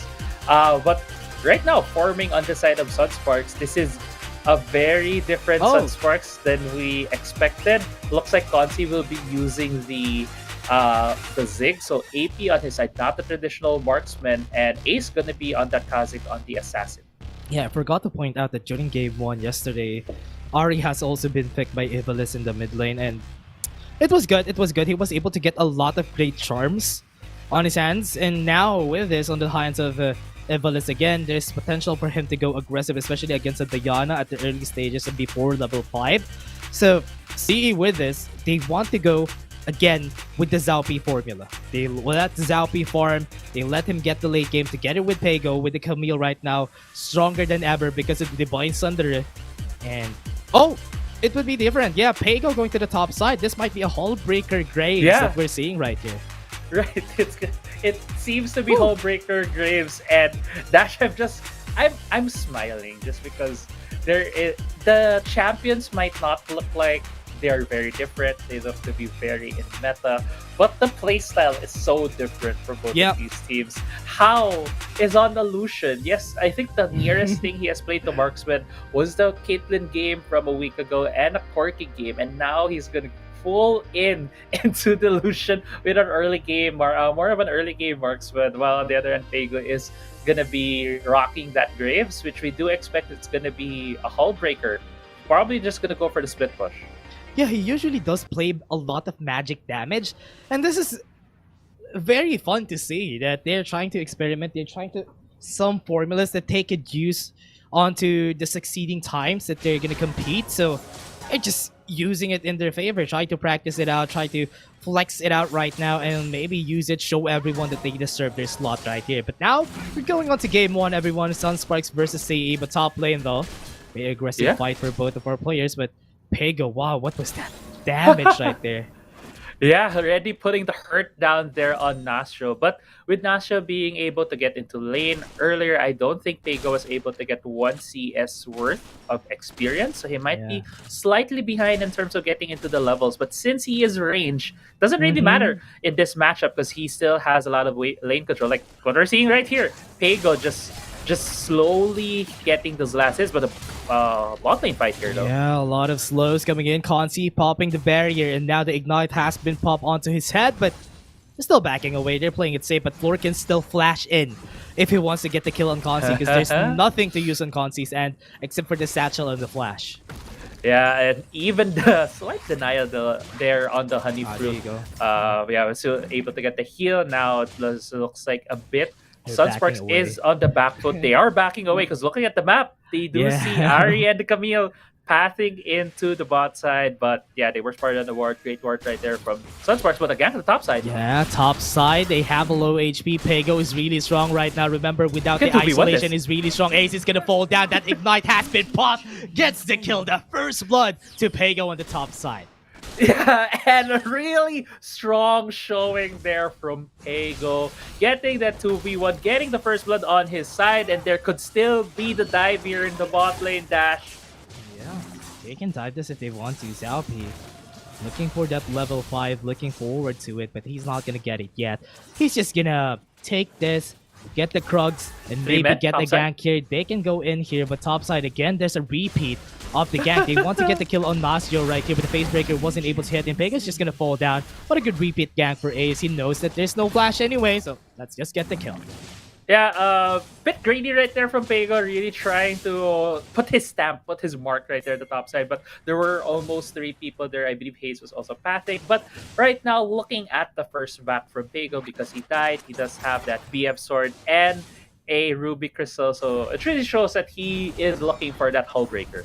Yeah, now getting into the bot lane again.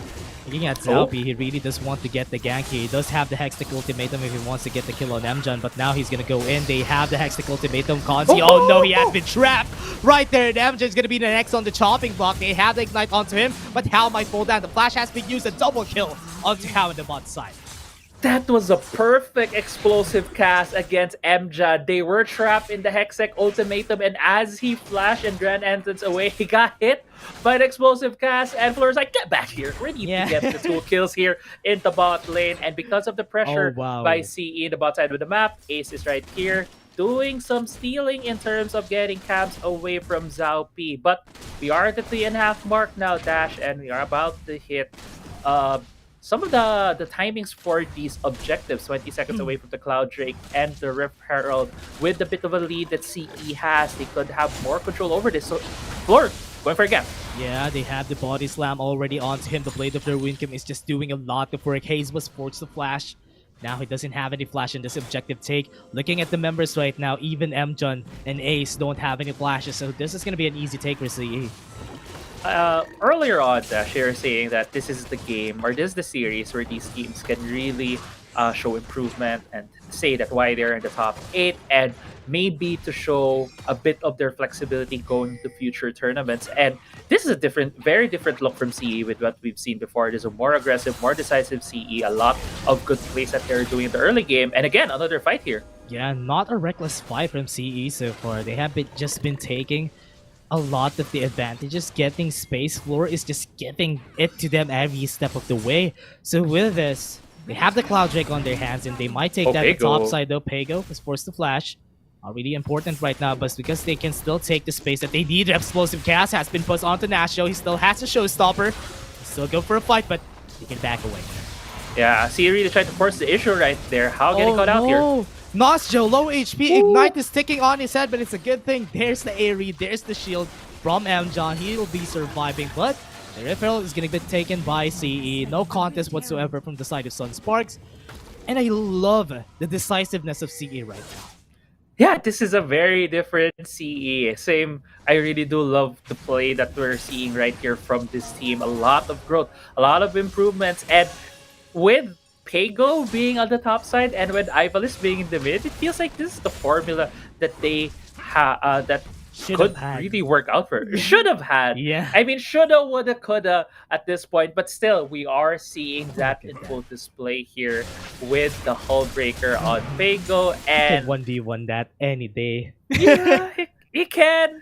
A lot of good things right now happening for CE, but let's go back into where the win conditions could be for both of these teams. And right now, I feel like CE has been the one who has really been dictating the pace of the game well, because they need these early advantages to really prop up Pego. They also have a lot of late game potential on their hands, which is going to be very hard for Sunsparks. And another gap here in the bot lane. Hextech ultimatum onto the charm. Perfect timing. Hayes does get the moonfall though, but not gonna get any kills on his side. He doesn't have any damage yet. Yeah, and going back to my point, I think right now Sunspark, what they need to look for are these objective fights, but Yeah. Conti getting caught out. Yeah, they have the flash force onto Consi. Now they can get the kill if ever they see Consi again, and then they step away. Now he's in the mid lane. That was forced by CE. Now the Rift Herald is here. He's going to be taking this tower down, but look at the explosive cast. Forced him out of the way, and this is the tower. Pretty easy for CE. Yeah, Floor just marking his territory right there. When Sunsparks was just near the tower. Yeah, one more tackle. Boop right there from Shelly. C is just being super oppressive this game. Using the explosive cast to really box out the members of Sunsparks, not letting them defend. Even how throwing out the culling right there just to delay some recalls. And see, it looks like they're really having so much fun this game. Yeah, they're just taking everything that they can. They take the bot lane, they take the top side. Now, it's just looking so easy for CE right now. 5k gold lead. And it would be hard for Sunspark to do anything about this unless Hayes and Consi gets the items, the Rabadons on their hands.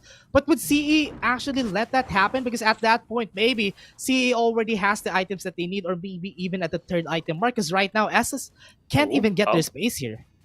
Yeah, and Hayes, though, really sussing out this gap. Yeah, they have the Grand Entrance, wasn't able to hit though. The Moonfall has been cancelled. Look at that. That is a great body slam, but the quickness to the answer. Floor is going to back away, but the damage onto Evilist is good. But how is just needing so much, but nothing onto kills right now on the Department. Mega Inferno Bomb has been dashed by Floor. What was that? Did you see that? The ankle breakers from Floor was so great. Floor came in with his fancy shoes, but Zombie going in. Oh, he went in, and Ace is gonna be the kill, and Hextech Ultimatum is out for the take, but Zombie is super tanky. Conti is gonna get taken down, and Barrier won't be able to do anything. A double kill onto his hands. Floor came into this game to tango with the members of Sunsparks. He did the ankle breaker. He did everything. He sidestepped Ace. I was so scared for him. He went for the body slam with this Kha'Zix having that isolation damage, him being so low. And Action never stops Dash, but still, I just want to go back. He proto belted away to dodge the range from it. But here though, CE pinning down the members of Sunsparks. Yeah, they're gonna go for a gank. Hayes doesn't have the Moonfall yet, so they're gonna get slowed down. Here comes the explosive cast. John is gonna sacrifice his life just for them to get the kill here. And now he's gonna be running away, but Hayes doesn't have anyone react on here to save him out, but he has the Moonfall though. That's gonna be the Serpent How gets taken down, and now they're gonna go for a change. And CE now they gave the kill, and they don't want anything anymore.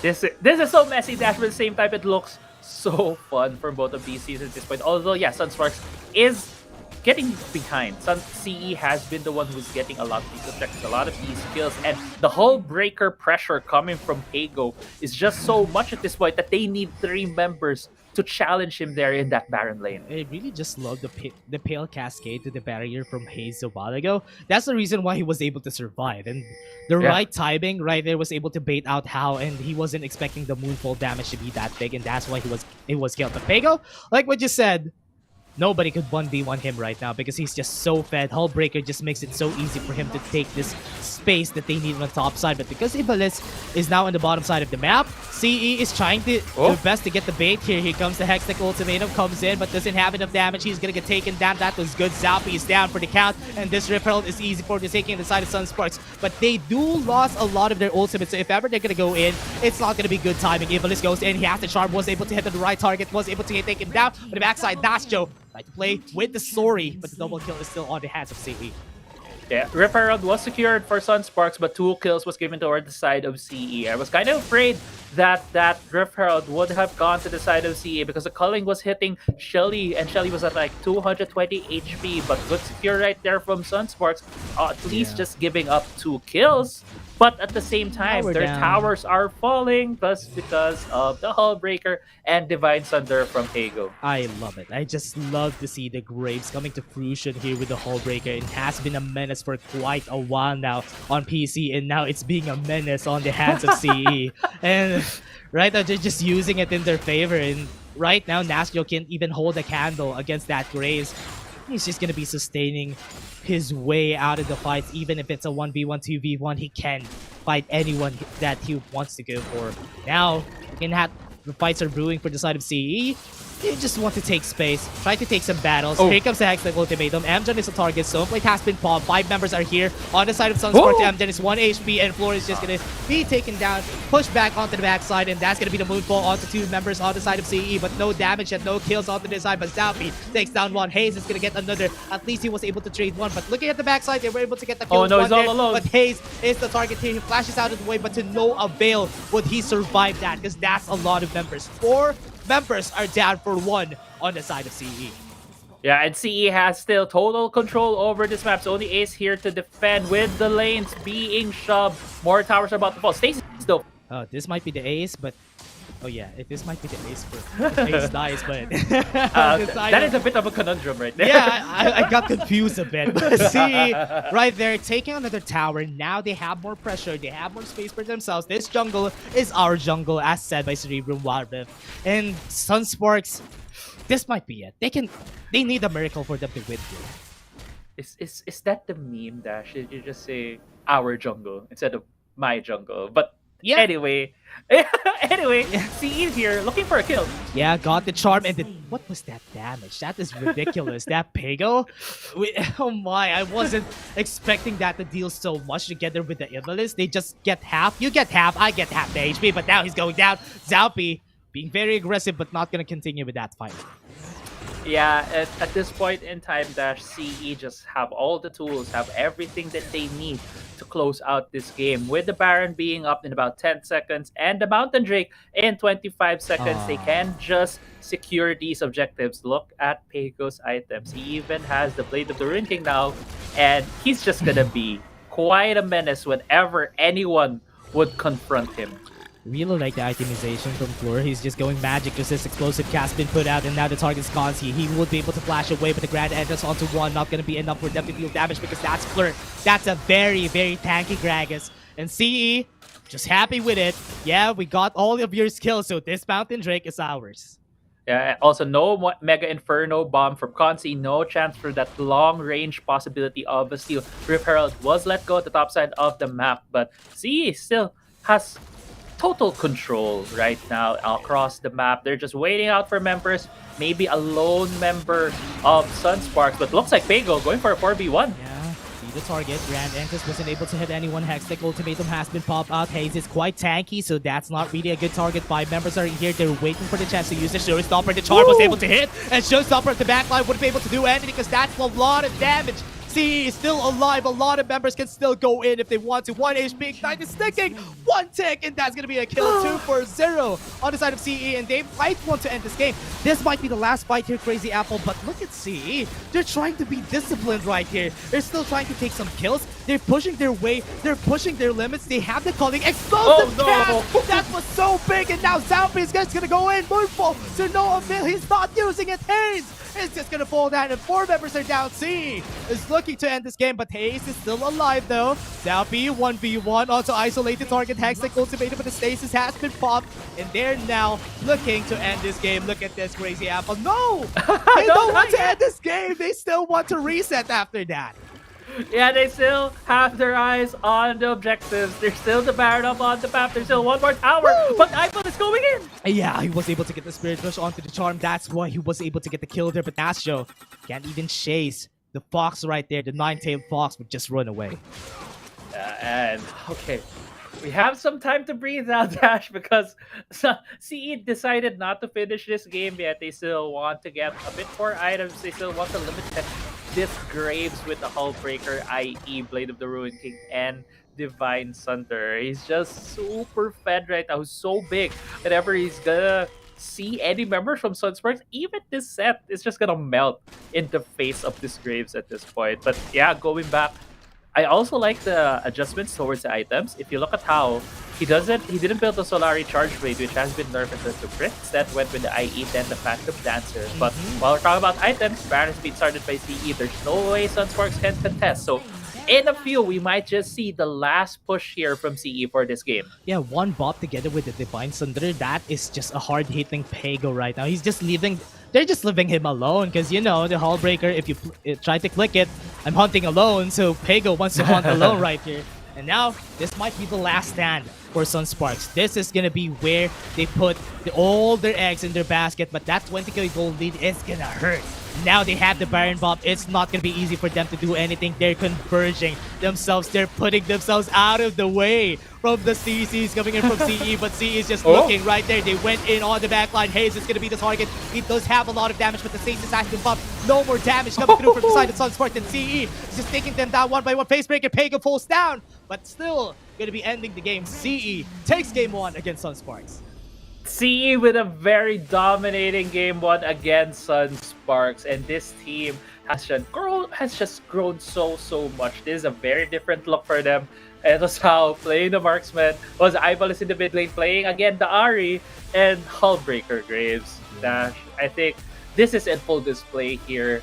That what we have also been talking about off cam, the possibility of Divine Thunder and Hullbreaker.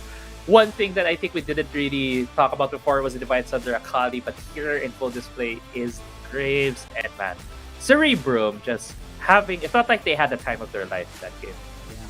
And from what I've seen right there, it was just easy enough for Pego to just dominate this game, because getting that Hullbreaker against a Juggernaut, the Juggernaut won't be able to fight you. That is the reason why Hullbreaker is good on these types of champions where they have a lot of damage, and also building the Hullbreaker gives them 55 plus health. And that's why it was good even without the passive working on the hands of Pego. He can still go for clashes, he can still go for kills if ever he wants to. Yeah. But Zalpi, I love that he shined during this game, because you know Zalpi goes for those carries, and whenever he gets a hold of them, he's just gonna try and through aggressive plays, Hextech ultimatum whenever he can, and that just paved way for them to get the win there easily.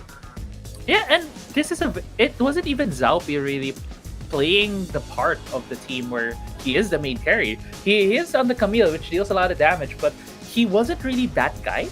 He was the one who facilitating the fights. He was one who was starting it out. There was even a moment when MJan popped and he just used the Hextech ultimatum so that MJan can get to his team, so that his team would have a chance to fight back and turn around. And I think this is a better setup for CE, because Ivalis and Pego has been showing that when they are unleashed, if you let them play carries, it's just a very different look. It allows Zalpi to be more flexible in his play, because yeah, he is a carry type of player, but he has excellent mechanics, and when given the chance to showcase in champions that don't necessarily need to be the last one to die, it helps the team a lot, and that was just shown here in full display from CE. Yeah, and as you said, right, that is good in the future for CE, for them to grow, especially Zalpi, which has been their really great carry most of the time, picking the Jax, picking most of the champions. Most of the time, it's the same champions that Zalpi is picking. But because of the change, because of the switch up, he can pick different champions. Like right now, he's the Globe Prepaid player of the game, as we said, because it makes him more go for a more utility role, get the Hextech ultimatum, let the other members finish it, rather than him getting the finish in the end, as you said. So I really like this adjustments from Zalpi, and so far is gonna benefit CE a bit greater in the future. Yeah, we still have a lot of things to or a lot of tournaments in the future for the Wildrift community, especially in the domestic scene, and this is just a great look right now from Cerebrum. One thing I also want to highlight is the lack of heal in the Dragon lane. We saw there how having Flash and Ignite, while Fleur having the Flash and the Exhaust, and that is basically because of the changes that we have seen, and also it's just the confidence from Hao and Fleur to say that, hey, we don't need the heal, we can outplay the enemy Dragon lane, and if we have both of these summoners, we can just outplay them. But yeah, CE just showing up here, just having a great time, and having a really great game here in the first game of the series. I think I can predict what's gonna happen during game 2. They're gonna be banning the Graves, and that just gives way for Pego to use the Fiora after banning the Graves. So that might be something that Sunsparks need to think about during this game. They need to regroup, because that was just our game 1. Game 2 could still be a possibility for them to win, to flex their muscles or try to experiment during this game, and they can still turn things around against Cerebrum Wildrift after that really great win for their side. So now Sunsparks, the ball is on your court, the move is in yours. But now, we're just going to be taking a short break before we go to Game 2. We have been your casters for today. I'm Dash, and I was here with Crazy Apple. See you guys in just a bit.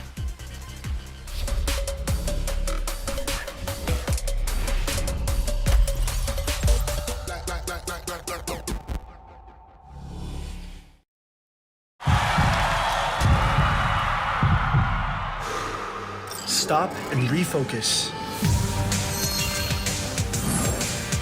Get a clearer perspective.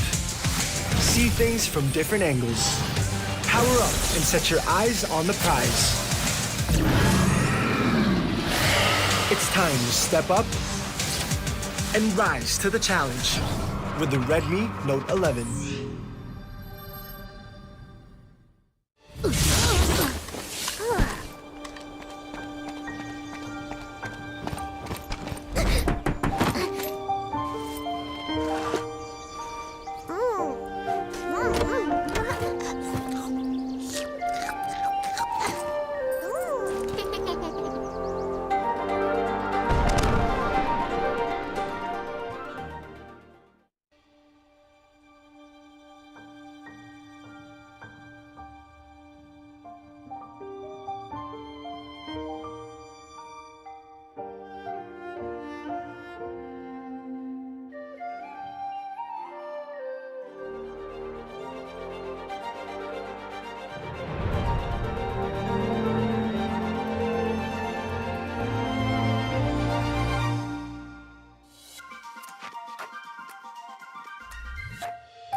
Pag pinanghihinaan na tayo ng loob, where do we go? We go where our power lies. With Go Plus 99, 8 gigs for all sites plus 8 gigs for our favorite apps. Let's own the future with Globe Prepaid.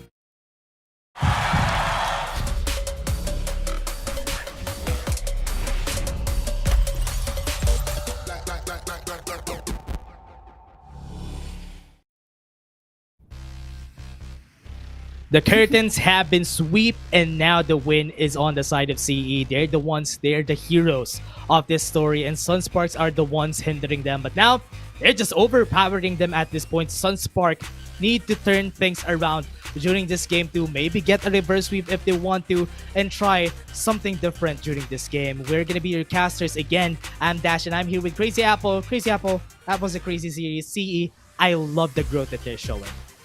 Yeah, CE so far with the change here in week 5 just shown so many good qualities for the team. We were talking about it during the break. The thing that we were thinking about CE was I've always felt like when he was in the Baron lane, he was relegated to a lot of these tanks. Yeah. Well, for Peiko, he wanted to do a lot of solo plays, but he can't really do it when he also needs to think about their carry jungler on Zhao B. But now it feels like the doors have been open, putting Pego in his playstyle, wanting to play solo. Now with the new items, Hullbreaker and Divine Sunder, it really allows and it shines when you're a solo type of carry, wanted to split push, wanted to go for these 1v1s, while Ivalice has shown to be a mid laner who loves to gamp the bot side of the map. he was playing the Addy, he was playing the Ari, and he was always very active in the roams with his teams. And it just felt like a bird that was lifted from Zaupi. Zaupi used to be the player who wants to make a lot of these big plays, but now he can be more utility. He can help his team shine, and it's just so great to see CE having this form here, even if this is gonna be their last game here in the WCS. They have been quite linear during the group stages for WCSPH. They've been really, really linear. You know that Zalpi is gonna carry, but now there's a lot more complexity with how they're gonna be drafting. Because you know, even though that Ivalice is now relegated into the mid lane, Ivalice is still playing the same way, in a different way. But he can do some damage. He used the Annie, which is more likely a utility, right? And also the Ari, who also does go for the charm. And that's exactly the playstyle that it's been putting out for Ivalice, even though he's in the mid lane. But at least now, he can start fights whenever he wants to, and he can deal damage. And that is the change that I was waiting for CE. Now, it might be too late, but I'm really liking what they're going for here. Yeah, and I do love as well what the panel mentioned. If it's going to be these teams proving that they can come back stronger next year. And that CE is showing, if they can continue this growth, continue this improvement, if we do have a season and it's going to be the same formula, we can have a team, a CE team in the playoffs. But we are getting into the pick and ban phase, Dash, and it's going to be game 2 of this series with CE starting in the blue side. Yeah, banning Zalpi is a really smart move, but they really don't. CE doesn't really want to see another Ace with the Nunu. They don't want to see Consi with the Vayne. They're banning most of the Comfort champions for Sunsparks, which is forcing them out of the way to use what they have, or rather the meta champions that is not in the comfort for the members of Sunsparks. But now with CE, they're just happy with this. They're just even though that the Camille has been taken off, Graves is still up and ready if ever they want to take that. Yeah, Graves is still a priority here that we see that CE wasn't the first phase, but I do also like from Steve, like, hey, we banned the Zed early, let's take away the Akali, because Akali could have a problem coming into this second. On the other hand, the Camille has been taken away in the hands of Zalpi, so not really a lot of utility now. But there you go. That quick adjustment right there from CE, going for the Lee Sin, which now prioritizes Zalpi having a lot more effect in these fights and a lot more early game pressure coming from him. Yeah, denying the Lucian right here, which is very nice. But CE has a lot of options there. Remember how really likes to play those champions like Lux and Morgana on his hands, then letting his teammates carry. And he can still go for that. Just be the utility man for the team. Just let them carry. If they want to Malphite to Yasuo, CE, okay. I see you, CE. I see you. They want the classic combo. Unstoppable force to the last breath. If ever they pull this off, man, oh man, I love it. Same, Dash, and yeah, CE here. We're on a bit of a high. Let's have a lot of fun. Game 2, and Malphite and Yasuo, a bread and butter combo. It's so obvious in what they're trying to do, but at the same time, let's see how Sunsparks will be able to deny them of this engage coming from here. They have picked up the guy, taking away one layer of engage, one layer of protection whenever Malphite and Yasuo. There you go. That's a good ban. They banned the Senna because there's still a possibility that Floor is the one who's going to use the Malphite on his hand. So getting the Senna off would just take off most of the utility, or rather the damage that could come through from Hao. But without that, Hao could still get onto the respect on what he wants to go for. The Morgana, the Lux could still come out on their side. Banning those champions with the Galio to the Jorvan, also a classic on the side of Sunsparks. So they just want a wombo combo composition on both sides. Yeah, but that could go either. Imagine if the Cataclysm has been casted by the Jarvan and everyone is just in that big ball, and Yasuo comes in with the tornado, just getting them all with red. And that could still go sideways, but that could be a scenario that we could see later. But I like some of the bans right here from Sunsparks, as you mentioned, taking away the Senna, so there's no Senna Malphite. Dragon Lane also taking away one AP champion. Yeah, and taken as way as the connect could very well be a ball delivery system here for the side of Sunsparks. But we'll have to see what's going to be the PE with Sunsparks locking it. That's it. No wombo combo for you. That is what these teams are going for. They're banning all those AoE champions. But what is this? Evelyn to the Sona. Okay, this is really interesting. They're going for Pago, going to the top side with the Malphite. And with the... Where's the Lee Sin gonna go then? Okay, this is solo really... lane Lee Sin? Mm-hmm. Yeah, I'm kind of confused right now on where they're gonna go for here. Because it still can go to Hao. The Yasuo onto Hao. Then Floor would go for the Sona in the bot lane. And yeah, I'm just confused. Sunsparks does have the better draft right now, but see, they're playing with Sunsparks. Yeah, Dash, I think we can loosen up a bit in this game too, because this was what we were discussing before the series started. Yeah. A reminder to our viewers right here, these two teams are currently at the bottom of the standings. Even if they win here, there is no bearing in the to get into the playoffs. So, coming into Game 2, that is our current expectation. Sunsparks is able to get a lot of good picks on their side. They have the Zed for Haze, they have the Jarvan, who's probably going to go to the hands of Nashro with a Galio and Lucian bot lane with Ace again at the comfort champion. Okay, let's move that out of the way. The boring composition. Let's go towards Cerebrum. Right. Let's focus on Cerebrum because right now, are these the final positions? Yeah, this is it. Evelyn is going to the mid lane. Yasuo, Dragon lane with the Soda. Jungle Malphite and top lane Lee Sin. I have words. I just have no words on this how was, this is gonna go. This was like the Evelyn before she was nerfed.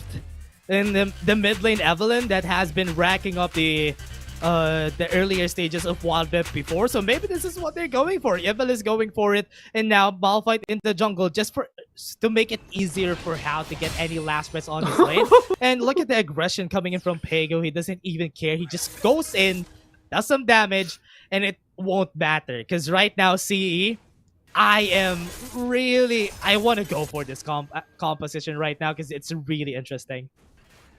I mean, with how the team compositions are, Dash, I'm openly rooting for Mercy just because of how fun their composition looks like. But still, we still need to analyze this. We still need to get our heads into the game here and looking at where everything is. Starts like it's a bit of a default start still. There has been a bit of of a starting fight, but I have my eyes as well on Yasuo bot lane. How this guy has been playing champions.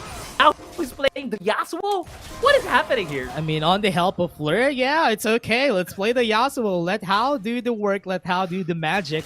I mean, it's Fleur that he's been with anyway, so this might be a bit easier for him. But what I like though also is the top lane. This is an interesting matchup. Having the Pago and Nashio onto the top side and expecting that Pago is going to get pummeled right here just because of the sheer range that Nashio have. But looking at how the lane state is, yes, it's going to get pummeled, but later on we can see bot lane brewing some ganks right there, waiting for Zalpi to get to level 5. Yeah, when they hit level 5 on switch for CE, but right now though Pago might be getting caught out here with a gank from the Jarvan. He's still only level 3. He does have the safeguard, that's why it's easy for him to just back away if they need to. He does have the flash, but kill the first blood onto the top side. Ace takes it down. Yeah, that gank would have worked, would have a lower chance of working if he was level 4, but since of minions were denied from Pago because he is a melee champion on that Lee Sin. Even though he is very strong in the jungle, in the solo lane, he can be harassed a lot by range matchups. And yeah, being level 3, wasn't able to do much right there. But in terms of team fighting here, Dash, it's really linear for CE. Like, there's only one way they go in. Yeah, to go in with the unstoppable force. Consi low in HP. Just one more tick, just one more throw, and he's gonna get the kill there. Zalpi. Ignite is sticking on his head, but he's still going in. Ace would go for the Cataclysm, gets the kill. And now Evilis might want some kills here. He does have level 5 slowly onto How. There comes it. Ace is going to be the target. They have the flash onto him. He's going to back away. The Ignite is sticking. They don't have the ultimate. Won't they be able to work? Evilis falls down. And Sunsparks are just happy taking all the kills. Again, another mid lane fight. But they're going to be backing away. Yeah, I think Ivalis didn't have any mana there. That's why he wasn't able to cast Agony's Embrace to get the kill in the bot side. Unfortunate timing right there. But yeah, a lot of action. Zaupi even going so deep into the bot side of the map. But looking at where things stand, Pego needed to cover mid lane. That's why Nastro right now has free time there in the top side of the map. It's being answered right now by Floor, who at least not let the tower fall, but Pego might be going for a gank here. The crescendo to the Dragon's Rage. This is going to be the kick of their lives, and that's going to be the kill. Nastro falls down. That is a termination onto the top side. Yeah, great conversion right there from CE. Floor with the crescendo, along with the Dragon's Rage, along with the safeguard, just to follow Nastro from the flash. Great work right there. They're going to have a bit more space here at the top side. I am wondering why they're not going for a plate right here, but it does seem like because it's going to be 3 seconds to hit the 4-minute mark for the first Drake and first Rift Herald. And I think you and me, Dash, are expecting a fight here, but it looks like CE is in a bit of an off timing to catch Sunspark in these objectives. They don't have any items yet, and looking at Zaupi, he's gonna go Triforce with the items that he has right now, so that's kind of surprising, but they want to go for despite 2k HP. They can still chase this down. They have the Unstoppable Force to stop them. Now Ace is gonna be the target, and now that's gonna be the takedown. Oh no, that is not gonna hit, and here comes the Hero Sanchez. No flashes from How. He's left alone. The death mark's on his head, and he's gonna get taken down. Ace gets a killing spree on that fight.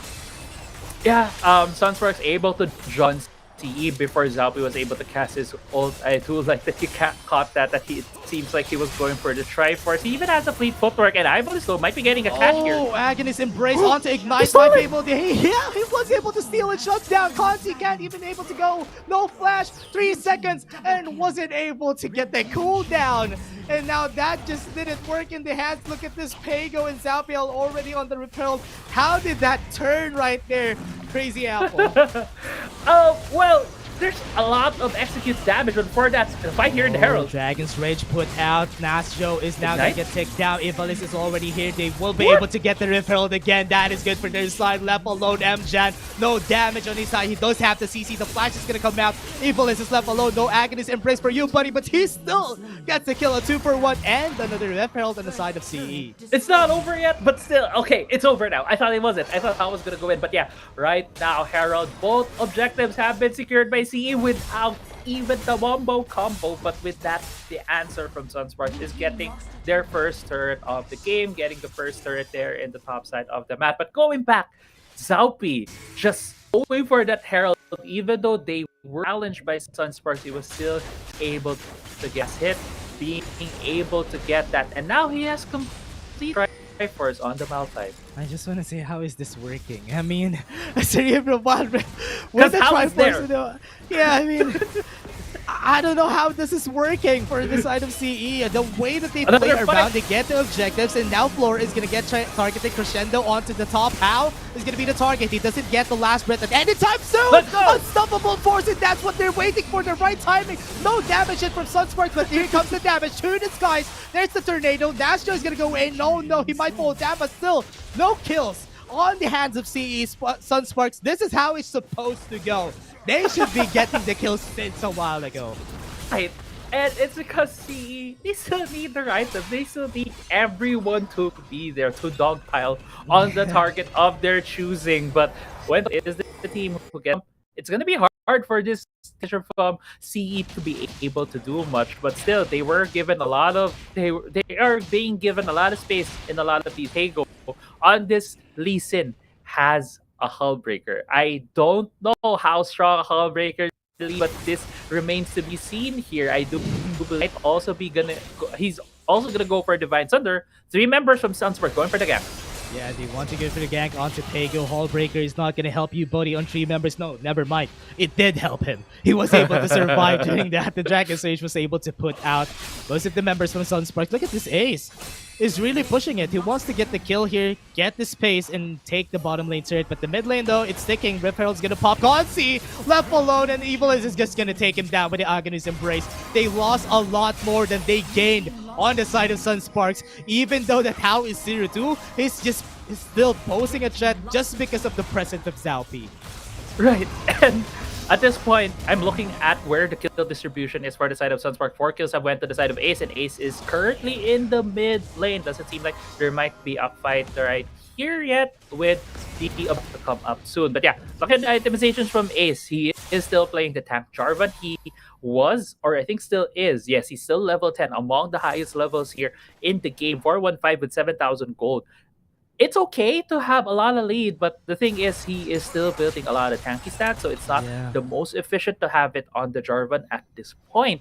So it's gonna leave some of his team vulnerable here. Faker, though, wants to look for Consi. It's just being a menace right there. No, he just put Ignite onto Ace, man, just to off-time the back timings before the Ocean Drake comes out. That is, honestly, that's very wise. What a good timing right there. And now, Ace is building onto the tanky items, but would it matter at this point? Shield of the run, not gonna hit anyone. Maybe. Oh, he was able to hit 2, but no follow-up whatsoever from the members of Sunsparks. Look at how he's just going so aggressive. Everybody, what is this kerfuffle that I'm seeing? It's chaos right now on the Pago. He's just gonna go, oh, there you go, the last breath onto Hal. Not gonna do any damage, but look at the backside. Pago's just taking them down, not enough damage, but look at how Evil is just eating so much of the members of Sunsparks. No kills whatsoever yet from the side of CE. This is how it's supposed to go, and Sunsparks are just gonna be happy with it. Aghanim Embrace is still up, though. Ivalis might be able to get the kill. Ace is gonna be the target. He's gonna fall down right here, though. Didn't even need to use Aghanim Embrace, and I believe he chose Ace because Ace would have a bounty on his head just because of how much takedowns he has had over the course of this game. This game should go heavily towards the side of Sunsparks. I think that is our expectation because of the material from CE, but them hanging on, evening out the gold, getting most of the objectives in this game is getting much power to the team composition of CE that even though Hao is not doing much, they can just turn this around. Yeah. Hao, after he gets a second, third item, that is when he gets strong. And you don't want to reach that point in where Hao is going to pop off and he's going to deal a lot of damage for the members of Sunsparks. We all know that this is an early game composition for the side of Sunsparks. So if they lose their early game, they're going to be losing on a lot. But it's a good thing that the script that we're reading is the same. But it kind of has a lot of iterations, which is not... I don't like it, that the iterations are so bad right now. There's a lot of ifs, buts, and maybes, right? Right. There's a lot of pages. You go to page 3. If this happens, go to page 8. Ocean Drake is being started. C is here to contest. Slowly getting it. They still have the unstoppable force. The kick on the Ace, the backline. No last breath, but still both able to get the kill onto Consi. Now they don't have any damage on the side of Sunsparks, but look at this Dash Joe is flipping the script. He might be able to get the kill, but no, CE is just going to take him all down. Ace is left alone and being chased out by the members of CE. This is the time for CE to turn things around, and that's the dashing right there. How? Now he's gonna turn things around, and CE gets the shutdown, gets the kills, gets the ace, and also the Drake on their side. Yeah, and all of the objectives have gone to the side of CE. Talking about scripts here, Dash, and I think the script that the page that we gotta flip on, CE takes control of this right now. So before I say that, I think Hao's getting caught out. If you look at the box right there, the instant replay, but going to the replay right here, last part wasn't really used that early, but damage already being thrown to the back line of just because of the activities. Really dealt the killing blow right there. Hit fight against Sunsparks. Yeah, it was honestly, even just the unstoppable force onto Consi was enough to stop most of the damage from the side of Sunsparks. And with Nasjo being converged on also, he wasn't able to put out a lot from the shock blast into this guys. He was able to get just one target, and it was not enough. But now Hayes, top side, Pega's just so tanky, just because you know, Hullbreaker. He has Hullbreaker in his hands. It's the best item in the game right now. But like, CE wants to go for a fight. Yeah, still wants to go for a fight. Zalfi, even though he's very tanky, he's just putting his face in front of everybody. Fleur is going to be the target. Heroes Enter is going to get pop. Stasis is going to get used just for them to stay. Zalfi is just very tanky. He's a menace. To deal with the Gargo Soul Plate is just going to be ticking a lot on his head, and now he's going to be unstoppable, forcing out of the way.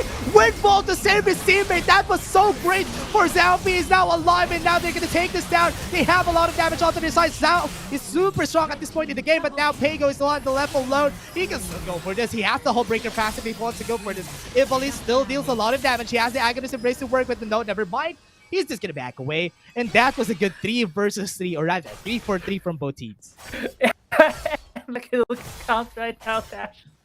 17 to 17. We have 34 kills in a matter of 13 minutes. We have 2 kills, more than 2 kills a minute here. And I don't think it's going to be over anytime soon. Ival is already 7-4-2 on this Evelyn. We know how much damage Evelyn she gets her items. She already has the death cap. As opponents on her side, seems like she's gonna look for that Lich Bane next. And whenever gets on Haze, gets on Consi, she can just burst them down. Yeah, this is a so out in the left field picks from the side of CE, and they are making this work. Looking at the growth of this team, like what you said a while ago, we're loving the growth from CE, but this is so different. They're making compositions like this work, and Sunsparks is having a hard time. Look at this backline. Flora is going to be the target. They still have the crescendo onto him, stopping most of the pressure, but they don't have enough damage yet. They don't have most of their teammates right here, but Zalfi bought enough time. The last breath was able to go through, and Ace would be the next target. Flag and drag to nowhere, but M-John is going to go to Neverland if he gets taken down right here. What a good use of Windfall, and how might be able to take the ball, and Hayes just going to Living Shadow out of the way. Not enough for them to get the kill, but how? Zalfi still chasing them down. Look at the slows coming in, but here comes the Justice Punch. One Pago's more coming take, in. and this is going to be 1 HP. Pago in the back line, going to take the ball down one by one. No, that's not going to hit. Flag and drag is to nowhere, to Neverland, and Ivalis is just making it work. He might be Peter Pan right now. He might be Peter Pan at this one, Emjan. You're gonna fall right here. Pago hits you with a Sonic Wave, but no one gets you. Wait, that was an Ignite.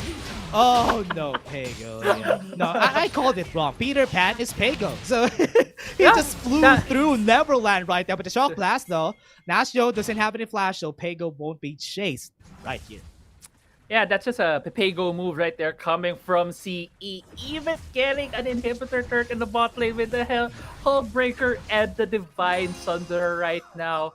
And I don't know which page of the script we're gonna look at this point, because it's just going bonkers here in the WS.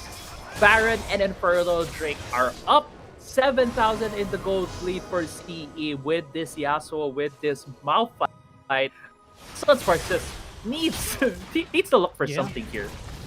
The Rector right now could have been like, if they were reading the script, take 36. Oh no, Consi. This is gonna be the take 36, everybody. Let's just start what happened, because it's not going through script, but Evil is onto the top side. Oh, there's Agonist Embrace to go away and flash out of the way. Infernal Drake was taken just because of that bait from Ivalis onto the top side. And the tower in the mid lane. Oh my. The tower in the mid. Everything's falling in favor of CE. All three are on their side. Ivalis is regenning because of his passive. And right now, CE is still looking for a fight. Yeah, and this is like, oh, what was that? Could have been great, but no, Pago is going to fall down to the unstoppable force right there on the three members. Was able to save his life. Buy time for Guardian Angel. They're super tanky. That tornado on the floor. That was great. Sunsparks are all falling down one by one. How? How did that happen? Because that was crazy from the side of CE.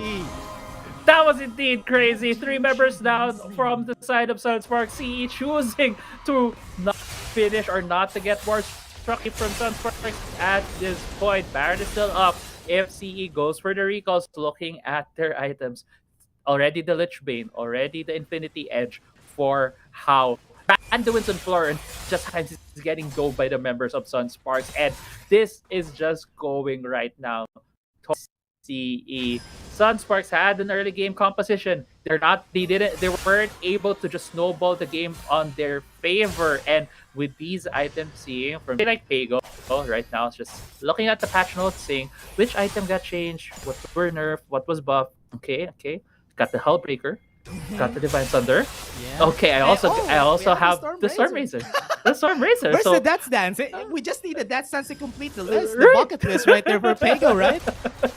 right, that's but maybe he's gonna go for Dead Man's Fate. Also got changed, but still. Okay. Pego, could you hear us? Get the Death Stance.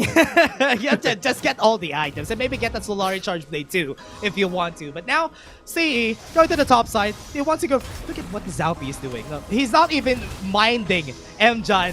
What is this? This is so good to see. I mean, Ivalice is going to fall down because of them playing around, but How on the backside was able to do the damage, and that is the stasis to buy some time. That was all planned. That was all in the minds of Cerebrum, Wildrift, all in the Cerebrum right there. And now, they're going for the end of this game. That was big brain layer. Like what Crazy Apple said, this might be the last fight, everyone. They're going for it. They're going for the Shield of the Ram. Was able to get onto 3 Cataclysm. Heroes entrance onto 1, but Zalpi's only target. He's very tanky. You won't be able to kill him right there. Oh no, last breath is going to be good for their side. Crescendo to stop them down more. How is just dealing so much damage. He doesn't even care. Stasis onto the death mark. You won't be able to hit that. And this is going to be the end of the game right here. Everyone, Cerebrum Wildrift gets a decisive 2-0 against Sunsparks. Gets a clean, gets a dominate, They were gets laughing, a very they're just laughing right there. I would have played at them. Look at how Zalpi's just giggling by himself. But yeah, CE can game just so perfect in terms of having that factor. And it also is with the branding of the team. Remember an interview with them, they said they play the game they want to play the way they want to. They play the game in terms of how they see it to be good for them. And that was just in play there. Trinity first mouse fight. And just all of the new items on the Lee Sin solo lane and the Baron lane. I just can't get over this game, Dash. Oh man, this is what we were talking a while ago, right? That they might experiment, and that they did for this ILC. They experimented, and that was successful. What a great showing for this side. And even this Ivalice was able to make the Agonist Embrace to make it work. Ignite always getting the kills, even though he doesn't get a lot of gold. He does get a lot of kills though, so it doesn't really matter. But now, it's like when CE read the script, when the director gave them the script, when they saw, oh, you're gonna be the villain. No, we're gonna be heroes of this story. No, director, we're gonna be the heroes. We're gonna be writing our own story. So that they did. And they were able to get the win. They were able to win the hearts of the people. And, man, I've been saying this a lot today, but I'm loving it from CE. We're definitely loving it from if we get where Nastro was baited by Ivalice in the mid lane, I would also want to have, like, I feel like that's also a part of the script. Because of who Evelyn is. Very sultry character in the game. And it feels like she was slowly running away, getting and she was running. And there's Lee Sin in the back. I'm like, okay, I'm here to protect my friend. Goes in, takes down Nastro, and it's just so well scripted. Like, I don't think any people could just write that here in Wildrift. And it didn't even matter in the end, right? Like, How was on a 0-3 a while ago. But what they just need is for Zalpi to use the Unstoppable Force, get some damage, and the last breath is gonna follow. Look at that! That combo was so great from the members of CE. Yeah, 4 members weren't able to move. They were CC'd down to the drain and 6 feet under. Inside his Sunsparks. I'm not even sure who's gonna be the MVP of this game, but every one of them could be the MVP of this game because they played it so well. Pego, look at that. Yeah, I mean, looking at the Globe prepaid player of the game, everyone, look at the items that he has. He has the Hull Breaker. One more to check the bucket list or even take out the Guardian Angel. Check out, get the Death Stance, and even get the Solaris Shards Blade that has been adjusted a bit. And he got Exodia right there. He could have also gone that and have 2 procs of the prototype. But Pego, I know he is our Globe prepaid player of the game. He has had a good showing in both games. Just rocking Allbreaker over and every over time, again. right? But apart wanted for Zalpi to get MVP, you just have a mouth like come MVP. Oh, right. Actually, with the Triforce build, but still. Overall, just looking back at this in this match, we started it off this match. Dash 3, we're talking about we're gonna play it by the ear. And game 1, it was business as usual. Game 2, it was all fun. And honestly, this is a great send-off game for both of these teams. Yeah. I'm loving the story that we're building here for CE and Sunsparks. That last game, it was you shouldn't have given CE that first win. that actually what transpired. That was cause and effect right there. You give them the first win, and yeah, we're gonna be playing the second game like what we want to, and that they did, and they were able to make it successful. What's great about that though is even though that most of the members of Sunsparks has an early game composition, CE was able to die down the game, slow down the game until most of their champions are going to be relevant. And that's what you'll love to see from CE. The growth from this team is just too much from the whole time that we're in the WCSPH. Yeah, and I do believe that this team's just... I would love to see them stick together even after the season here in the WCS. In the next season, I would love to see them compete again because they're just so fun. Even in their interviews, they're just such a fun team. There's so much growth, and even the dreams and aspirations of these players are just high above right now that I just high hopes. They made a fan of me in this game. Yeah, me too. I'm excited for the interview later on to the panel desk. But everyone, before we go to that panel desk, we're just going to be taking a short break. And the panel will be dissecting that interesting game that we had against CE versus Sunsparks. Now, we have been your casters for today. I'm Dash, and I was here with Crazy Apple. See you guys in just a bit. The panel would go and take this over.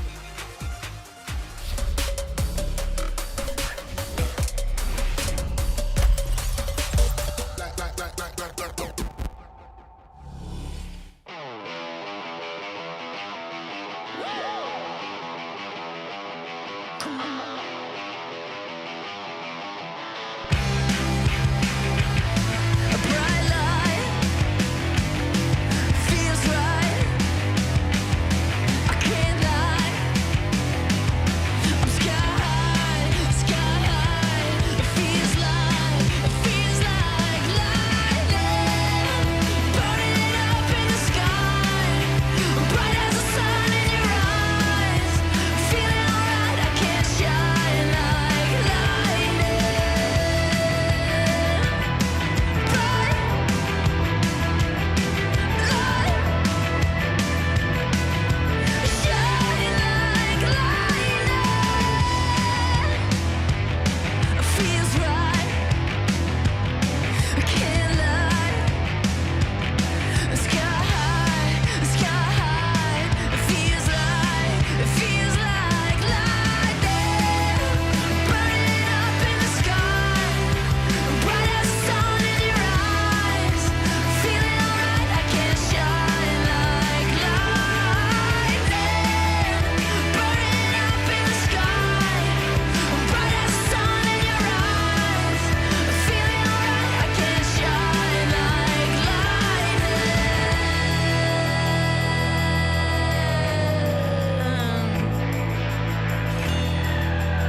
Running wild out of my mind.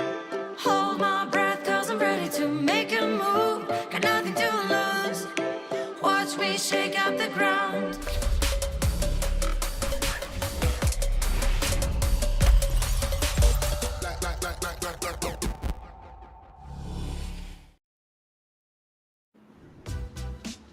Welcome back to the WCSPH, guys. You're back on the panel desk, and Cerebrum, Wildrift, and Sunsparks just gave us an action-packed standoff match. But Cerebrum takes the win with a 2-0. Jumping into our series highlights, Audley, I'm going to give this to you first because there was a lot, including a rare Malphite appearance as well, which was pretty exciting. It's a pretty good highlight for this the WCS run. This is why I love the last few games of every tournament, because teams will just play as if we are on solo queue, right? And that's what happened there. On game number 1, though, one thing that I would like to highlight is that Cerebrum Esports could be the best team that we have here in the new patch, because they have a better understanding as to how items really work, especially looking at how Pego built his graves in the Baron lane. We saw him go for the Hall Breaker first, and I was just talking to a couple of friends that we have here, we have over in the watch party, and I was told that League of Legends PC was actually forced to nerf the item on ranked champion, so that this could start something for the playoffs, right? A lot of our teams could be looking at ranged champions in the Baron lane as an abuser of the new item. Come second game though, I don't know. I'm just so happy that Evelyn got picked. Malphite, even Yasuo being picked up here and there, and Cerebrum Esports just went full fiesta, and festivities did not go to the way of Sunsparks. Yeah, I just love it. That game number 2 was just exceptional from Cerebrum Esports. We've seen the Yasuo, we've seen the Malphite and the Evelyn, as you've stated a while ago, and the knockups, the CC chain was flawless as well for Cerebrum Esports. It was just fantastic to watch.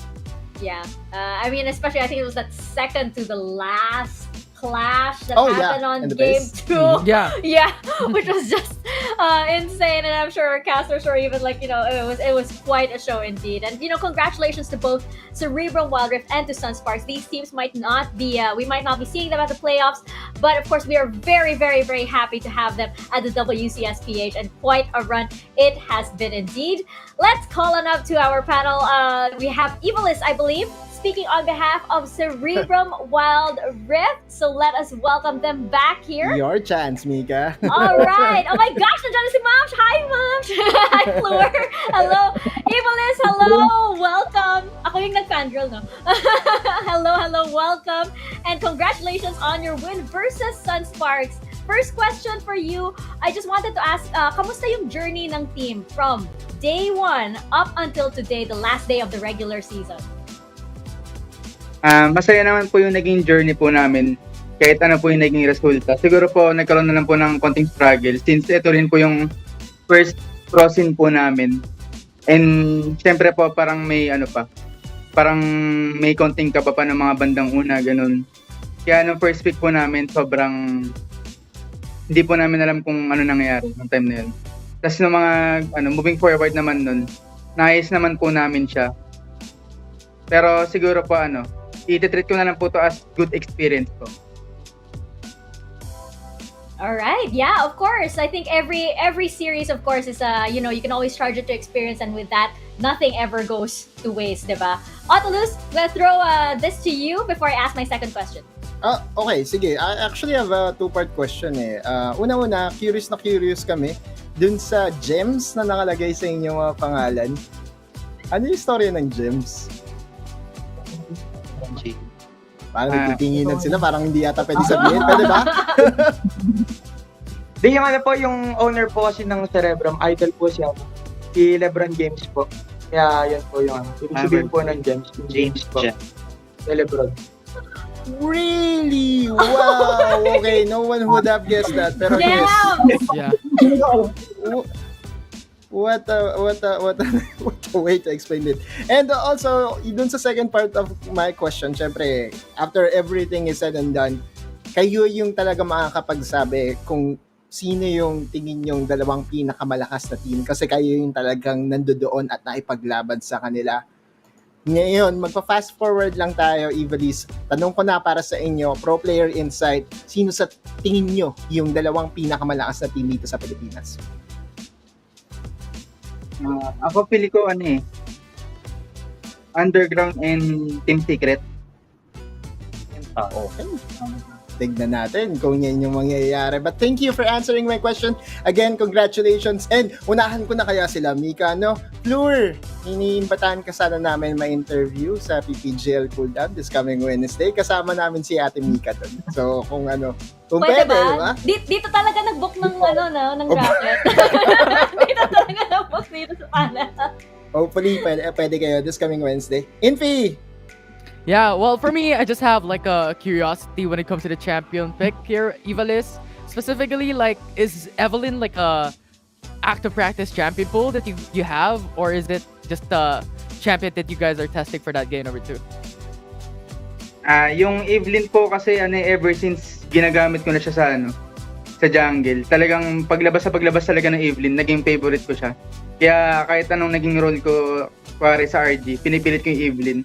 Tapos kanina, napag-usapan po namin na parang pick your favorite champion na lang. Kaya po naging ganun yung champion po namin, di ba? Yeah, nice. Why not, diba? Why not? Yeah. And Evalis, of course, I want to ask you this. Let's talk about the future of Cerebrum Esports. What are you guys looking at, of course, after this WCS? How are you guys gonna approach like the rest of your year and future tournaments and everything? Siguro po una po is mag-i-stick na po kami sa current role po namin. So, goodbye Baron na po talaga ako. Bali magiging mid na po talaga ako. Since originally po sa Cerebrum po is mid po talaga ako. Nangyari lang po na nakipag-swap po ako na role kasi nung time po before hindi po komportable si Pego sa Baron lane. Pero ngayon po kasi kaya bumalik po ulit ako sa mid. Kasi ito na rin po yung last tournament po sa amin ni Pego since mag-aaral siya. So bali tuloy pa rin po kami as a team. Bali siya lang po yung yung mawawala po sa amin.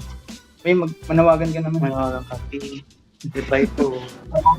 Salamat sana. Salamat po sa lahat ng sumuporta sa Cerebrum. Tapos sa mga sumuporta sa akin, lalo na si GJ Bon. Paalam ka. Bye-bye. Bye-bye.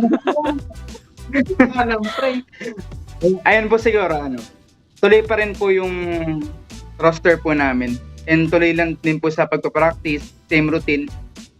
Siguro din po namin na babawi po kami next season. There you have it, no? A little teaser of what is in store for Cerebrum Esports in the Wildrift scene. And Pego, good luck, of course, with your studies. I'm sure that after you complete your studies, maybe there's a chance for you to come back. Evalis, do you have any shout-outs or messages that you'd like to give maybe to all of the supporters of Cerebrum Wildrift throughout this journey? Una po sa lahat, thank you po sa buong Cerebrum family, sa mga tao po sa bootcamp, kay Boss BLT, sa mga players po dito and sa production. Pati po sa mga supporters po namin. Kahit po hindi naging maganda yung run po namin, marami po kami natatanggap na messages na sumusupport po sila sa amin kahit na ganun po yung naging run po namin. Tapos shoutout po ulit kay, hindi, wag na pala kay Rebs. Isa iba na pa. Bawi. Wag na pala. Binawi. Matuwa eh. Ikaw. Shoutout lang po pala kay Boss BLT. Maraming salamat po, Boss, sa walang sawang suporta sa amin mag-umpisa. Tsaka sa paniniwala, Boss. Sa mga susunod na tournament, Boss, hindi ka po namin bibigyan. Yun lang. Shoutout lang. Ikaw yung Ikaw, Pego. Just muna to eh. That's true. Salita ka naman. Sa sumuporta sa akin, sa mga tropa ko sa sa ayun, sila DJ Bon, sila Joshua. Salamat.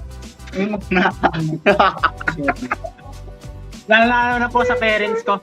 Thank you po sa binigay niyo po ako mapaglaro dito. Pinayagan niyo po ako makapag-bootcamp para makapaglaro. Arcade nung hindi ko paglaro dito. Ayun lang po. Thank you very much, Cerebrum Wildrift. You know, you definitely made an impact, of course, in the Wildrift esports scene. So we hope to see you again. We look forward to it. Pego, good luck on the rest of your journey. I hope that we get to see you somehow, some way. Baka streamer yan. And yes, congratulations to you, Cerebrum Wildrift. Ganda lang ang motto, and I love it. I'm all for it. Congratulations. Thank you. Thank you po. Bye. I love you, Floor. Sumingit pa ako. I had to throw Who that in there. James is James? Okay, sige. I know. I never. Yeah. Okay. I guess it works. LeBron James. All right, let's go. Yeah. Sige. Pero, yeah, that's. I just would like to also emphasize. I mean, just go back to one thing.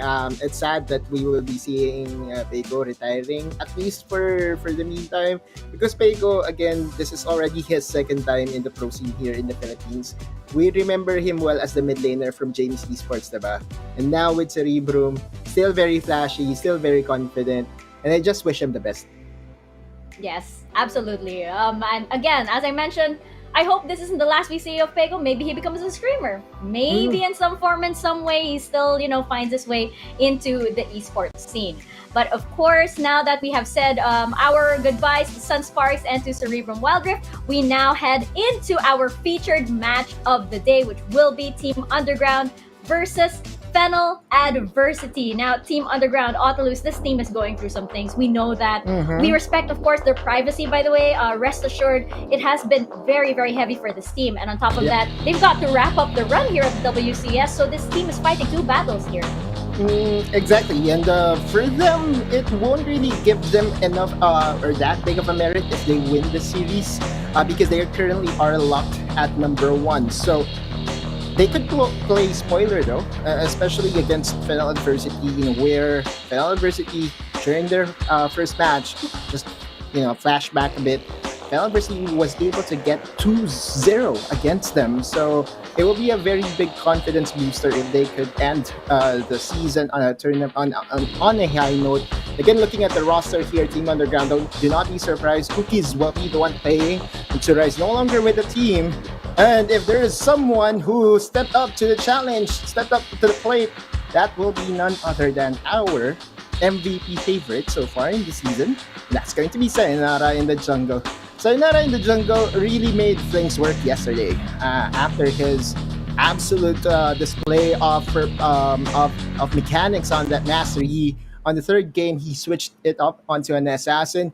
But make no mistake, Team Underground will play around this guy.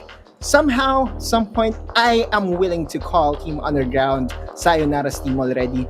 And so far, it's netting them positive results. Against FLA though, we will see, because the last time that they met, FLA was able to control this guy. And speaking of Fennel Adversity, very important match for this team. And, no doubt, Infinity, they're a very strong team, but they're up against Team Underground. And even an Underground that isn't at their 100% is still super scary.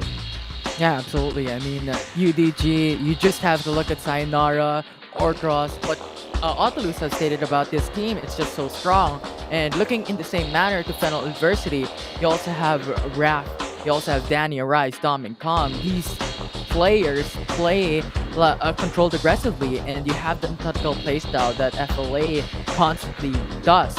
And yes, yesterday they have lost against Team Secret that went to a distance of 3 games, but they were showing quite confident in their play against TS right there. And going for a highlight here, it's going to be Dom Meng, their jungler as well, Fennel Adversity. It's quite significant to look at his champion pool. Like, you're seeing Jax, you're seeing Kha'Zix, you're seeing Lee Sin. These are the playmakers that Fennel Adversity can provide, being used by Dameng. So definitely a team that you need to look out for. Yeah. And of course, we are highlighting Doming. And I think, right now, between Sayonara and Doming, Doming, of course, has been very, very consistent, as is, of course, the rest of Fennel Adversity. Sayonara, though, he's very, very explosive. And we have seen, of course, Doming and Sayonara go head-to-head before. But Otilus, I'm just really, really curious. Doming here, especially with the adjustments that we had just a few days ago. I mean, how well do you think he's adjusting to everything? I saw him play the Jax. I'm happy, right? Although it did not really net a series win yesterday, I don't think it's Doming's fault whatsoever. For Doming, especially against Sayonara, it's all about controlling the tempo, making sure that Sayonara does not get the resources that he needs to really solo carry the game. And for me, this matchup, Sayonara versus Doming, is not just about the jungle matchup, but also the team playing around them. We will see if Doming will be the one utilizing for the team to really push them over the cliff, or if Sayonara's I would say if UDG's strategy of playing around Sayonara will be a lot better.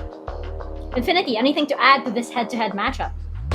Yeah, I think Sayonara has been just playing very, very well. What Otilus has stated a while ago, how Sayonara, or how Undercifically has been playing around Sayonara, able to scale mid-game, late-game, provide a lot of these team-fight wins for UDG. So definitely a matchup to look at between UDG and Fennel Adversity when it comes to the jungle. Yeah, and gentlemen, I am very, very proud, by the way, to report that we finally have 1 point on our predictions. Finally, we have Infinity over there, of course, with the Team Dash. So yes, we're on the board. I don't think that's really good. That says that we're doing quite a lot over here. But Infinity, I think I'm going to throw this to you first for our predictions for this matchup. And once again, ladies and gentlemen, this is our featured match. So if you want a Timo or a Pengu pop socket, please do send in your predictions as well and use the hashtag WCSPH. And the most creative ones, the best, the top 5, may get a pop socket of their choice. Infinity, your prediction for this series. Mika, honestly, this series has been one of the hardest predictions that I've ever done. Yeah, especially with the toss-up yesterday, losing against Team Secret and UDG, winning with 1 game, being won by Sunsparks yesterday as well. So for this one, for Fennel, 2-1 against UDG. Ooh, okay. Otilus, I think you had a little bit of a change. I'm wondering which was the final result. Yeah, I can be heard, right? Okay. I just want to make sure that I am being heard because this is important. I would like to announce what are the implications of this game. If Underground wins, it will be Grindsky that will be securing 2nd, TS goes 3rd, and FLA goes 4th. If Fennel Adversity wins, FLA goes 2nd, GS goes 3rd, and Team Secret goes 4th. So I understand that Fennel Adversity wants to win this so bad just so they could secure the bye onto the next round. However, I don't think UDG will just let that happen. For me, UDG, they want to prove that whatever they have decided upon themselves is the correct decision, and that they would also help a good friend of theirs in Grindsky to get that 2nd seed. So we will see though. All right, Team UDG is my prediction 2-1 over FLA. Oh, you know what? When you said you were gonna change, and I was like double thinking my prediction as well, because it's really tough. It's really tough, and I think that actually the result could go 2-0 either way or 2-1 either way. My prediction though is for Fennel Adversity, but I think it's gonna be a 2-1 just because UDG right now isn't there was a patch that dropped just a few days ago. There's a roster change, so it's not exactly under the most favorable circumstances. Of course, if everything was, was a-okay and stable, this would have easily been UDG. I feel right now. I feel like maybe Fennel Adversity stability in terms of, the way they play and roster might give them the edge in this one. I think it's going to be very, very, very close though, because this is our final series of the regular season of the WCS. And once again, this also means that you could win a really, really cute Timo and Pengu Pop Socket. So be sure to send in your predictions and use the hashtag WCSPH. And I think we're going to be announcing the winners today. We're going to check and get back to you guys on that. I think we're going to be announcing them today, but be sure because, of course, PPGL WCS will be in contact with you guys to get those cute pop sockets. I really want the Pengu one. I don't want the Timo one. It's okay. You can keep that. But yeah, yes, indeed. This is the match to watch and the match to comment on if you want those giveaways. Not to mention a match that will determine the final standings, which will have bearing on the playoffs brackets as well. As Otlus mentioned, it could determine who goes into that upper bracket. It could determine who gets a second place slot, second place finish, along with Team Underground. So is it going to be Grindsky or is it going to be Fennel? And this score will determine that. So I believe we are ready to kick it off. Our final series, ladies and gentlemen, of the WCS regular season. This is going to be Team Underground and Fennel Adversity. Casters, over to you guys.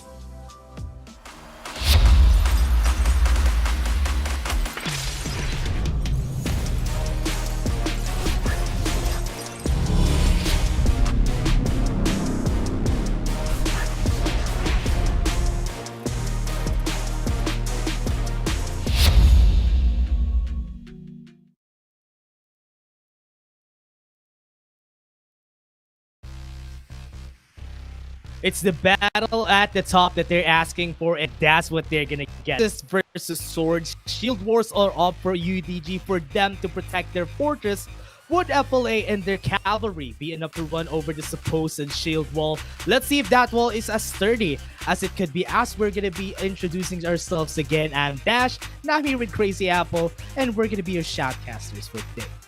I do want to think that the cavalry won't have a hard time ramming into a shield wall, Dash, because that's gonna be a very bad day for all of everyone comprising that cavalry. But yeah, it's gonna be UDG versus FLA, the final series here that we're gonna see in the group stages of the WCSPH, and I believe it's gonna be a banger of a series right here. UDG FLA. UDG was tested yesterday with their new lineup, having Cookies playing the mid lane role.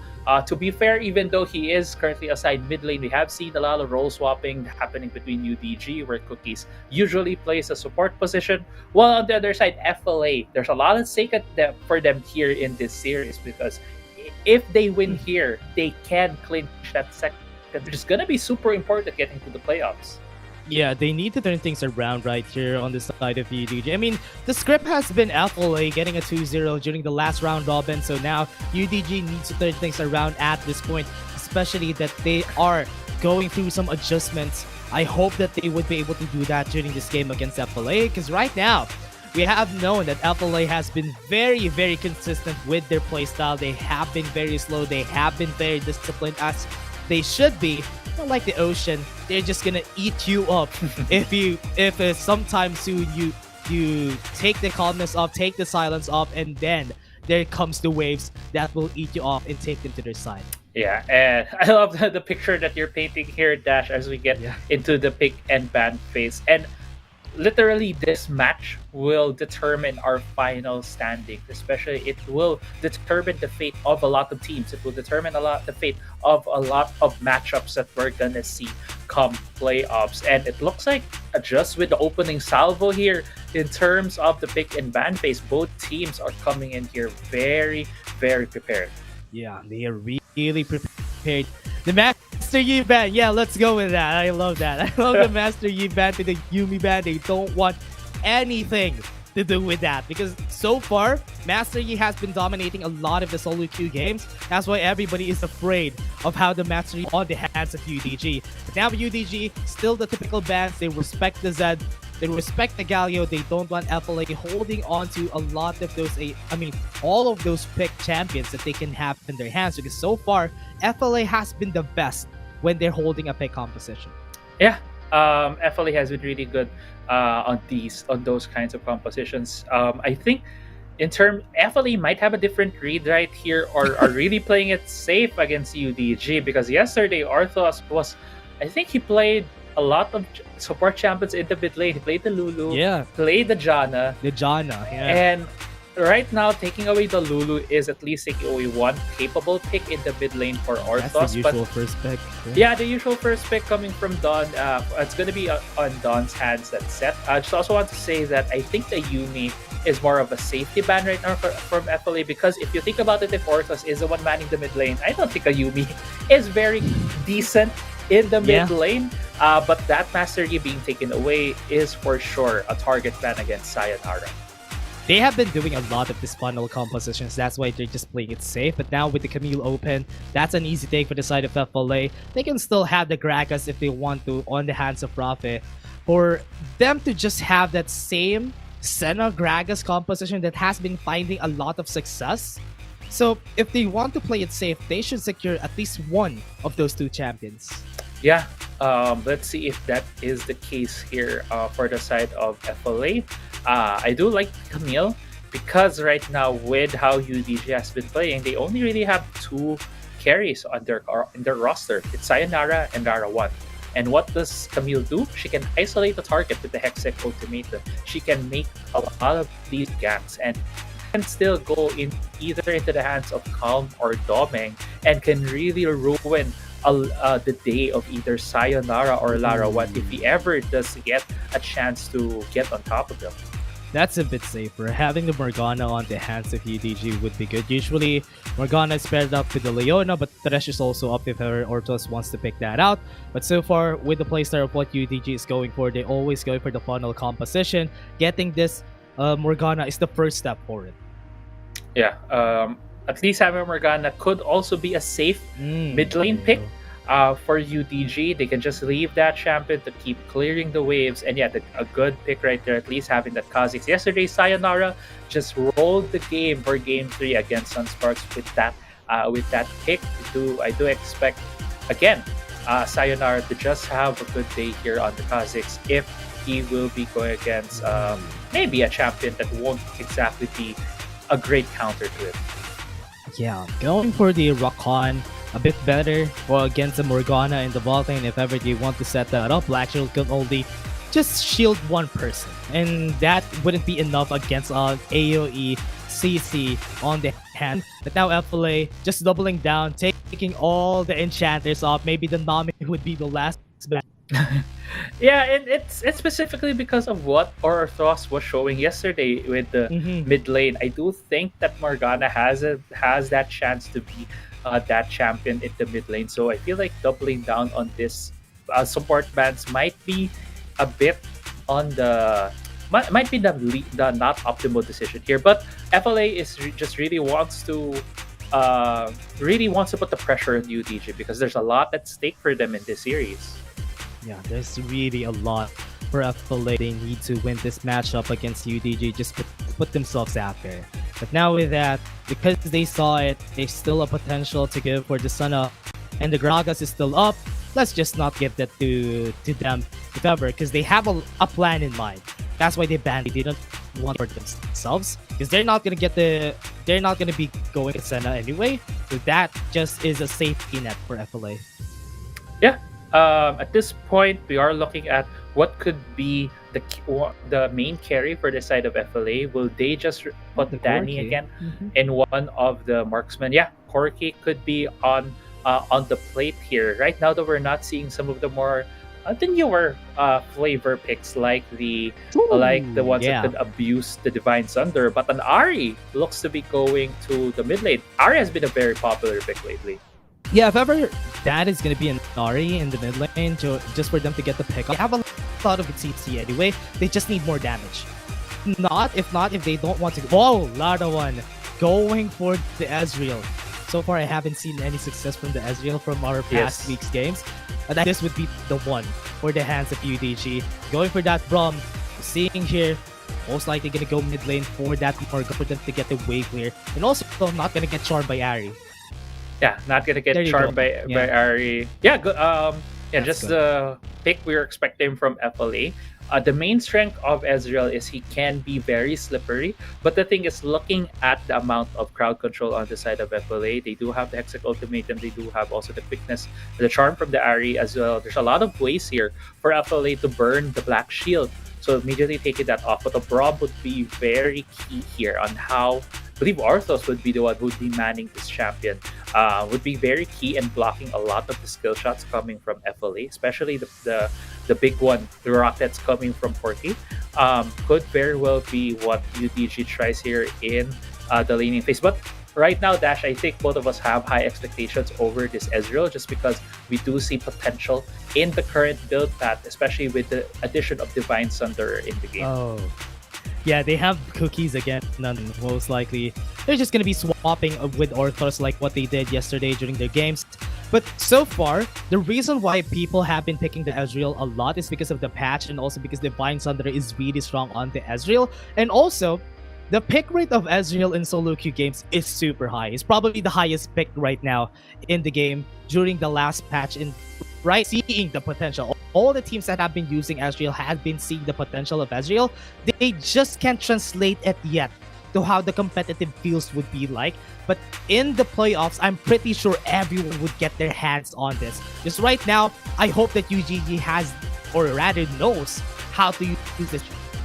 Yeah, Ezreal is not the type of champion that wants to fight early on. He does have the Mystic Shot, which feels like you have two auto attacks at the same time when you throw it, but it's not the most ideal way for him to really take advantage of. I feel like the Ezreal really needs to wait for Muramana and maybe at least two items, maybe a Divine Sunder as well, and start fights from there because he really can poke out a lot of the enemy members as we get into the game here. Dash, Danny is in the mid lane, and Arthos, as we mentioned, he is going to be the mid laner for UDG.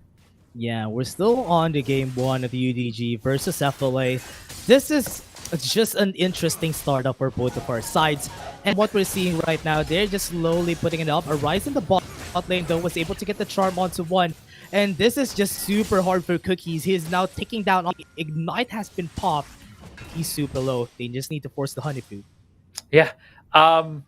Yeah, that was a great trade for the side of FLA. I'm still wrapping my head around this Ari bot lane, and it looks like it's gonna be still going for the AD build, not the AD. Rafi going in again. Okay, going in again, and also Cookies low on HP. They want to take down the concussive blows on the heads of Raph, and now they're gonna go and push through, but they're gonna get the kill still, though. But at least they were able to get the flash and ignite from Raph. Yeah. Okay, I thought that is another fight, though. Yeah, I thought as well, but the binding didn't hit, so it was just very more of a safe way for them to get the scuttle. Has been the trade for the scuttle trap between both of the junglers, but again, Rafi being very aggressive here.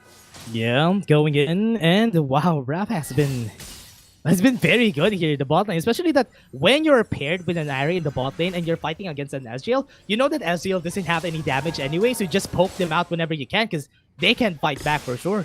Right, and with the exhaust being down on Lara 1, it's gonna be a hard time for UDG's bot lane to fight the Ari, and Ari is about to enter her level 5 when they get both Rafi and Arise get 5 other champions. They can't go all in again and even just skip the shield coming from the Braum on Cookies. They can just go around it and just deal a lot of damage on Lara 1. So it's gonna really be on the fancy shoes here of Lara 1 how much he can dodge the charms coming from Arise. Yeah, I like seeing from the hands of FLA right now. They just are being very patient and showing some aggressions, that controlled aggression that they always show on lanes that they know that they're gonna win. It's showing right now, especially for Arise. You all know Arise has been a very dominant mid laner so far, and he's just showing it, especially that you're holding an Ari. Getting a charm would be easy enough if you get the Grand Entrance, and that's what they've been doing right now. But the states of the lane, right here, Crazy Apple, they're waiting, they're backing away just for them to get some items before this dragon that's gonna come out. Yeah, And because of them putting Danny in the mid lane, he is now level 6. This is not the usual thing you see from a Corki. This has now allowed him to get a lot more gold faster. He's now 3,000 gold. He can be able to finish an Essence Reaver. I believe there's a fight here on the top side. Oh, the top side. Half HP on Calm already. He does have the dominance onto Calm. Ignite is ticking. The Showstopper, not enough for you to survive. Not even a pop onto the dominance. That Ignite was the reason why Calm just fell right there. What a great showing for Dawn. Yeah, great. A 1v1 right there for Dawn. At least setting the pace right now for the side of UDG. When he recalls, he can get a Black Cleaver and also a Boots, having a bit of that movement speed advantage for him against his matchup, but doesn't seem like he's going to go for the recall. Rip Herald has been started by UDG, while on the other hand, FLA is forcing this Dragon. Yeah, handshakes all around, just giving each other what they want. And now, with the hands of UDG, they really just need this pushing power. Honestly, it's a very smart move that they want to get this this map control on their hands. It's just a Cloud Drake anyway. It's not really that needed for their composition. So that's why they just trade it out and put the Herald on the top side. Yeah. Oh, but Cookie's still getting jumped.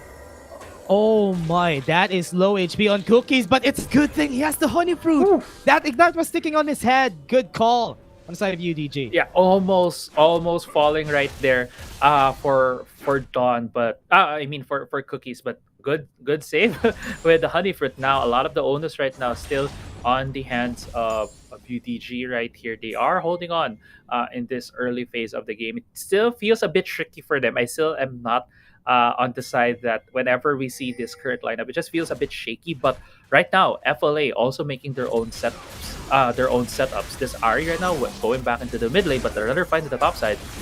Yeah, top side, Hexic Ultimatum, the Showstopper. You're not going anywhere, Dawn. But now he did have the Haymaker a while ago, but now Doming is left alone. But ooh, here comes the support teammate Quickness. A lot of CC on the head of Sayonara. He would be able to get the kill, but he traded his life out for that. A 2-for-1 for FLA. Yeah, good 2-for-1 for FLA right there. But still, doesn't seem like they are stopping. Oh no, okay, no more fights right there for Rafi. Not gonna go to the top side of the map. We do see a Rise in the mid lane. Let's talk a bit about where teams are at this point, because even though there is a slight lead for FLA, and they also have their own late game scaling on the Corki, which we have been talking about throughout the whole season. Ezreal is a champion we haven't seen in a while, and he also has his own scaling. If he gets that Muramana along with the Divine Sunder, it's going to be a huge item power spike for him. And the third item can be a Blade of the Ruin King. We have seen that before. So let's see if when he hits those items power spikes, he's going to deal a lot of damage on the lineup of FLA. Yeah, he's going to be dealing a lot. Second item power spike is good for the hands before they contest the objectives that is going to come out on the 8-minute mark. So at least now we have the same purpose for Danny and Larawan. We're waiting for both of them to get stronger, but it's a bit easier to get stronger on the Ezreal because it takes the second item, then you get the power spike that you need. But Danny might even need the third item before he pops off. Right, and that could be an opening for UDG, and that usually goes around the 10-minute mark, and we'll see if it's gonna happen in the second Drake, because that would be a huge point of contention here, because FLA already secured the first Drake. The second Drake is gonna be the Mountain Drake. That's gonna allow them to have a bit of that health shield to negate some of the damage coming from side of UDG, and UDG only has really two main damage dealers, Larawan and Sayonara. Yes, Morgana deals a bit of damage, but that Mountain Drake shield could just be enough to lengthen the period where FLA members can throw the damage against UDG. Yeah, and this is why I'm kind of scared of UDG's lineup, because they only have 2 damage sources. I was about to point that out. Good thing that you pointed it out, Crazy Apple, because there's a lot of CC, yes. Yeah. And that is where Larawan and Sayonara would have an opening for them to deal a lot of damage. But you have a lot of source. You have a lot of targets in the hands of FLA, so you need to take them all one by one, hit the CC one by one, try to reset. But that's how it goes. Sayonara gonna go for the target. Calm was able to pull back Face Breaker onto the ultimate and Showstopper. Right there, everybody used their ultimate, and that is a great takedown on Calm. Yeah, and that's what UDG needs at this point, because as you mentioned, they have a lot of CC, but they don't have a lot of damage. And how do you mitigate that? You slow the pace of the game for the enemy team. You get the gold on your own members so that you'll have more items when the fight starts, and it doesn't even matter if you're inherently less on damage, because you have more items to throw at them. And as the second set of objectives come up, we do see the recall coming from Lara 1. He still does not have that Divine Sunder. I think there's going to be a fight in the river near the Dragon Pit. Yeah, there's a peak right there we're seeing, and now the Dragon Pit is going to be the target. Mountain Drake. They are, yeah, really, they're going to be shaking each other's hands again. But oh, look at that, the aggression coming in from Arise. They do have the exhaust, no charms whatsoever coming in. They decided to flash to get the kill onto Laro 1. Now they lose one of their damage sources, and this Mountain Drake is going to go to the hands of FLA. Yeah, and you saw that dash. FLA used everything to make sure that Lara 1 falls. They use all 3 dashes on the Ari ultimate. They use Rafi's flash. Lara 1 also needed to use everything. He used the Arcane Shift, he used the Flash, he used the Exhaust, and he still couldn't get away. And that's not a good sign at this point in time for UDG, because right now FLA knows that a lot of the damage is going to come from the Ezreal, and if you take him away, there's only going to be one more guy left that could deal damage against them. Yeah. And that is the objective for FLA right now. They just need to... They only have 2 targets right now. If they try to go in, if you take one down, that is half of the damage source from UDG. So you need to be really careful. Get the black shields on the right target. Get the shields onto the right person just for them to survive. Because remember, FLA has 4 damage sources. Yeah. And that's why you need to be careful whenever you think about going for a fight. Front to back is the way to go for UDG. And if they break formation, that might not be good for them. Yeah, they have 4 guys that are dealing damage, and even Rafi's building damage. He has Rod of Ages, and he can transition that to more, maybe a Death Cap, which we have seen from Exocet before. He already has Electrocute on as his Keystone Mastery. So a lot of damage being packed here by FLA. And with how the fights usually go when you see an FLA game, they're very methodical. They know when to pounce. They capitalize on your mistakes. And let's see if UDG will be punished whenever they go a bit too far forward. That is a lot of damage from the Storm Razor on that. Wasn't expecting that to come out, especially on a very tanky member. Remember, he doesn't really have magic resist yet to resist Danny right here, but now Grant enters onto the Hextech Ultimatum. That is just one takedown. Doesn't even need to flinch on the hands of FLA, and they take down the tower. They take one down with them. Yeah, and this is going great for FLA. This game so far. You have all the Drakes. They are taking down members of UDG one by one. They are not forcing a big fight, and that is where FLA's composition shines in this part of the game. They have the Camille, they have the RE. They can pick off members one by one. This is gonna allow Danny on this Corki to just keep on scaling. And right now, 3 members of FLA are on the bot side with the map. Looks like UDG is scrambling to try to defend this turret. Yeah, I forgot to point that out. UDG is good at going for team fights, and FLA is not giving them their chance. And that's why right now they're bunning away every time that they're contesting objectives. Let's not fight there, because they know a 5v5 is not what they want. Oh, Orthos tries to go in. He has the Soul Shackles onto his hand. Look at this, a big package to stop UDG from continuing with the fight. And FLA backs away. They're not giving any chances. They're just so slippery, and this is the classic FLA where they just play macro, stretch you thin, try to pull you to wherever part of the map they want you to be at while they take objectives. And right now, looks like FLA wants to pounce on UDG as UDG tries to get this tower. Oh, what a great Dark Binding, but his charm is better, and that's going to be the kill onto Dawn. Here's a Spirit Rush to get the kill right there. Now it's a 4v5. This is FLA. What they want to do, take a pick, get a 4v5, and let's win this. Look at that, another one onto hands of Arise. He's very scary with that Ari, and everybody needs to be afraid. Yeah, he's just so confident because he knows no one can do anything against him, even if he Spirit Rushes and Proto Belts forward. I'm sorry, he just dealt so much damage that I kind of swallowed myself there. And yeah, Arise. This is just so much bravery right there with that movement. But UDG wants to try here, wants to go for the tower. That doesn't look like they will push through, but with the objectives about to come up, the Ocean They can Drake give it. is currently alive. And yeah, there's no members here of UDG Dash. They'll be too late. So this is going to be an easy taking for the side of FLA. They don't have any vision on this side of the map for the hands of UDG, so they know this is going to be an easy take for FLA. But like what you said a while ago, there's no point in click CC on the hands of UDG to stop these very slippery members. They have most likely they have a lot of dash. Yeah. Or rather, they all have dashes. Yeah, they all. So that's why it's not easy to hit any skill shots on there. But Raph, like with fire here, does they know that Sayo is playing on that brush, and that brush on the hands of UDG might want to go onto Raph here. They have the vision onto him. Oh, They can they jump know. to him though. The face breaker comes in, but oh no, he wasn't pulled. Yeah. Right there. That was unfortunate for UDG. I think it was the angle. Usually you can pull someone from the wall, but Yeah. the angle was very was diagonal. So was it enough? Yeah, was it was it very- Yeah. He didn't fit.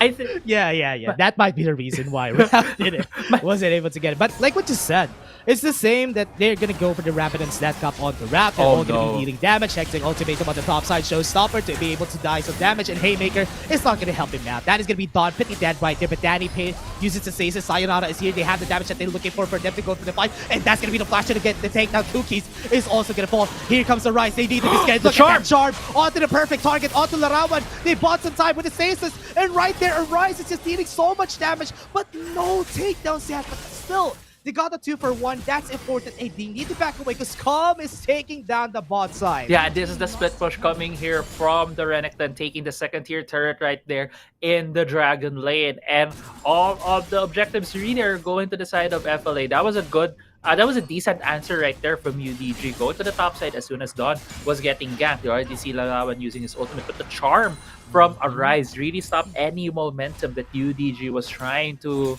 go forward in the top side of the map. And at this point, it's an 8k gold lead for FLA with 3 Drakes, 4 turrets on their side. Looking at the items, this Ari is so ahead. Already has the Ludens, already has the Death Cup, and also 3 items on Danny. Has the Storm Razor's Essence Reaver, and IE has gonna deal so much critical damage in this game. No face breaker was able to hit. I thought that could have been it. That could have been a start for UDG, but no.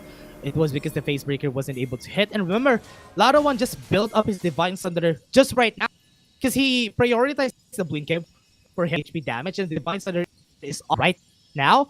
So this is the chance of Larawan with more damage, with more HP damage. The problem is they don't really have a lot of HP on the hands of FLA. Yeah. Because they're all building damage. So they can start this if they want on the Oracle's lens. But Sayonara, he needs to back away. He was forced to back. And this is the bait from FLA because they don't have any vision on this. And they're starting it. This would be good. Yeah, they're starting it again. They don't have any vision on the hands of UDG. They can turn this any time that they want to. But no, low HP onto Danny. Here comes the Glacial Fisher. Here comes the Showstopper on the right places. And this would be good for the hands of UDG. It's a round, but wow, they take that one. Cookie. This is another 4v5. FLA can turn this around if they want to. Hextech ultimatum onto Larawan. Not in the right place, but still gonna get killed. And Dawn gonna fall down for the next FLA. The Cross Predator is gonna go in. Sayonara backs away with the lead, but the Grand enters a lot of damage onto Raph. Gonna fall down. Oh no, not fighting onto you, buddy. It's gonna be a 3-for-1 and still a possibility for FLA to take the Baron. Yeah. FLA right now pinging Baron. Looks like they have it in their sights, but Sayonara is up, has flash, and rather FLA will not go for that 50-50. And that fight started Dash. Yeah, it felt like it started in UDG really having a lot, having the catch, seeing that they could start a fight against FLA. But the key right there was the grand entrance of Rafi. Looking at here, the start of the fight, Dawn was able to use a Showstopper, already doing a lot of damage. But Rafi, with a protocol grand entrance, quickness stopped a lot of the follow-up damage coming from UDG. I love they that. They couldn't move forward with that fight, and UDG just was on the back foot moving forward. And you were saying, Dash, that was the best chance for UDG because Larawan was just able to pick up his items, his 3-item power spike. But I feel like it's a bit too late. It's 17 minutes into the game just when you're able to get these 3 items. I think you need to pick this up at around 14-minute or 13-minute mark to be able to deal enough damage to your opponents. But with how ahead FLA is, I can't see a way for UDG to deal enough damage to this lineup at this point. Yeah, the reason also why I said that is because Danny half HP. After getting, I thought he's gonna fall down, but because of that gap, which you pointed out, they weren't able to do anything. Right. On hands of UDG, but now they're setting up the same thing. Calm might be the target. He does have a lot of HP. He does have the dominance. Here comes the party. Here comes the ramp again with a great grand entrance and no reactions from the members of UDG. Sayonara is just gonna be here. He's just gonna watch his teammates fall one by one. That's a 2-0 already, and this is gonna be an easy Elder Infernal Drake pick.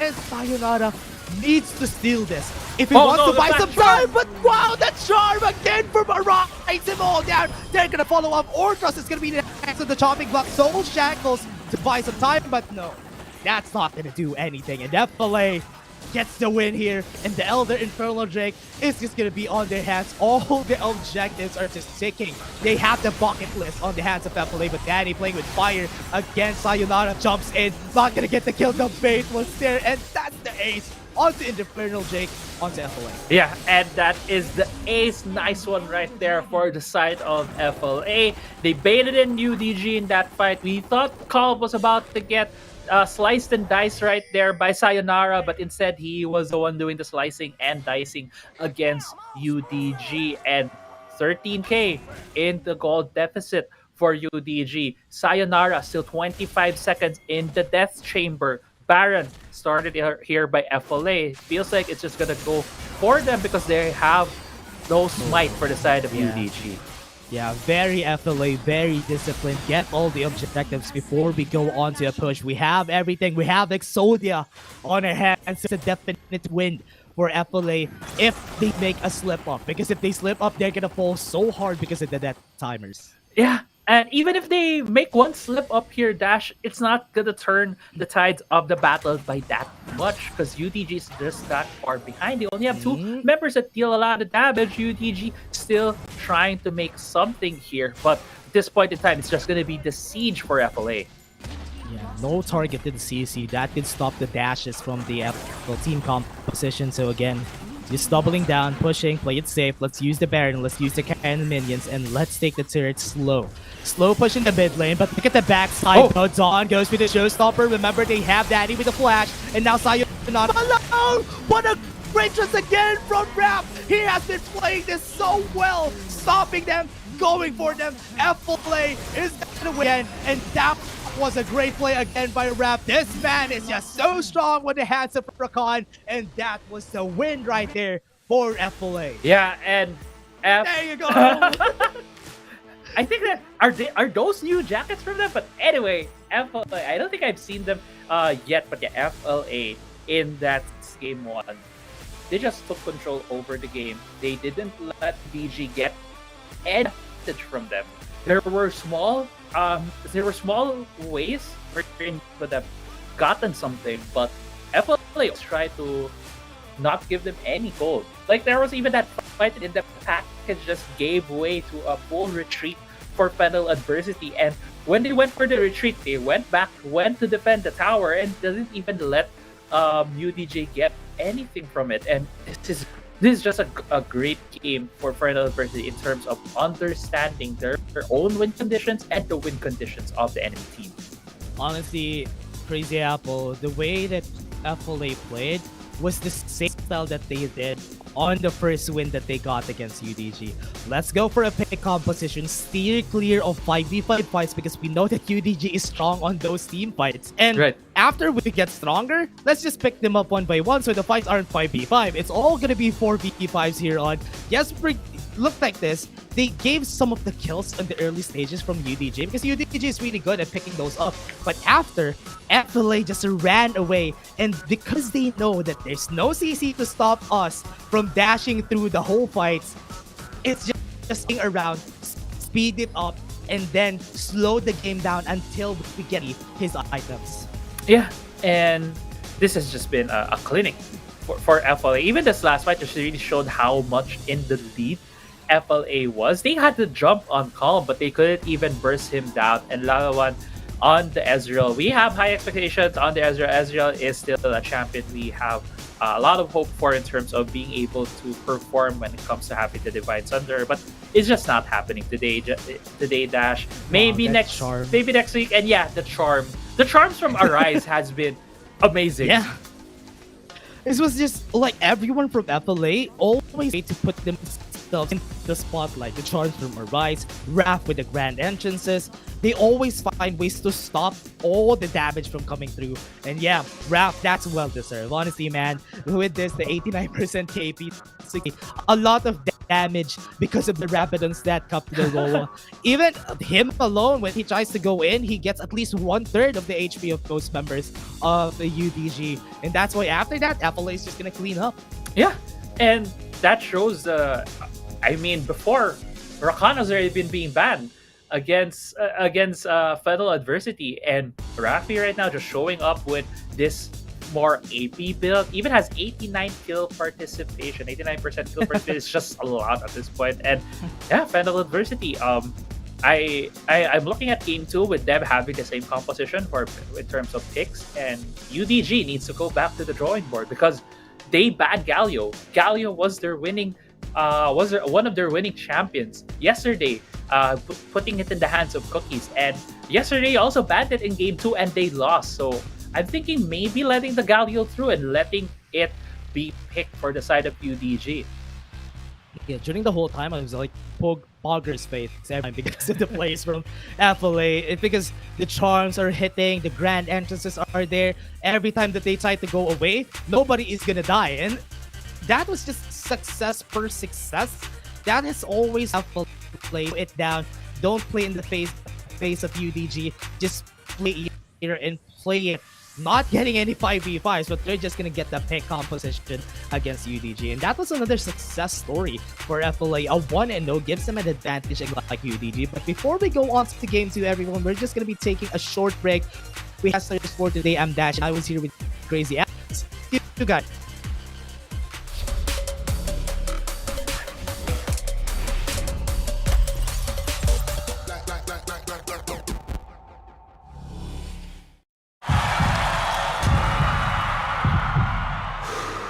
Stop and refocus. Get a clearer perspective. See things from different angles. Power up and set your eyes on the prize. It's time to step up and rise to the challenge with the Redmi Note 11.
Pag pinanghihinaan na tayo ng loob, where do we go?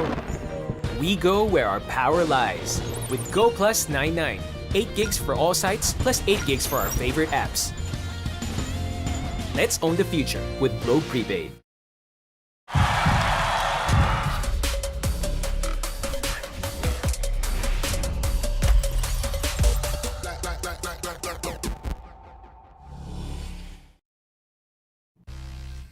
Welcome back, everyone, to the game 2 of UDG versus FLA. This is another fight to the death for their side, and FLA is just taking over UDG right now with a 1-0. Great momentum, pick composition, and it has worked so far for them. We're gonna be your casters for today. I'm Dash, and I'm here with Crazy Apple. Crazy Apple, tell me about the drafts from the first game. Drafts has been very, very hard for UDG, to be very honest. I'm really adjusting to the sudden change in their roster. Without me, this different. They have been playing often 2 supports in putting a lot of the burden in terms of dealing damage on and on Sayonara. We have not done play a lot of more carries on still plays the playing the tank position for his team. Now it's hard for you to very that the ideal setup for them. So it's gonna be FLA still picking the same position because that has worked before. Actually, this is still mostly the same team. They're still gonna try and punish mistakes. They're still gonna try and outplay you in terms of mechanics with Sayonara, with Larawan, even Dawn getting the first blood earlier in game 1. So these could be the things where UDG could play off of in game 2, but at the same time, FLA is the team here with a lot at stake. They really want to get this series win to lock themselves into that second spot. Yeah, that is what they want for FLA. They just need to play it safe, play what they know, be the water to the fires of UDG. And it's like, whenever you see them play with this pick composition, they're always going to be good. They're always going to be dashing around the fights. And UDG, because they have a lot of AoEs, and also the CCs are not targeted. That's why it's not easy for them to do anything against the dashes. Yes, you'll get one, but the others are going to dash around more to the battlefield. And effective for the hands of FLA. UDG, we need to try and adjust. Enchanters are getting banned every time. So that's why it's hard for Cookies and Orthos to move around with these compositions. Yeah, one of the things that has been a pivotal pick from yesterday is that Galio. Right now, FLA is on the blue side, so they can choose not to ever ban it and just make it their first pick. They have been a team to utilize this champion very well, even having Ascended Galio late at some point. So, yeah, even though that is, I think, the key champion that UDG needs to try, them being on the red side, I feel like they won't even be able to touch Galio. Yeah, they weren't able to get it, and FLA again banning the Yumi on the first rotation, but UDG, they're really respecting all the assassin picks from Arise, because a while ago, even with the Ari, he was so good, getting all those crucial charms, stopping the pushes, maybe starting the fights, and it happens super great that right now FLA with the pick composition, it's like every time that happens, they are on their comfort. Yeah. FLA team, they prepare well, and having this pick type of composition, it's not the thing that they would use. They prepared this before against UDG, and I that they have had a lot of preparation in the game, and with the prepared play, they just are able to play very easily. And yeah, if you do look at the bans right now, Dash, it's very much the same for the side of FLA. It's gonna be a classic if Calm gets the set here on their hands, which would be good. Remember, UDG is picking up a composition that has a lot of AoEs, has a lot of fight potential. Set would be a good counter to that. They are gonna be stopping the pushes, the showstopper would be there, and the facebreaker would be there to stop them from getting a lot of the things that they want to do. And that is the reason why Set has always been a priority for these teams. They've been prioritizing a lot of this AoEs. and even engages, and that is where Seth just jumps in, stops him from getting that. But Calm, again, getting the Camille is good for Domin. Yeah, and one thing that is open Galio. I UDG can really take that. feels that UDG makes it because Coke is a lot more comfortable with soccer with the Brum and wasn't as a showing bar on that champion. So I do feel like they should at least also take it the with the prep. Yeah, and also the Gragas is open if ever they want to double that down. Maybe even just make it easier for themselves. They can get the Senna in the bot lane onto the hands of Larawan just for them to have a security right there. That is what they want to go for here. Go for the security and let Sayonara get the carry, and at least you have an insurance of a Senna for Larawan. But let's see if they're going to be doing that because they are going for a Kaisa. Okay, that's even better. You want to go to the late game, let's go with the Kaisa. Yeah, late game, Kaisa is a great pick. Now FLA knows that game plan is going for late game for UDG. Let's take a lot of pick-oriented early game champions and just roll it there.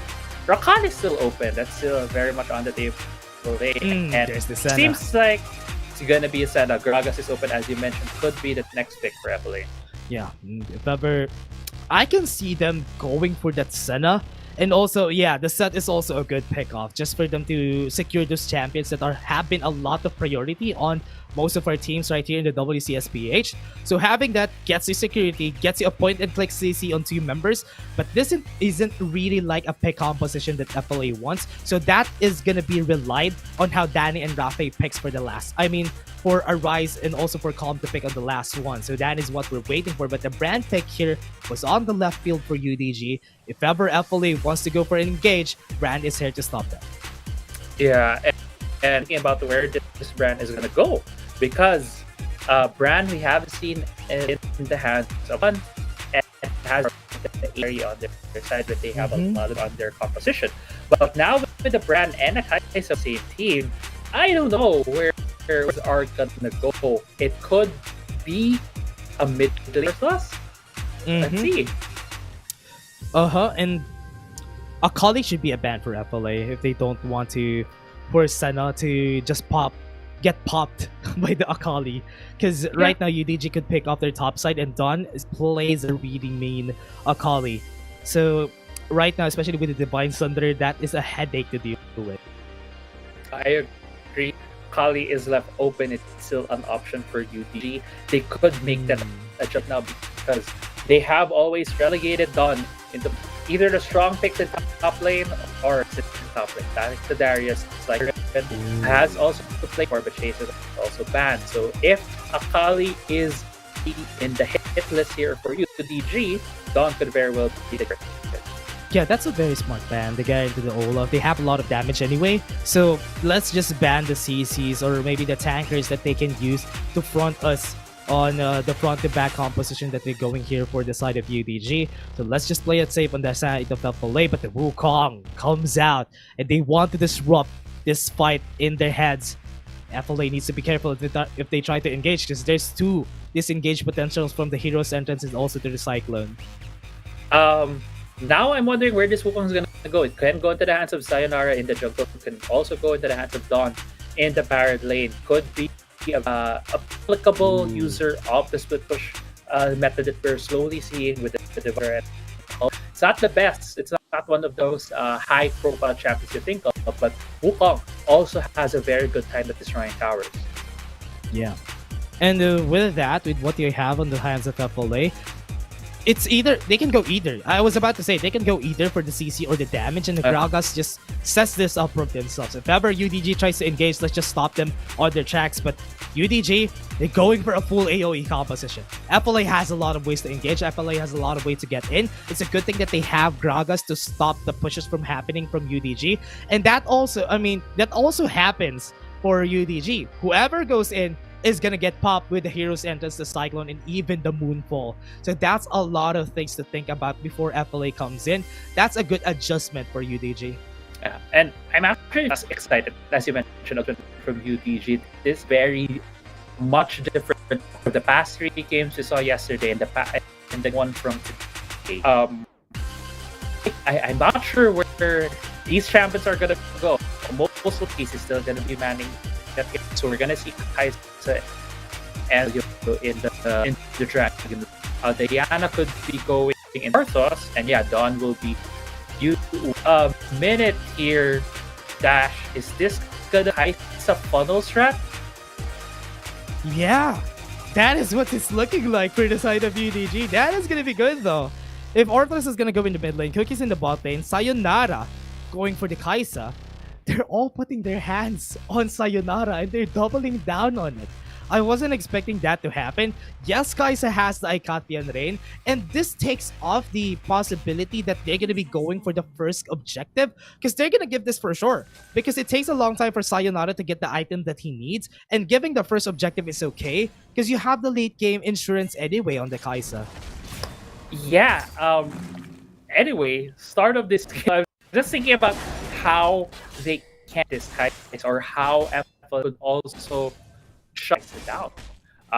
Because looking at the lane matchups, they have put a rise on the Gragas in the mid lane. It's going to be this very heavy damage burst.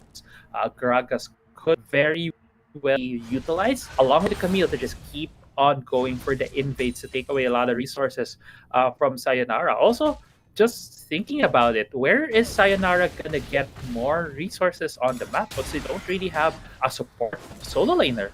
So this might just take a lot of time for the Kaisa to get going. Yeah, this could potentially be hard for UDG to start off. But what's a good thing about UDG is that they have a lot of ways. Dawn, 5 stacks on his head, but he can still go in, and Dawn is gonna fold that first blood to Calm.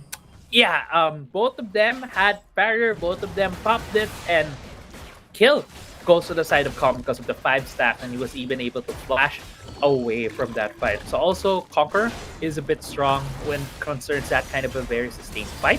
But yeah, I think that was the difference maker there for Calm.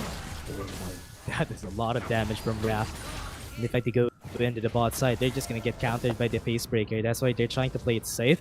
But it's a good thing that Doming is on the area, because with the way that they position themselves on how this is gonna go, Sayonara can't get an invade here. Yeah. It will be too risky. And Doming would just be happy taking the blue buff and even ganking the bot lane. Yeah, and we're looking at Sayonara right now. He can't really have an invade. He tried for a gank. Doesn't seem like it was given to him. But Orthos still going aggressive here.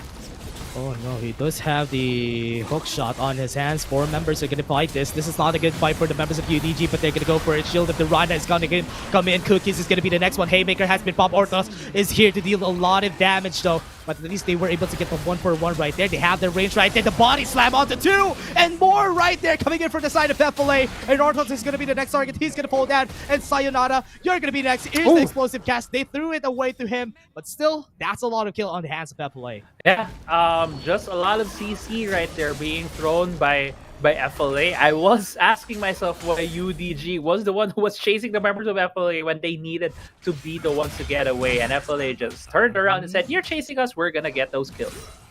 Yeah, they have the hook shot, they have the body slam. If they try to engage, they're just gonna get bonked by FLA. Right now, it's not the way to go for UDG to contest on this. Even though the Sayonara is sacrificing some of his resources, it's okay to play it safe. You have the Kaisa anyway that takes a long time to ramp up. It's better that he is not in lane, because most of the time Kaisa gets bullied.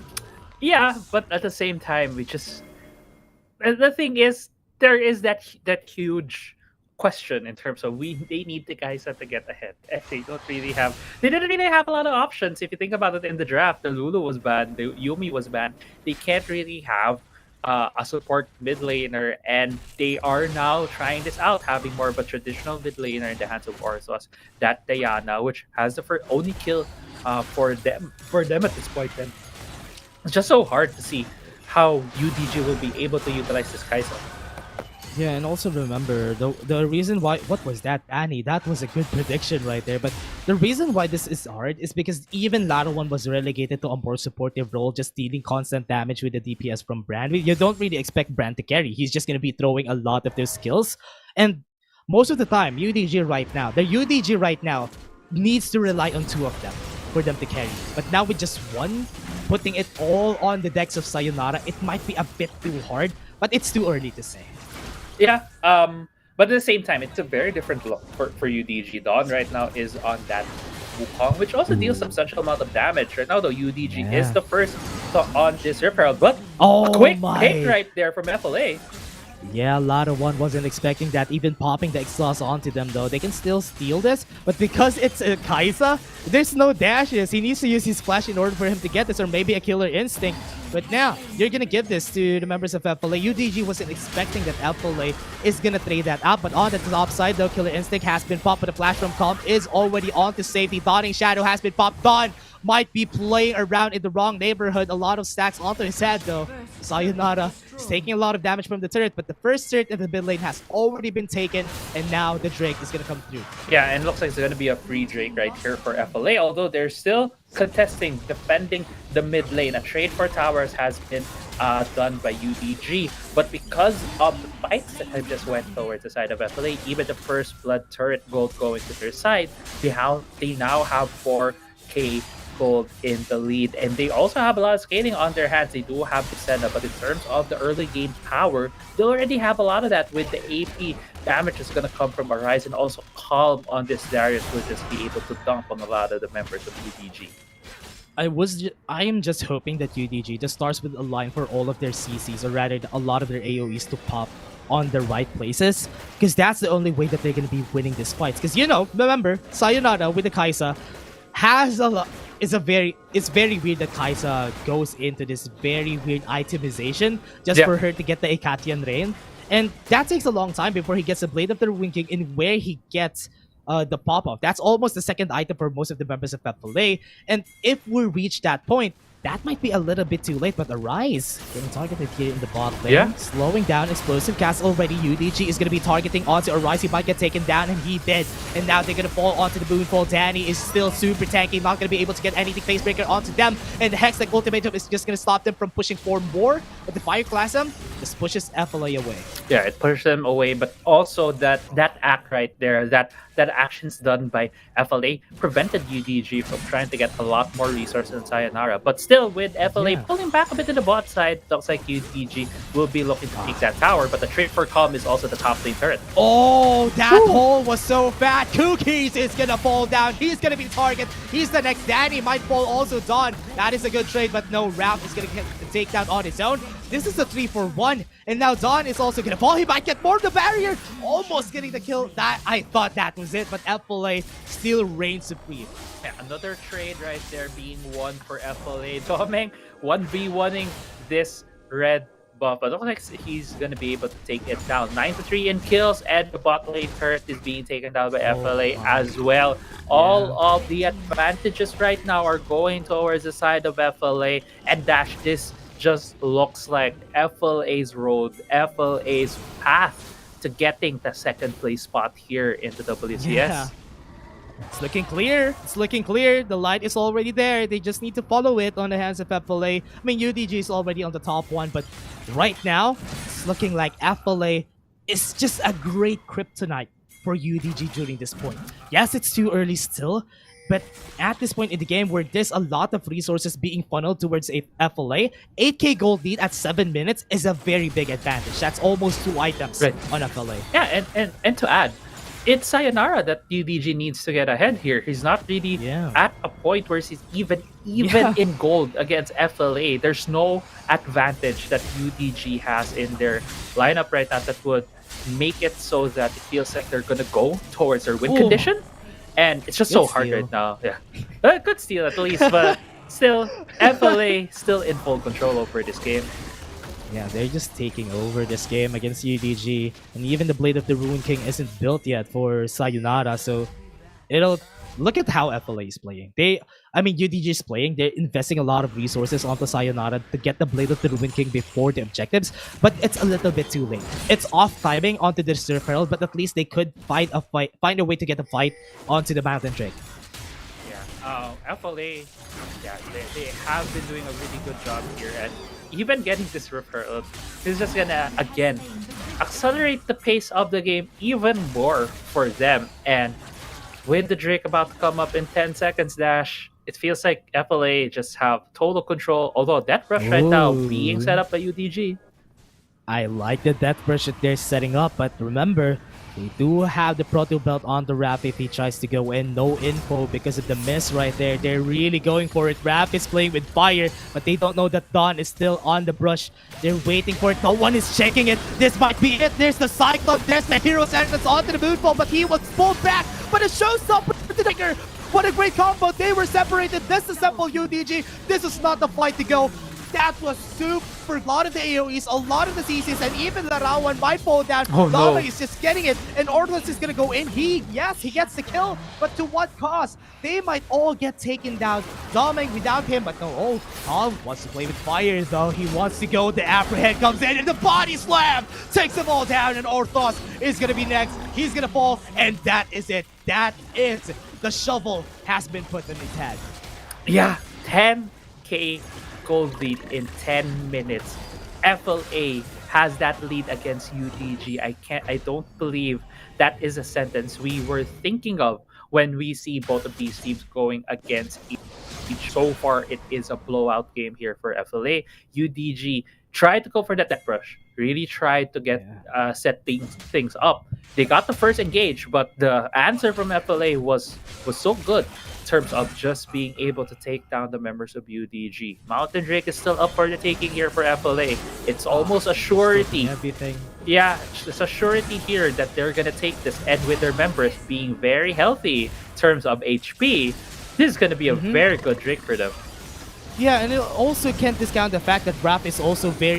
the damage from Raph is just so good. Look at the Showstopper onto the Haymaker. That could potentially kill someone right there. And Cookies is also going to fall down. What a good kill right there. Orthos gets a 3 Moonfall. That might be it. That might be the turn that Cyclone comes in, but not enough damage. Danny still lives and would be able to live a lot more, but the flash coming in from their side. Dominic is cleaning up how Sayonara doesn't have anything more onto his pockets because he's going to fall. That's a 5 for 2 with the Repelled in the mid lane. They can take this inhibitor turret right here with the 5 seconds. Yes, this is the only thing that they can take, but they can lay it out if they want to, but this is FLA They can force it. about. Oh, they're taking risks. FLA taking risks. What is this that we're seeing? No, they're backing away. They're backing away. That's good. They thought about it. They thought about it to make Shelly dance near the Nexus. It would have been only the second. Actually, it would be the first time here in the WCS. We won't be seeing that today.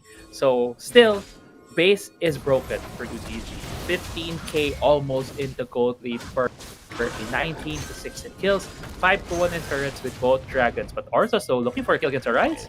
Yeah, bot lane again, going for Arise and half HP, but at least he was able to force the body slam out of the way. Oh, he does still have still explosive cast, but Arise could play this. One combo can take the kill onto Orthos. He does have the honey fruit onto his side, but yeah, he's not taking that risk. Yeah, there was a ward as well. Good, just the presence of mind right there from Arise. Looks like a lot of the things right now are on Sayonara. Sayonara wants to get away here, and it looks like we're gonna get into an instant replay. It all started that fight with Rafi. As you mentioned, he has a lot of damage, even though he is a support. That's just how far ahead FLA is at this point in time, even though UDG have been getting these good fights. It's just going to the side of FLA, and I believe there is a fight that we'll be seeing here when we get back into the game. But 5-man miss. Yeah, they have the miss. Okay, they're not going to take that. They're just going to take the tower in the top side. They're going to be going for that. Another objective on their hand. 6 towers are down for UDG, and the pressure is just building up. It's like what we said. The analogy here is that they're like spiders on FLA. They're just weaving the web, and UDG are just caught up in it. And when they're moving, they're getting entangled a lot more. Now, Dawn, going to be the target. He goes in, but it's a good thing that it's not good. The Mirage was there. That's going to be the back away from Dawn. I almost thought that it was the Wukong getting pulled right there, but it's just the decoy being pulled by FLA, and FLA still playing this very methodically. They're going with the mid.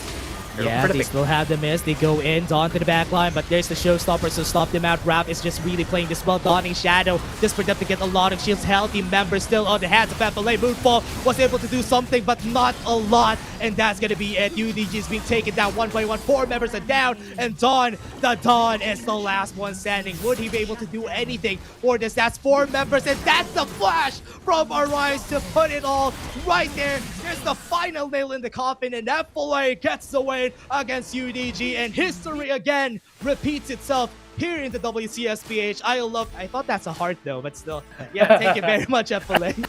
Yeah, as you mentioned, it has kept being repeated today.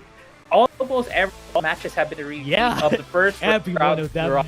Yeah, and congratulations as well adversity for booking it to the top of standings. They building that playoff fight. They are finishing the top 2 here in the WCS group stages, and Fennel adversity just putting up a clinic on how to extend a lead, how to get a lead against UDG and extending it and just keep on rolling forward with these games. As we get into the highlights, there was a chance here for you. There was a lot of questions that we had here for UDG. There was a chance if Sai get ahead, but for it never happened.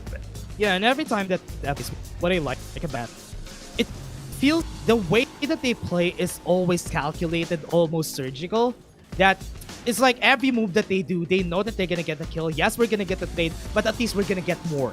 That is usually the FLA playstyle, not taking a lot of risks, and that's why they have been good. They have been putting themselves at the top there, and even though that they're at the second place, they have defeated the top 1 for twice now for the round robin. If that's not a statement, I don't know what is.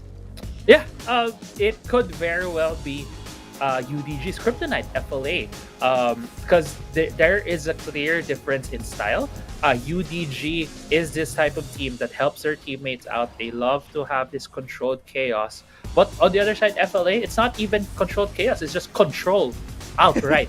They love playing the game methodically, slowly controlling the pace of the game, making it beneficial for them, and then just closing it out in their own terms. Yeah, this is FLA right here, that whenever UDG goes for fights against them, they always try to go for 4v5s to take a pick down on 1. Then the numbers advantage is just always gonna go in their favor. And whenever UDG tries to go for a fight, and if ever Orthros or even Don goes to the backline, somebody, it always is gonna be Raph, that is always gonna put the backline onto a halt also. And even sacrificing himself for that last fight just for them to not get anyone from the damage sources of FLA. But now, player of the game, Globe Prepaid player of the game right here, the Gragas from Arise. This man has been playing it crazy. I was about to say crazily, but is that a word? but I mean, it could be crazy. Yeah, I mean, the charms a while ago from the Ari and the Gragas body slams and the explosive cast dividing the fight, this assembly on UDG, not really ideal for them whenever they're fighting against FLA, because FLA, that's what they want. They want you to get divided, and after they take most of your members, they're gonna take you all down. Yeah, this guy has been even they started from the August, and at his stats right here, 16 KD with 15,000 damage. It's just so of he was bringing, and we have to also tell of UDG. This team is here struggling right now with their current roster. It's hard to see them having performances over the weekend now with a lot of trouble on them. They are thoughts in where you could really that this team is going through. It's not. I think this is their final form yet. They still have to practice. We can figure out winning formula current roster that they have. If this is gonna be the final roster we're seeing in the playoffs, and I do hope that UDG comes back strong. We get to playoffs. Yeah, that is what we're waiting for here for UDG, for them to redeem themselves onto the playoffs. But right now, FLA is just better against them. Getting a 2-0 again, history repeats itself. That has been the team for the whole day right now for the series, for this last day of the group stages. And any last thoughts, Crazy Apple? Yeah, I'm honestly just excited to see playoffs because it's gonna be one more week for these teams to study. You have seen a preview with the Divine Thunder, a Hull Breaker meta that we have been seeing. Pretty great.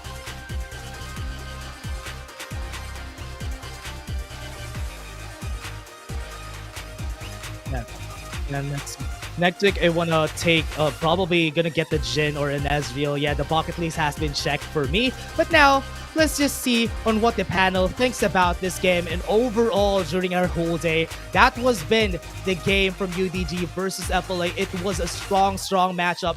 FLA just showing themselves being the ocean, the slow, the terrible FLA right there. And again, we have been your casters. I'm Dash and I was here with Crazy Apple. See you more later on for the panel that's on this discussion that they're gonna do.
Running wild, out of my mind.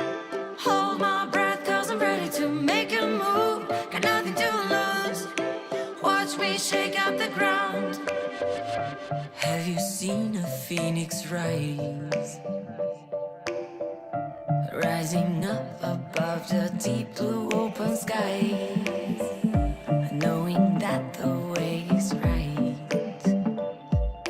Guided by the secrets of an undiscovered life. Have you heard the ocean cry? Shallow waters carrying silent goodbye.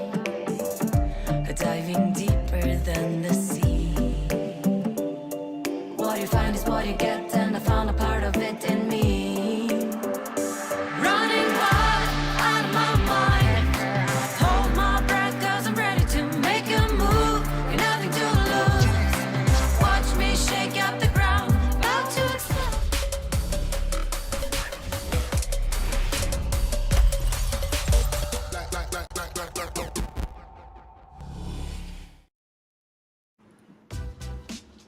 You are watching the W. Oh my gosh, nobody joined me in drawing on their face. You guys laughed me. Yes, you're watching the WCSPH. It's so detailed. I'm sorry. And I'm sorry. I'm actually proud, okay? I'm actually proud. I didn't think it would turn out this well, but yes. Anyway, Fennel Adversity. I'll explain this later. Fennel Adversity will take the final series versus Team Underground. Let's jump into our series highlights over here because these guys didn't draw on their face. You know, I'll get into that a little bit later, but Autolus, just throwing this to you first as we go through our final series for the WCS. Okay, things I love, how Fennel Adversity respected the game plan that UDG will employ. Again, we did say that UDG will go for the carry jungler. Yesterday, Sunsparks did prioritize the right targets, but I feel more confident that this is the way to attack UDG. Just target down or thrust, and we all know what's happening right now. There is still an adjustment phase for the boys of UDG. And to me, they have a week to fix this. Again, this is a battle between the #1 team in the Philippines and the #2 team in the Philippines. And if this is how it will turn out, I find it very scary for UDG for their chances in the playoffs. But we will see. Again, this is still, the champions that we knew from last year. And if there's a famous saying of do not underestimate the heart of a champion, I think this is the best time to say as such. So, yeah, Infinity, anything to add? Yeah, I mean, I echo your thoughts here, Autolus. I mean, it's always a target ban onto Orchid's champion, with a bit of an exception to the game #2. But when we're looking at the first phase, still a respect onto Orcros overall. It's a Yumi, it's a Lulu ban, right? The reason why game 2 wasn't really a target ban onto the Orcros already, because they already have Galio, so there was some changes after that. So definitely just an interesting draft. Shout out to Coach of FLA, amazing. Yeah. I'm just really conscious right now of myself here on the panel for sure. No, I have Cerebrum. Okay. Wow. Big brain for sure. Representing Cerebrum Wildrift. But yes, because actually, what I wanted to do was over here on our panel predictions, right before we get into the interview, or as we're waiting for the interview, as you can see, Autolus was actually the one who lost that last one. But I just thought that I just wanted to draw. So I just thought, hey, I'll join Thank you Autolus. for taking the consequence for me. Here.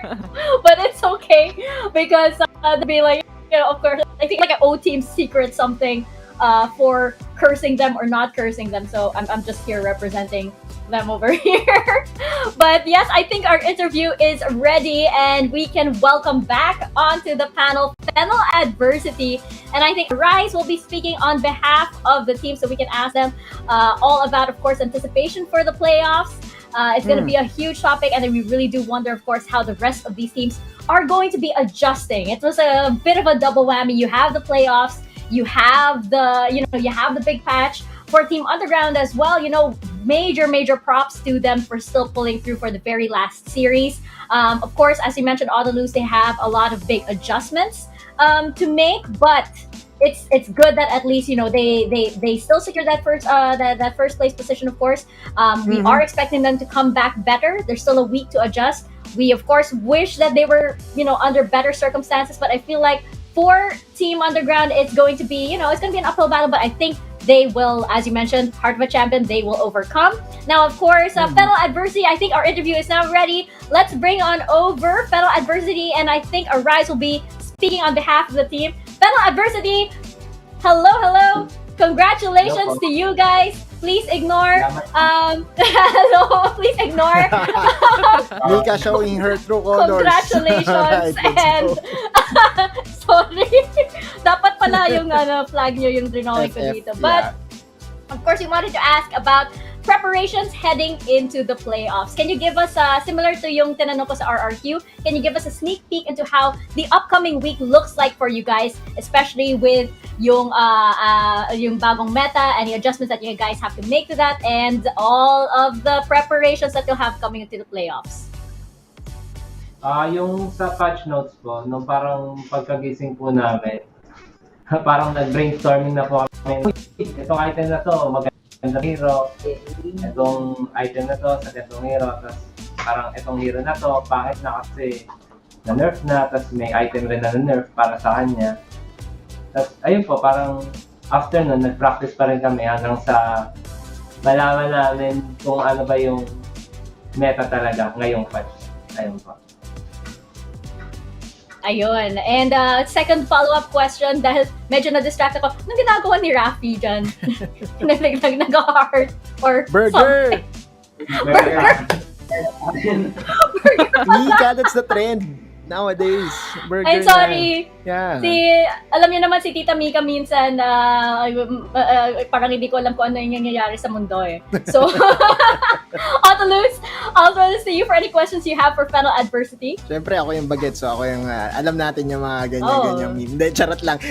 Fennel Adversity, congratulations on locking number 2 seed. Again, kung hindi nyo pa alam, nag-advance na kayo onto the second round. The Rise, syempre, ang makakatapat nyo dun is kung sino man yung manalo sa sa laban ng 3rd and 6th. And currently, ang number 3 team natin sa top 8 natin ay Grindsky, and then number 6 will be Oasis. Parehong team na parang pamilyar dahil ito yung mga nakalaban nyo noong Civil Qualifiers. Pero sino sa tingin nyo yung mag-a-advance dun sa dalawang team na yon na makakatapat nyo sa first round? Sa akin po, hindi ko po ma-predict kasi po, parang sa playoffs po, ang nakikita ko po is pantay-pantay na po lahat. Parang depende na po yun kung anong comp yung mas maganda versus dun sa kalaban po nila. So, hindi ko po masabi kung sino po sa kanilang dalawa po talaga. Ayun po. Okay, back to zero. Well, anyway, good luck again. Kumbaga, kung paano sinimulan yung taon, ganun pa rin yung nangyayari dito at makakatagpo nyo pa rin sila. Again, congratulations, Fennel Adversity. Infi! Yeah, well, for me, I have a simple question here, Arise. Now that we have the standings now locked in, is there any team in particular that you are looking forward to match against in the playoffs? Sa amin po, lahat na po parang excited po kami lahat makalaban. Kasi po, ayun nga po, gaya po nasabi ko kanina na parang sa playoffs po, wala nang ranking po. Parang depende na po yung kung paano nyo po mapupull off yung pinractice nyo po or yung papracticein nyo pa po ngayon. Simula ngayon hanggang papuntang playoffs po. So lahat po, parang pinaghahandaan po namin or tinitignan po namin. Alright, thank you very much, Rice. Alright, it looks like Fennel Adversity is ready and raring to go for the playoffs. Arise, do you have any shout-outs that you'd like to give? Any messages that you'd like to give everybody watching out there?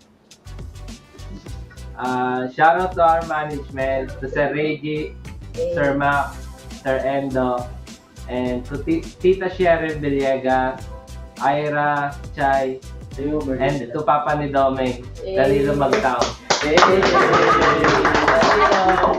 Tapos sa may team, sa mga team ko rin, thank you guys. Tapos yan, tuloy lang tayo sa pangarap. And sa mga sumusuporta sa amin guys. And lastly, sa mahal ko guys. Ako siya guys. Sa Hyperheart guys.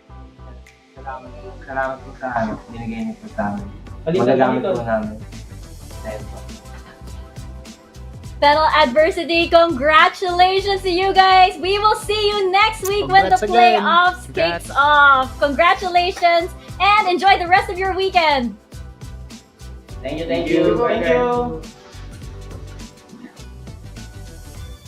It's so cute. What's his name? Tito Danilo? Nakikitito? Tito Danilo. Nakikitito? You want to do the burger, Mika? You know the story of burger?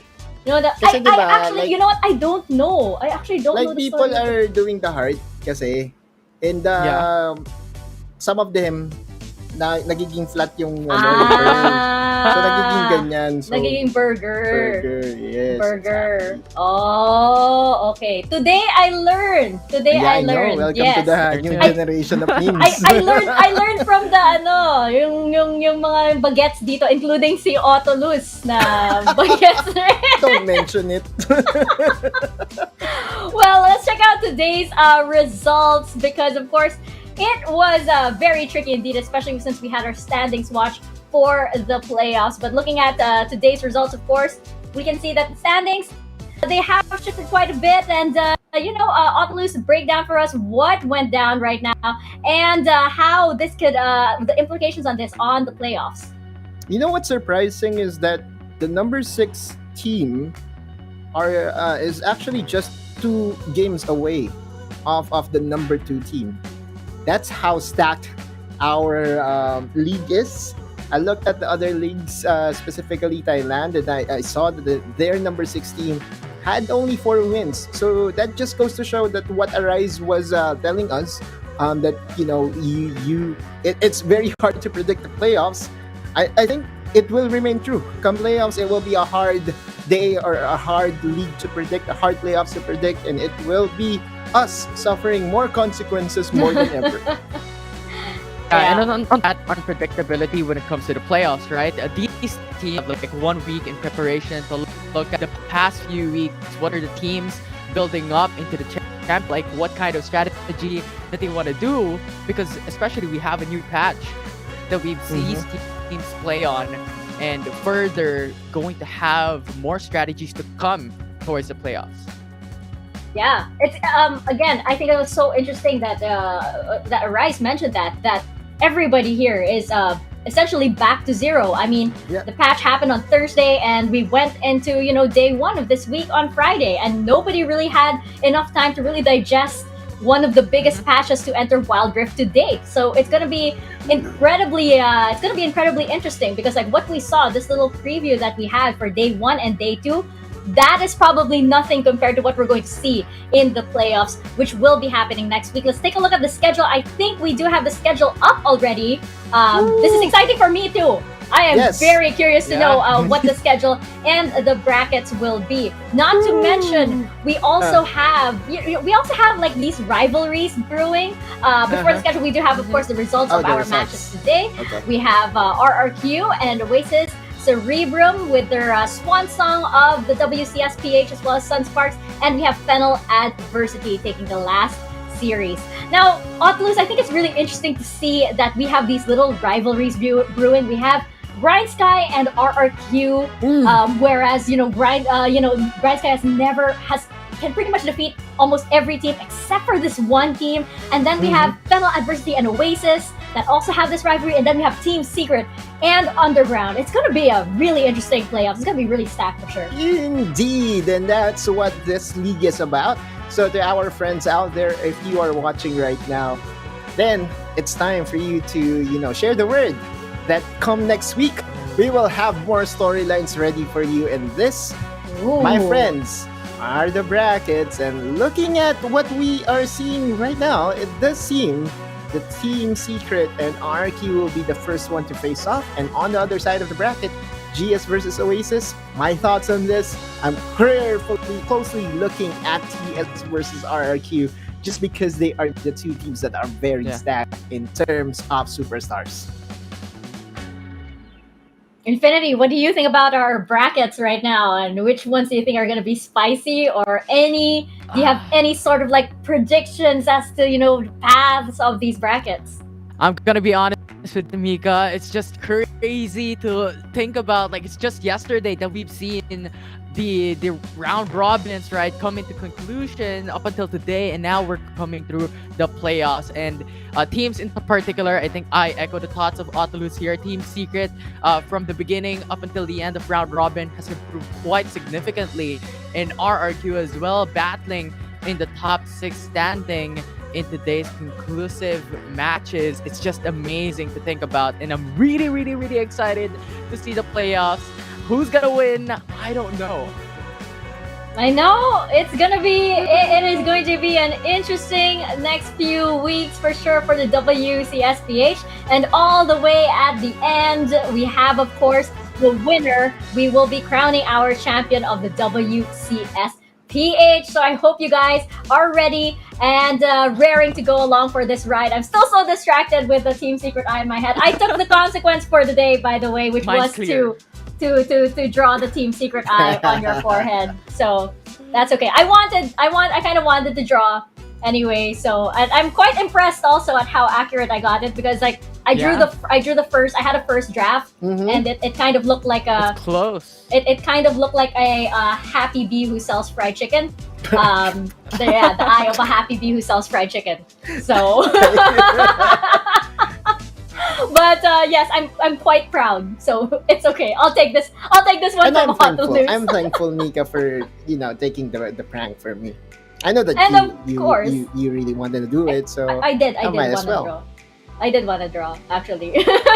And of course, we are also very, very thankful to all of the sponsors that have made this event possible, just like PPGL, the largest multi-game esports league in the country, together with Riot Games. And from day number 1 up until the last day of our group stages, our official mobile partner in Xiaomi has always been there for us. The hashtag Redmi Note 11 is equipped with 90Hz AMOLED dot display, making it possible for you to experience powerful and responsive gaming. Less waiting time with 33 watts Pro Fast charging enabled by the all-new MMT technology, and a 6nm Snapdragon 680 for high performance while improving battery life. More information about the Redmi Note 11 is available at the Xiaomi Philippines Facebook page. And you can have the best time in the Rift with Globe Prepaid's Go Plus 99. Get wild with 7 days of 8 gigs of data for all gaming apps, 8 gigs data for all sites, and only all net text. So you can always be prepared to take up the challenge in the Wild Rift. So download the new Globe One app now to register. And of course, this tournament is under the supervision of the Games and Amusement Board. That's it, ladies and gentlemen. That wraps up our regular season. Guess what comes next? It's the playoffs, baby. That's next week, and we are so close. We are so close to finding out who will be the next WCSPH champion. That is next week, but for now, thank you so much for watching. On behalf of everybody on the panel, Infinity and Autolus, the casters, and the production, stay safe, stay healthy, and we will see you in the Rift.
as the sun went down.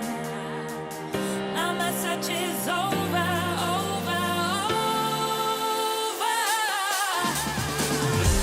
Wherever it takes me, my world will be complete. 'Cause I've been going crazy, but now I've landed on my feet.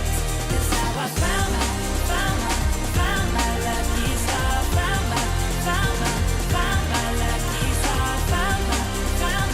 Found my lucky star. Right here in the shadows, follow me. Forget all your troubles and trust me. We'll do it together in harmony. Let it go and set your mind free.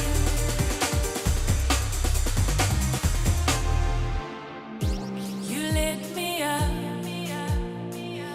as the sun went down. Now my search is over, over, over. Wherever it takes me, my world will be complete. 'Cause I've been going crazy, but now I've landed on my feet. 'Cause now I found my lucky star. Found my lucky star. Found my lucky star. Right here in the shadows.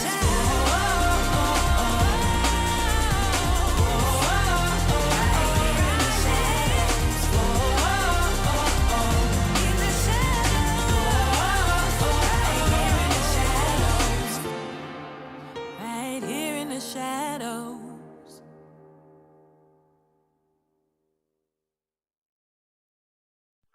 Running wild out of my mind. Hold my breath, 'cause I'm ready to make a move. Got nothing to lose. Watch me shake up the ground. Have you seen a phoenix rise? Rising up above the deep blue open skies. Knowing that the way is right. Guided by the secrets of an undiscovered life. Have you heard the ocean cry? Shallow waters carry silent goodbye. Diving deeper than the